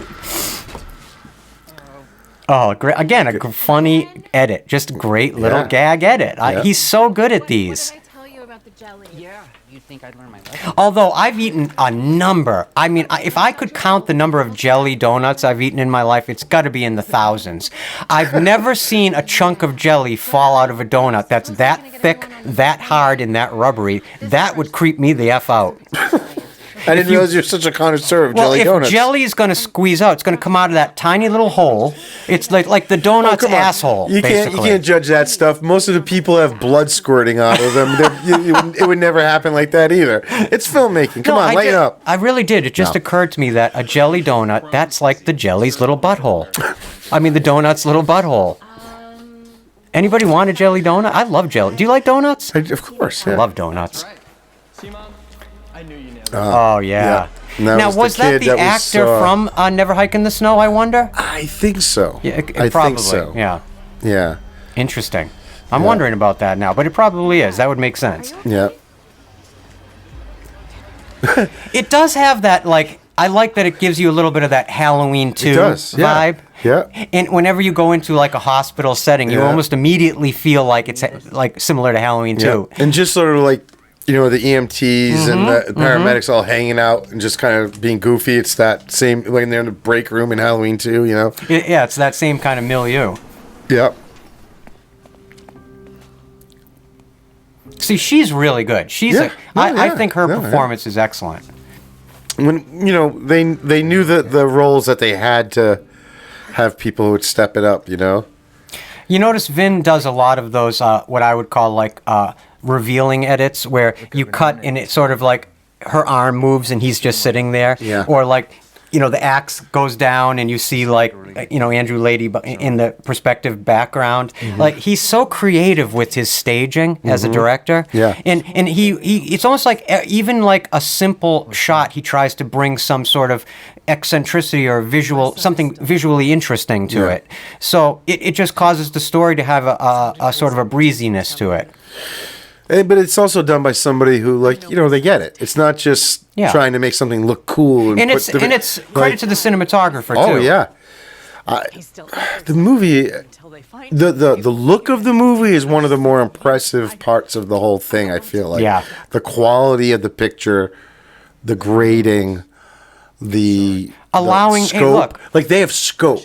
You know what I mean? Like, it's sort of like that end shot from the first movie after you see Jason walking down the road and it pans up, tilts up to the mountains, and it's really wide and it's really big. There's a scope, and that's, again, equipment. The lenses and having the right, making the right choices all the time. And it's hard, I think, to pull off scope and. That's what a lot of other fan films, that's when I usually see the digital manipulation. A lot of the other fan films, to get those big, wide shots that they want, that's where you start to see things being blended, images, composited, doing things just to sort of give them a shot that they just didn't know or have the ability to go film themselves, But they always do it in these films, and they do it right. It's funny, that last scene, the scene that was just playing out, You actually probably wouldn't have seen a See scene. scope right there. Yeah, it's beautiful. You know, that's like a Peter Jackson shot. Yeah, it does sort of look like Lord of the Rings. You know what doesn't I it? mean? Yeah, you're right. Anyway, go ahead. You wouldn't have actually probably seen a little character scene like that in one of the original Friday the 13th movies. They wouldn't have relegated the time for it. You know, I think what's great is it's a little moment where you have two characters expressing some feelings and emotions that just, to me, it just makes the story more appealing. It makes the movie more appealing. But the original Friday sequels, they were terrified of character moments. Yeah. It was all about driving from, hitting like a comedy. Yeah. Like every 10 minutes we need to kill. You're hitting these beats. Yeah. They did a little bit with the whole Tina thing with the doctor and That's Tina. true. Oh no, there are outlying examples. Yes, but in the beginning for a while, yeah, and you can see how as a fan filmmaker you would. You know, you don't have to go down the rabbit holes of trying to do some serious character acting. You can kind of just keep it moving and actiony and Jason in smaller scenes. But they pull it off. I mean, they. So real quick, this scene right here is taking place at the end, like right at the end of Never Hike Alone. Yep. So there, right now, in the first movie, you're seeing the scene with the paramedics inside the ambulance. Yes, exactly. This is where Tommy was while they were talking. Yes. Okay. Yep, I gotcha. exactly. I just wanted to make sure we're at the same spot. The sheriff leaves. He's there alone, and then he hears Jason and goes up to it. So yes, I think that again, it's a beautiful realization, for the audience to realize, like this is where we're at. This is how this is all tying together. This is why we're back with that hiker. I love that because, by the way, not to interrupt you, but that's such an iconic Jason kill. Through the like neck. pushing something through the throat. Jason loves killing people. He loves dispatching people that way. And so this right here is where we normally, there's the cameo from the first, right? You're right. It's all good, Tom. I wonder if those original two paramedic actors were disappointed that, or maybe they couldn't do it. Yeah, I don't know what the situation was. It's interesting. Scheduling, did he just try to get new people? Who knows? I kind of feel like the staging of this sequence this way in this film is even better than the original in many ways. But I love this idea that you're seeing two sides of a scene in two different movies. Yeah. I sometimes wish more movies did that. It's Back to the Future 2-ish for me. And I love movies How that do so, that. Though? Where they go back into scenes from the first film. Yes. You know what I mean? But from different angles. It's a weird thing I love in movies when you have those special situations where they recreate something from a sequel from the first. Yeah. And you get to see it from a different angle. Yep. Or it's just impressive to see the recreation. them do it again in a weird way. You know what I mean? And I can tell that I feel like there were some different choices made with the lighting and the coloring of their film. And I'm not saying it's bad, but I think it's a little richer here, a little deeper, a little. Absolutely. Maybe they were able to send this out to more post-production facilities afterwards for like color grading. Exactly, and all that type of stuff, and maybe they just also had better access to better cameras. Were to your knowledge, were both of these or all of these Never Hike Alone films, were they shot all on video, or any of them shot on film? No, not real film. No, this is all digital. That's what I figured. Yeah, it's all digital. But yet, look how cinematic this looks. Oh yeah, it doesn't look one step under cinematic. If they were shooting on real film, their budget would not have been $300,000. You're right. Yeah. But I will say, the first Never Hike Alone, if you had told me it was some sort of 16 millimeter, I probably would have believed it. It kind of has that feel. Ultimately, they might have the final. I don't think he did it for this, but you could make a film digitally, but then have the final cut like in a transfer made, put onto film, where then you kind of gain that film grain, and then you do another transfer, and blah blah blah blah blah blah. Yeah, this is great too. Yeah. I also love movies that do the feet kill, it's like when Michael kills the lady in the stall in 2018 Halloween. Oh yes, I love when you see that stuff. Mm-hmm. And I love Tommy's reaction. Oh, it's so look at the scar on the top of his head, or the healed old open wound. This is great. Remember me, maggot? Oh yeah. Remember me, asshole? Oh, it's so good. I think It's I so would have cut good. the line at "Remember Me." I don't think I would have thrown the asshole in, but it's still great. Yeah. Look at that. These shots Yeah. are great. And then this is pretty much where the movie ended, the first Yeah. movie. We did very quickly go from pitch black night to daylight, but that's all right. It happens sometimes in Yeah, but movies. the sun was rising, Yeah, sure. the sun was Why not? rising. Why not? You know. What's amazing to me is that Tommy still thinks like, going after Jason with a shotgun is gonna stop him. You know what I mean? I mean That did occur to me though. I Does get he it. not He doesn't realize? know. Like he doesn't know how you stop him. They're gonna figure it out when they But get wait. to the camp and he realizes that about the mother's head and all that. But all these years that he's been decades, he's been speculating on Jason's legacy and all this horror Jason's created. He hasn't realized that a gun's not going to do jack shit. I mean, you. Well, I guess it did. It something. slows him down. It did slow him down, but it's yeah. not gonna kill him. No. But I guess, look, it did slow him down. That's a shotgun Yeah. blast. That's buckshot to the chest. Yeah. You're going down. Yeah. I always think of that moment in Kill Bill 2 where Michael Madsen blasts the bride, right? He Yeah. goes right in the tits with some how's that rock salt feel in your tits? That movie's freaking awesome. I love Tarantino. Anyway. Nice. Yeah, I like that. Wessex County, that's the official in-universe name for the county where Crystal Lake is? Because I've seen it in these movies a couple times. For Never Hike Alone, yes. I feel like... Was that in the... Let me Google it. I'm Yeah, gonna take I was a gonna look. say, Let's take a quick peek. I can't remember now. I would assume it must be. If they can use names like Crystal Lake, then why not use that as Okay, well? I just did the AI in Google is telling me Wessex County is a fictional county in the Friday the 13th film series where Camp Crystal Lake is located in okay. southern New Jersey. Gotcha. It's just a fictional Yep. place in the original films. Oh, wait. In Jason Goes to Hell, they changed it to Cunningham County. Right, that's right. Yeah, That's interesting. But that doesn't exist in this storyline. Okay. That was a great edit too. The barreling in ambulance that scares the crap out of the nurse. yeah. So good. Well, anybody that's ever walked around with your earbuds in, if you try to walk in Yeah. public, how many times I've almost been killed by trucks and cars because I'm not paying attention. Yeah. So it actually is very real. Tell me you can't go in there. No, I need a doctor. No, you need medical attention. Nurse Holly. Yeah, he does need medical attention. Okay, tell me, clean him up. What happened? She's so good. I mean, she's a Yeah. really great actor. Yeah. Do my best. 1, 2, 3, go. She's another one. She should be on a TV show. She should be in a movie. She's really... Maybe she is, and Yeah, I'm ignorant yeah, to it. yeah, yeah. But she's really good. Yep. Anna Campbell. That's her name. Excellent actor. She gets some decent time in Never Hike in the Snow as well. Yeah, right. Never Hike in the Snow, that budget was $100,000, and they only spent 6 days filming that one. I mean, it's much shorter, but Wait, oh wow, 6 days to film that. yeah, Wow. double the budget of the first film. $100,000. Wow. I mean, Yeah. these 3 films, they've had, that's a lot of money that's been invested into these fan films. Think about that. Yeah. Especially for something that you're not allowed to profit from. Yeah.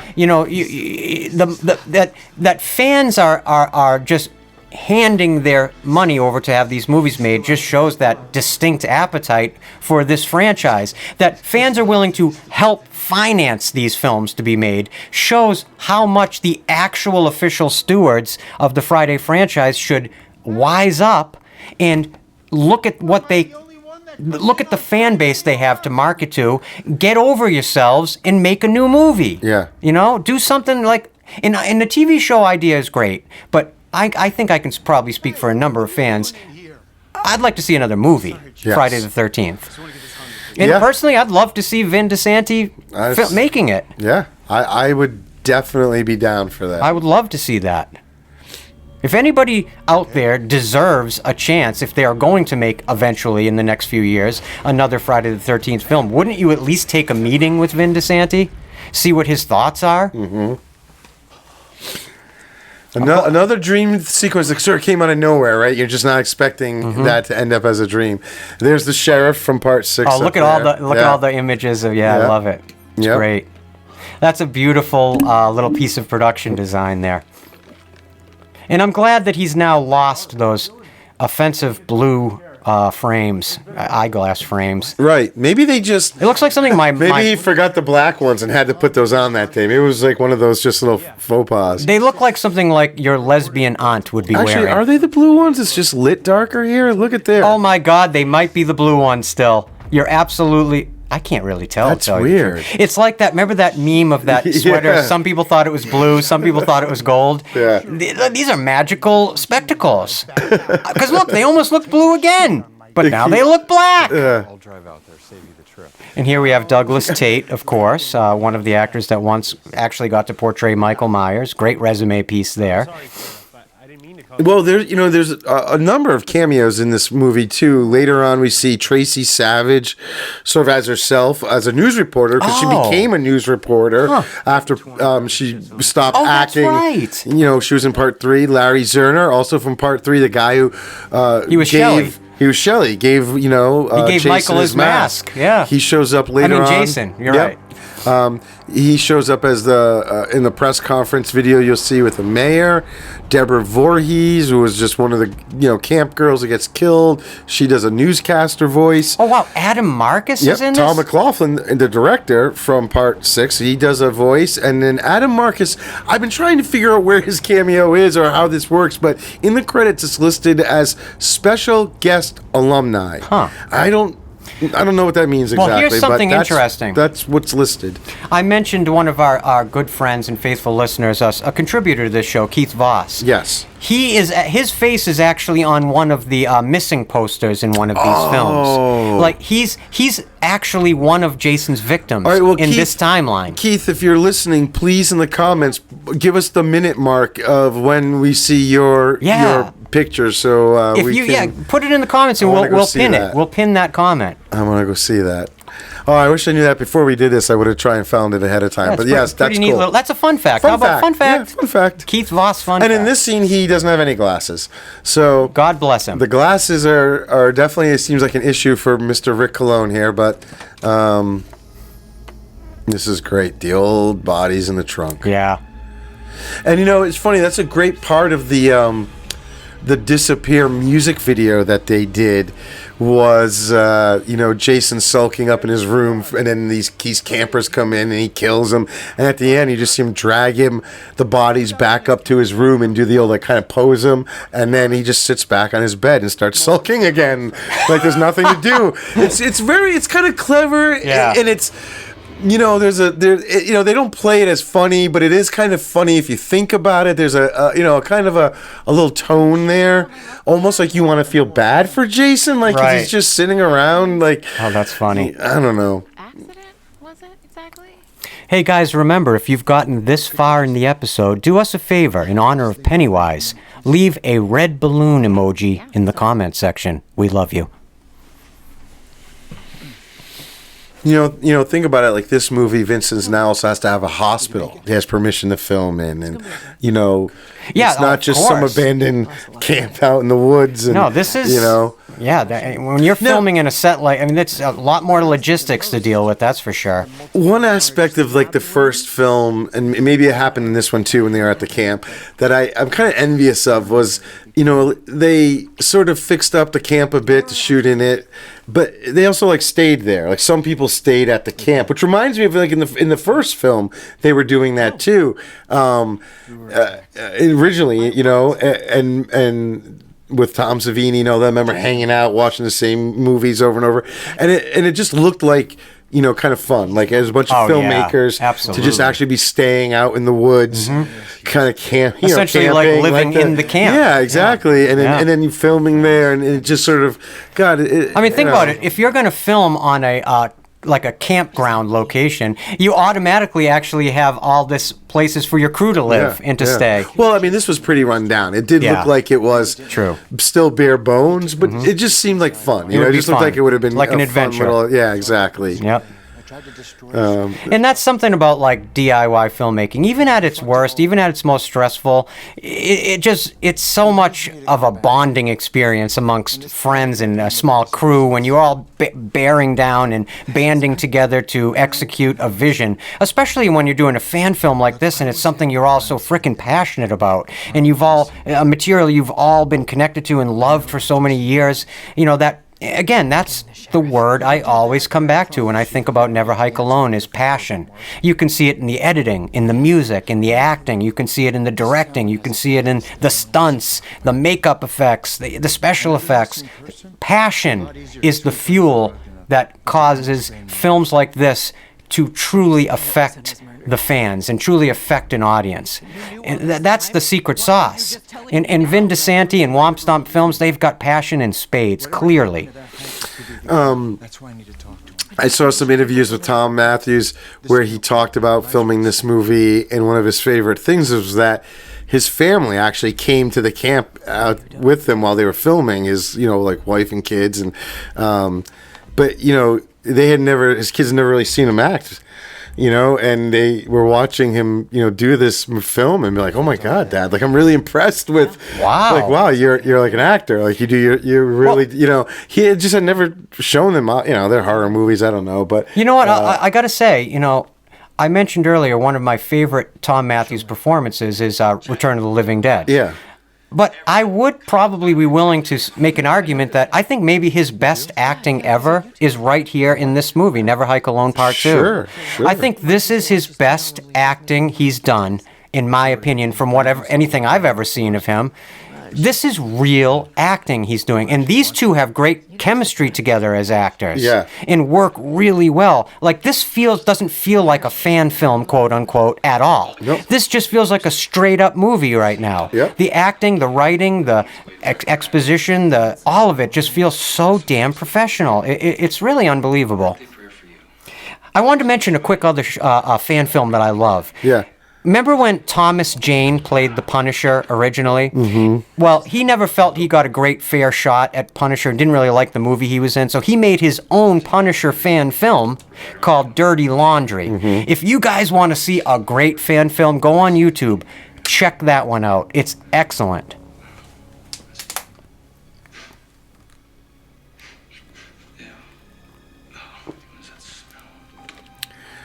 Some great use of the found footage to continue telling the story. I love that element continues on in the storytelling here and is actually very important to the storytelling. And brings in part one. And then the mother's head. I love that they slightly sort of change sort of Jason's little like habitat, his lair, but it's still sort of the same. Yeah. With like, he puts the candles in the head. It's like a little shrine. Like it's still. I love that sculpt. That Pamela Voorhees head sculpt for this movie is really good. And I love that it's so unique. It doesn't look like any of the other ones we've ever seen.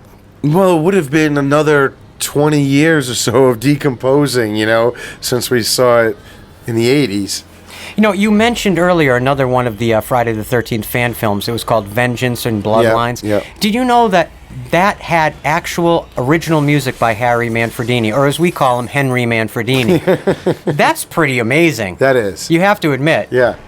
Well, I mean, I don't know what budgets are for some of this stuff, but there are a lot of Hollywood people that if you can just pay their fee. Oh, hell yeah. They'll just. It's a good point. They'll work for you. They'll do it. I was even thinking about Gus Van Sant's version of Psycho, right? Almost in a way as a fan film. Yeah. Like Gus Van Sant, as a tremendous fan of Psycho, recreating the film his own way, it almost sort of qualifies as a professionally made, professionally exhibited fan film.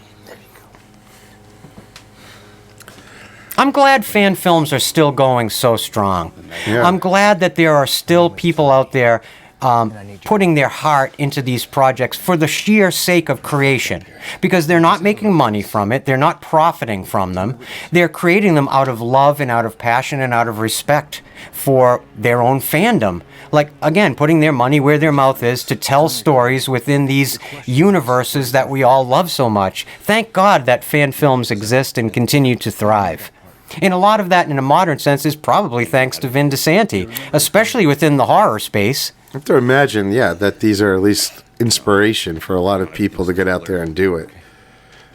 I would have to say, like, even thinking about our own creativity and our own show here at Haddonfield Radio, just when I think of season 3, all I would ever hope is that maybe we could be in the same breath as a Vin Disanti's Never Hike Alone or a Crystal Lake Memories. And, just to be in that same conversation would be a dream come true, because the work that those fans have done celebrating the movies they love has been so inspirational to Joe and I in doing our own work celebrating movies we love. So it's just like being a link in like a chain, like a link on the chain.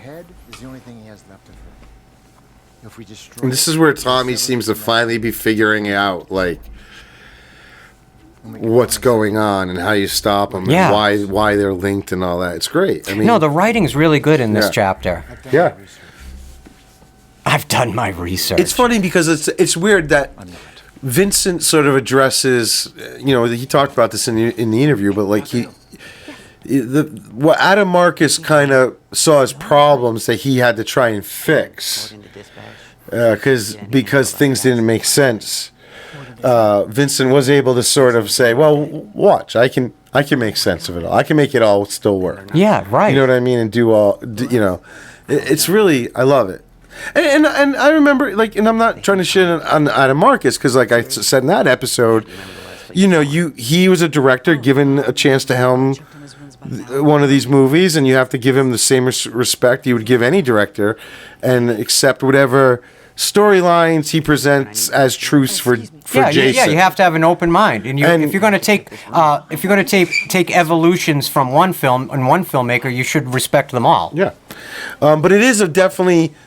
He did do some big swings, and he definitely took the storyline in a much different way than things were going with the Paramount years. But much like this, I think what like Jason Goes to Hell proves, whether you love the movie or not, it clearly proved again the elasticity of this franchise. So I'm saying, I can appreciate Jason Goes to Hell and all the big swings and Necronomicon and all that stuff that Adam Marcus was doing. If you're going to get 9 films in, you have to start taking chances. But it's great that Vincent was able to point out that, okay, I see what you guys did there, but we can also do this too. Yeah. We can also go from part 8 and keep that Jason alive. Mm-hmm. No pun intended. Again, going back to what we were talking about earlier, I just wish within filmmaking and within expansion of intellectual property that you could allow multiple different creative people to tell multiple different kinds of stories about one character at one time. Yeah. Like, I don't see why you couldn't have a Ghost Jason movie and like a Living Jason movie or a Revenant Jason movie. They're all just different versions of the same character. Why not try to evolve all these different kinds of avenues and just make each one interesting? I don't see why there has to always just be one unified sort of character. I don't think there is anymore. No, there isn't, and I'm glad for that. Because even with the new official things coming out, Camp Crystal Lake, and you have the Jason universe. These are very different. I love that. These guys are literally 2 feet away from their target, and they're still using those laser lights. I know. I think that's just a funny, nice little tie into the original. When I was watching this the other night, and they came out of the elevator, I'm like, oh my God, it's a Predator. Yeah. They brought a Predator into this. Batman fought the Predator, and now Jason is going to fight the Predator. I'm surprised Jason hasn't fought the Predator yet in real life. I'm actually shocked by this, especially in the comics. God, maybe Jason has fought the Predator. I'm going to have to look into that. Oh, God. There's probably all sorts of team-ups going on out there. God, you have no idea. The Predator is everywhere right now, especially in comic books. Jason doesn't exist. Yeah, well. What the? Oh, Oh, the boy. blue glass. I love Here this it red comes. light. Yeah, we're getting to one of my Oh, this is that shot. Oh, my God. Point it out to me. You'll see it. Point it out. I think. Joe's favorite shot. And there's the... Ooh. Good stuff. The feet sound. It's just beautiful. Yeah. Great sound design. Anticipation. I love that.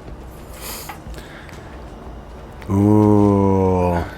Oh, he's good. Look at how great that head is. Yeah. Doesn't that look exactly like Douglas Tate? And they had to do a fake head for Drew Lady in the first movie, and I thought, all the fake heads look great in this movie. I mean, that is so good. It's spot on. In the sort of light sort of hides any of the problems, maybe, you know? This is great. Very video game. Oh, I love it. But, from the cop perspective, the body cam perspective. Whoa. It's got to be a nod to the video game, Absolutely. right? Yeah. Oh, maybe. Yeah, you're right. You know? I always love somebody getting punched Right through their through, body. yeah. That's awesome. That never gets old.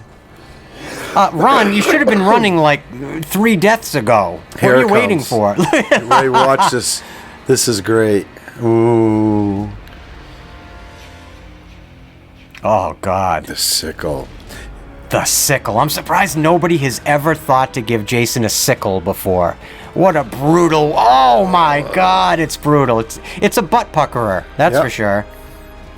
And he has a great kill with the sickle also in that music video. Oh, that my Disappear God. music video. I love that it's gross, it's scary, but it also sort of makes you laugh. Right there. Look Oh at my that. God, what a shot. Look at that shot. Look at the body The body's in positioning. the background, the pool of blood, his stance. It's majestic. Holy crap, I love that He just shot. steps right through her guts. I'm just insanely jealous of that shot, that somebody else made that shot. It's just so good. And I bet the hardest sharpened implement to throw at somebody and have it stab them would be a sickle. Think about God. it. And yet, leave it to Jason. He did it. I do like that this Jason is a Jason that doesn't have to be in close proximity to always kill everybody. Yeah. He has that, ability to throw the axe and throw the sickle. Yep. I think he even does the bow and arrow at one point in these movies as well, which it's weird. So, I remember like when we covered the 2009 one, that was one of my criticisms. Like Jason just felt a little too smart, and here he is wielding these things. And then in this one, You're gonna piss off Davy Death Ray again. I know. But he does the bow and arrow here too in this series, and it didn't bother me. It just kind of goes back to that overall feeling I get from whatever Jason I'm looking at, and that 2009 one just didn't do it for me. I gotta say really quick. No, I'm sorry to interrupt, but those scratches you were describing on them, it's interesting. They sort of suggest the chevrons. Right. It's neat. Yeah.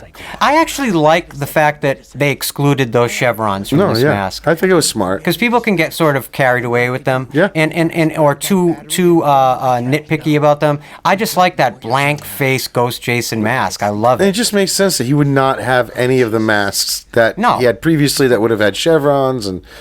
It's almost like his spiritual face. This is kind of great when Rick Cologne finally goes up against Jason. And he literally goes full John Woo on him. Man. He goes full hard boiled.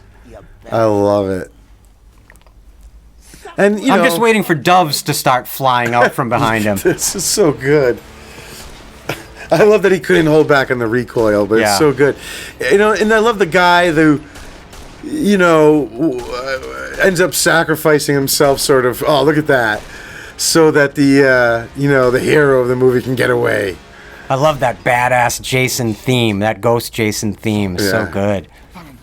Sounds almost like from Inception, like bah, bah. Yeah. I love it.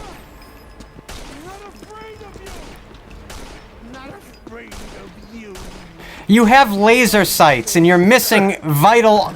Aim at the head. Yeah. Oh well, now forget it. Now I took an axe to the collarbone. That would hurt. Oh, the sound. If there's something that would hurt more than getting an axe, there he goes. Something that would hurt more than getting an axe put into you would be having an axe pulled out of you, in my opinion. Yeah. That's great. Oh my God, that's my favorite part. What a great kill. That is my the favorite whole thing, part. from when he shoots Jason to the oh shit. Yeah, it's so good. Yeah. The other way. No, Maybe closing the doors at least. What do you? nobody blows up ahead this side of Cronenberg like Ghost Jason. Damn. He almost bit it. Look at that gash to the side of his neck too. Yeah. Oh God, it's brutal. Yeah, he just got shot like right through his head. Yeah. Look at this. This looks so Crystal Lake to Yeah, me, doesn't it? yeah. Even the lighting, the day for night sort Yeah. of look of the lighting just feels so much like the Paramount Friday films. I don't think this is day for night though. This particular. But one. didn't it It's have that sort of dusky. vibe? It's Yeah. that dusky thing. Yeah. See, I love that. Jason going back to the lake. Yeah, heal himself. Just jump in. This one little shot is sort of like explains so much Yeah. of the unexplained about Jason in a Yep. way. You know, that one shot. Yeah. You're like, how did no one never ever not do that in the Paramount days? I don't know. It's so good. Well, it's just going at that mythology directly. Yeah. Vin is just going at that mythology directly. He's Yeah. not hinting around it. He's not teasing about it. He's just directly inferring the abilities of that water. Exactly, he's inferring. That's what I like Yeah. too. That he doesn't. It's not like some character now is like, oh my god. Yeah. So Jason he goes back to the. Yeah. It's just you see it and you have to connect all the dots, and it Yeah. looks great and it when works. when it comes to like film or TV storytelling, I'm always a fan of show don't tell. Yeah. Show don't tell. I think Yeah. that's so important in storytelling.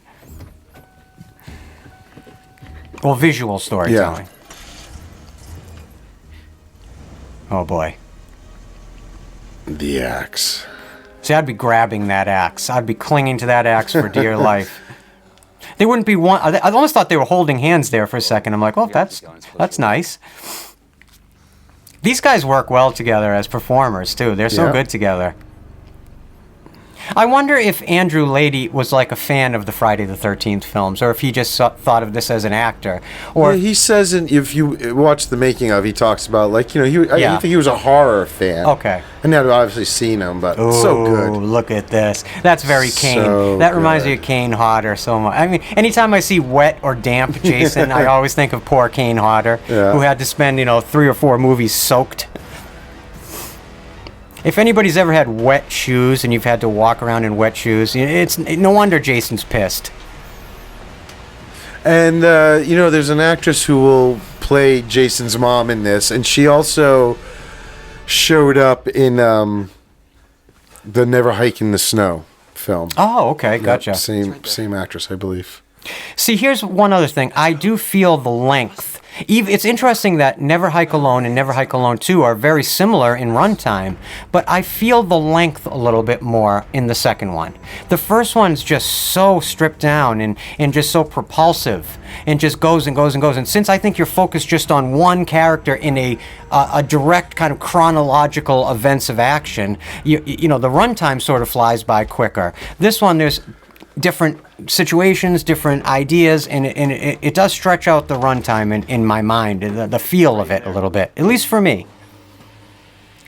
Oh boy. It was right there.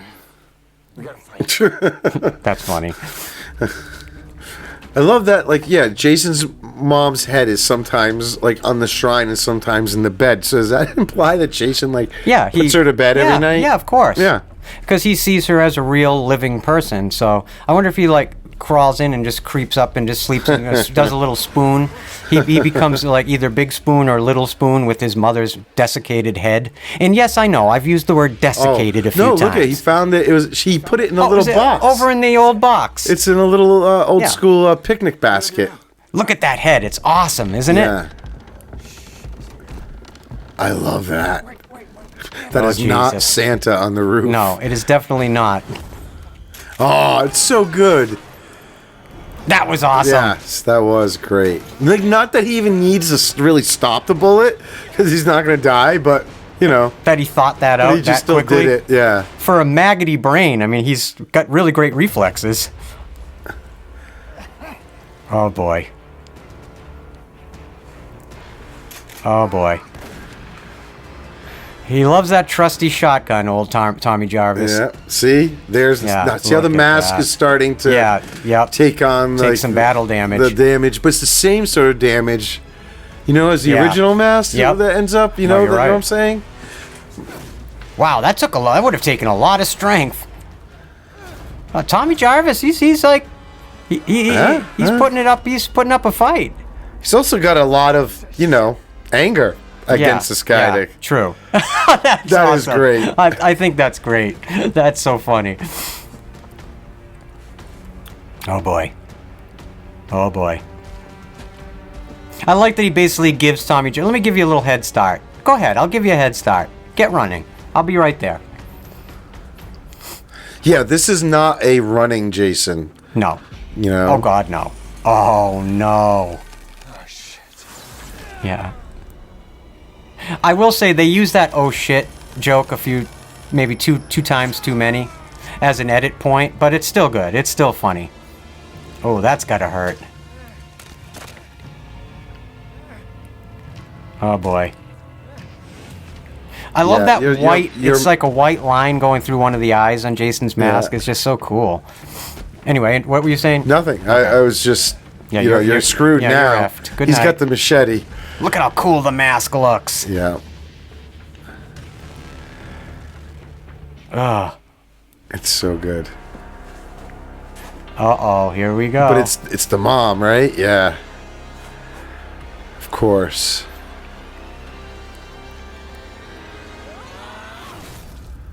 Ooh. Uh-oh.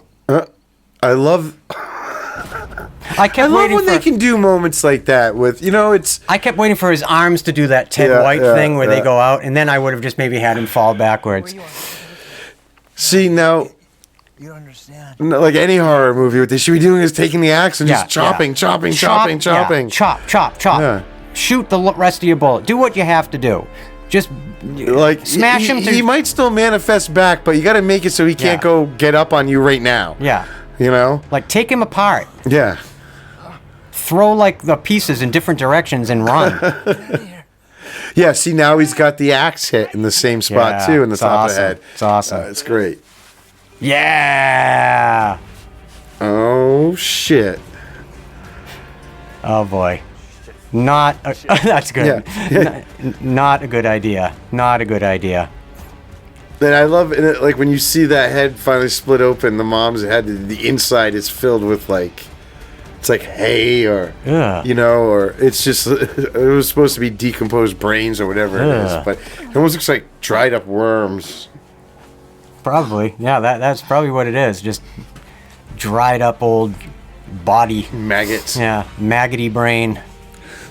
I love that sculpt. It's so good. The screaming look on its face. I love it.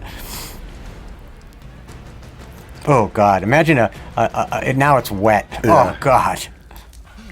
God, you got to get a little hand sanitizer after. We'll destroy it. The only thing interesting here is how I'm pretty sure Jason's about to pop out of the lake. But it's sort of like, how did that happen? Oh yeah. See? Oh God, you're right.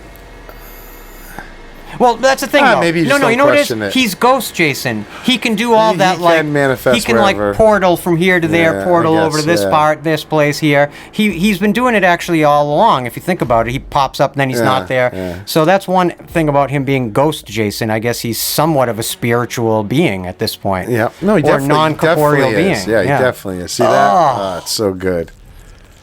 Oh no. I broke my toy. Mama? He's like, oh. I literally had one thing in this world. And you just took it. Oh, boy. See? Oh, jeez. Oh, wow. Mom. And she's got the sweater on and everything. That's cool. Ooh, I like how she's cast well. I buy it. Yeah. Now, are they seeing it too, or are they just seeing Jason? It almost looks like it. Yeah. I've wondered that too. I think the suggestion. I swear they look like they're reacting to seeing her too, unless they're just trying to look out at whatever Jason's looking at. I mean, they chose to cut away to Tommy Jarvis and her and Dr. Hill for a reason. I was wondering if maybe they're actually seeing that. Now you're talking. Good. Decapitate. Now Instead now of the going. mask under the water, you get the whole head. Hack him a few more times. Hack, So hack. good. But into the But water. it's all exactly. Because they're dumb. That's dumb. Yeah.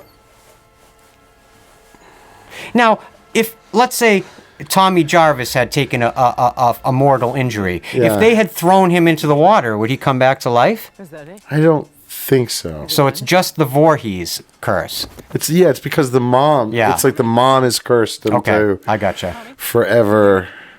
You know. Because I was like, I wonder if this is like Ponce de Leon when he found the frickin' Fountain of Youth. No, he was just at Crystal Lake. Or maybe there's other places like this The in new the world. Jason universe, like the Sweet Revenge thing, does imply, that there's the girl in that does come back from Oh, the yes, dead. you're absolutely right. Now there's Tracy Savage. I like that it's 12 dead, including Killer. Oh, wait, I was going to say that makes 13, but including Killer. Yeah.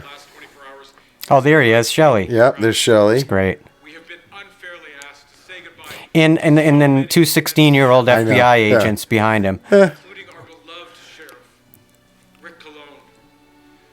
To the victims and their families, I offer my sincere... It is good to see Shelley, though, isn't Yeah, it? it's nice. It's great, And it- to. And it's neat because here we are now at the end of the second film, and you get a substantial cameo, just like Yeah. in the first. Yeah, I love that.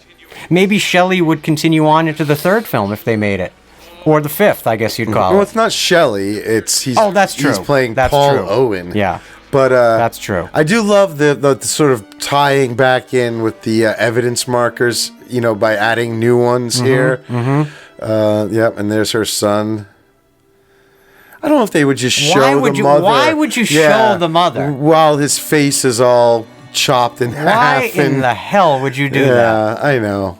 But you don't. Again, we're nitpicking. Yeah. All movies I do know, stuff I know. like this. We're isn't- just teasing. This is not Anything we say is criticism. like we've said some criticisms about the quote unquote yeah. real Friday movies. It all comes from a place of love. We love all these films. all love. I love both of these Yeah. films. I love but sometimes you got got to to point out some things. Yeah, to of course. critically. It only And it only makes the from my great things better. My talk with Vincent, I would say that he would wouldn't be offended at hearing Yeah, some of course. criticisms here and there. But in general, I love these movies. They're I do so too. good. They're Excellent. so good. You know what it is? They're really inspirational. They're worthy of your time. If you're a fan, I would hope you would be able to find some merit in them. And I actually think one of the best compliments you can pay these Never Hike Alone films is, I would imagine they may have even created new Friday the 13th fans themselves. Oh, sure. In younger people that maybe never watched the original movies and might have found these on YouTube. So what's next for you now? More adventures in the forest? I think I've taken my last hike for a while. I don't think I'd ever go in the woods again. I think I've taken my final hike. Ba-dum-bum. Thanks for saving my life. Oh, he's a handsome devil. Let me just say, Tom Matthews is nothing to sneeze at either, but Andrew Lady is a handsome devil. Sorry. Well, I got a long drive ahead of me, and my mom's probably worried sick, so I should get going. Yeah. Don't want to keep God, these movies are See great. you on the trails, Travis. Yeah. Kyle out. I like Take that. care, kid. I'm just really so glad that we've included these films this season. They so deserve their place where they rightfully belong amongst the other Friday the 13th films that have come before them. These films deserve to be canonized. And if the official stewards don't ever do it, it should be canonized in every Friday the 13th fan's hearts. Because these are a part of the legacy of Friday the 13th for sure. And there's Undisputably. I love that. The little nod, as always, to Jason.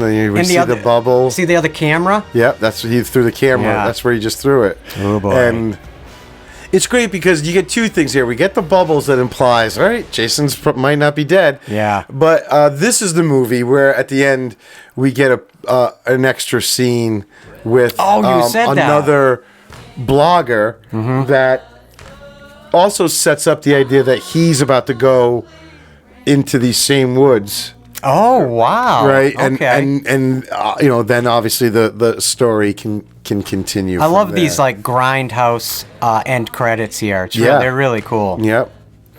Wow, this was a lot of fun. And you know what? What a wonderful way to sort of put a cap on season 3. What a wonderful way to spend a couple hours or a few hours just watching these Never Hike Alone films together down here in Joe's basement with you guys. This season has been one of the greatest creative periods of my entire life. I am endlessly proud of this season and endlessly proud of being a part of Haddonfield Radio, and I'm so thankful, and I know Joe is too, for every single one of you guys.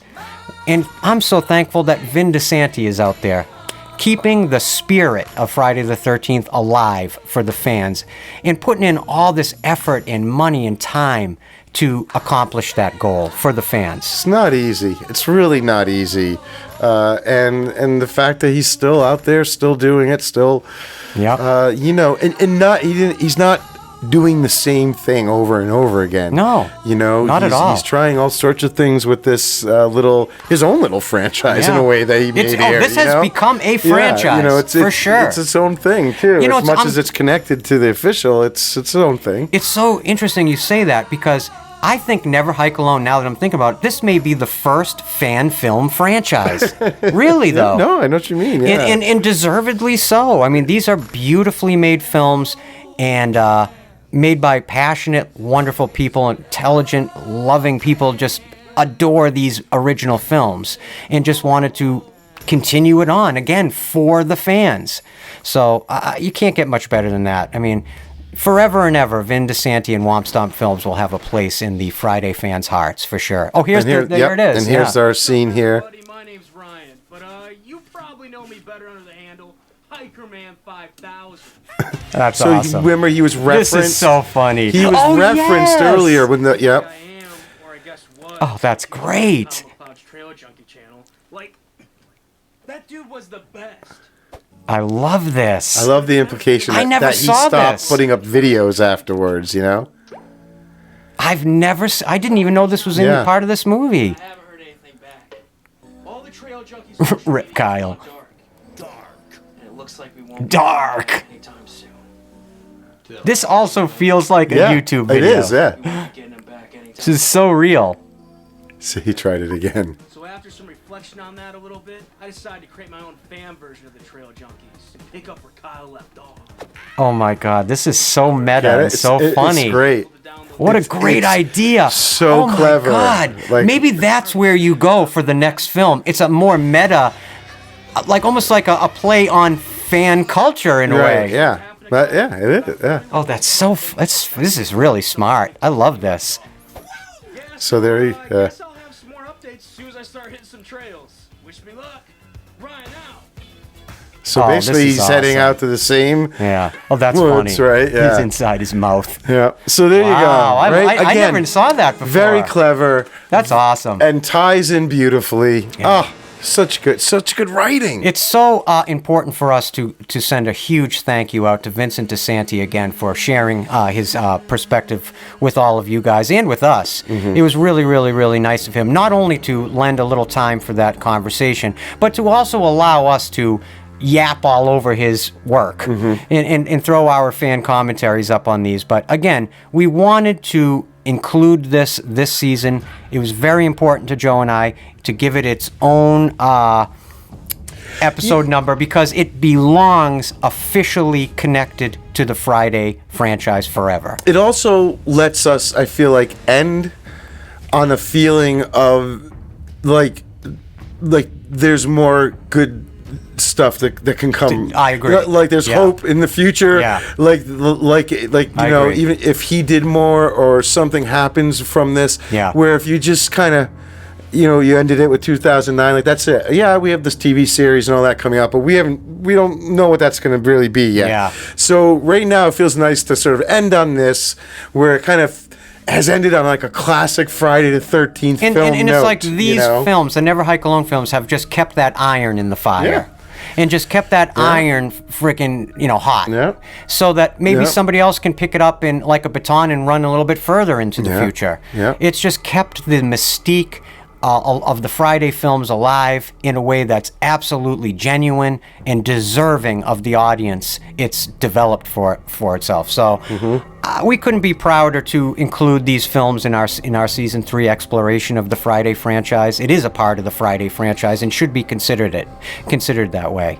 And again, you guys have no idea how much we appreciate every single one of you wherever you are in the world. And I also want to make sure we really thank Sean S. Cunningham, Kane Hodder, and Adam Marcus for also sharing their time with us and really blessing season 3 for us. I really do believe part of the reason why we had such a successful season is because we had blessings from all of those people as well. And we're so lucky to have them as part of the fabric of this season, and we'll always be appreciative to those people. And more than anyone in the world, we are so appreciative to you. Wherever you are listening to this right now, I hope you truly understand that Joe and I love you and appreciate you more than you'll ever know. And unbelievably, that is it for season 3. We're going to be on now to season 4.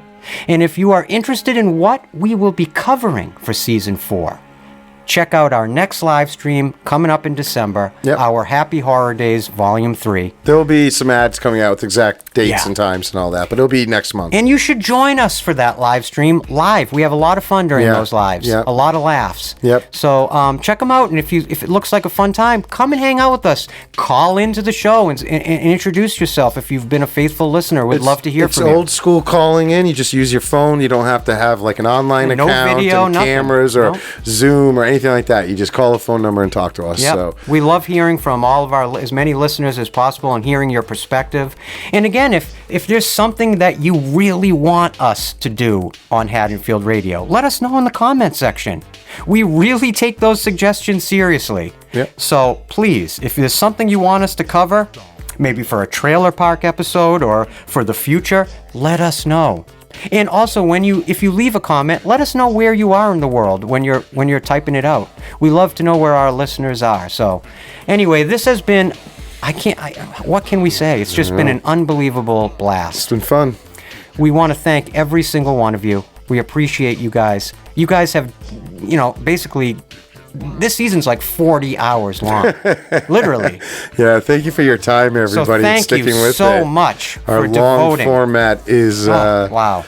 Yeah, I love the long format. When I listen to podcasts, I like the longer the better. Yeah. Especially when it's conversations with people I love. The more the better. So, we love you guys. We've held you here long enough, so we're going to let you go. Thank you for everything. Everything.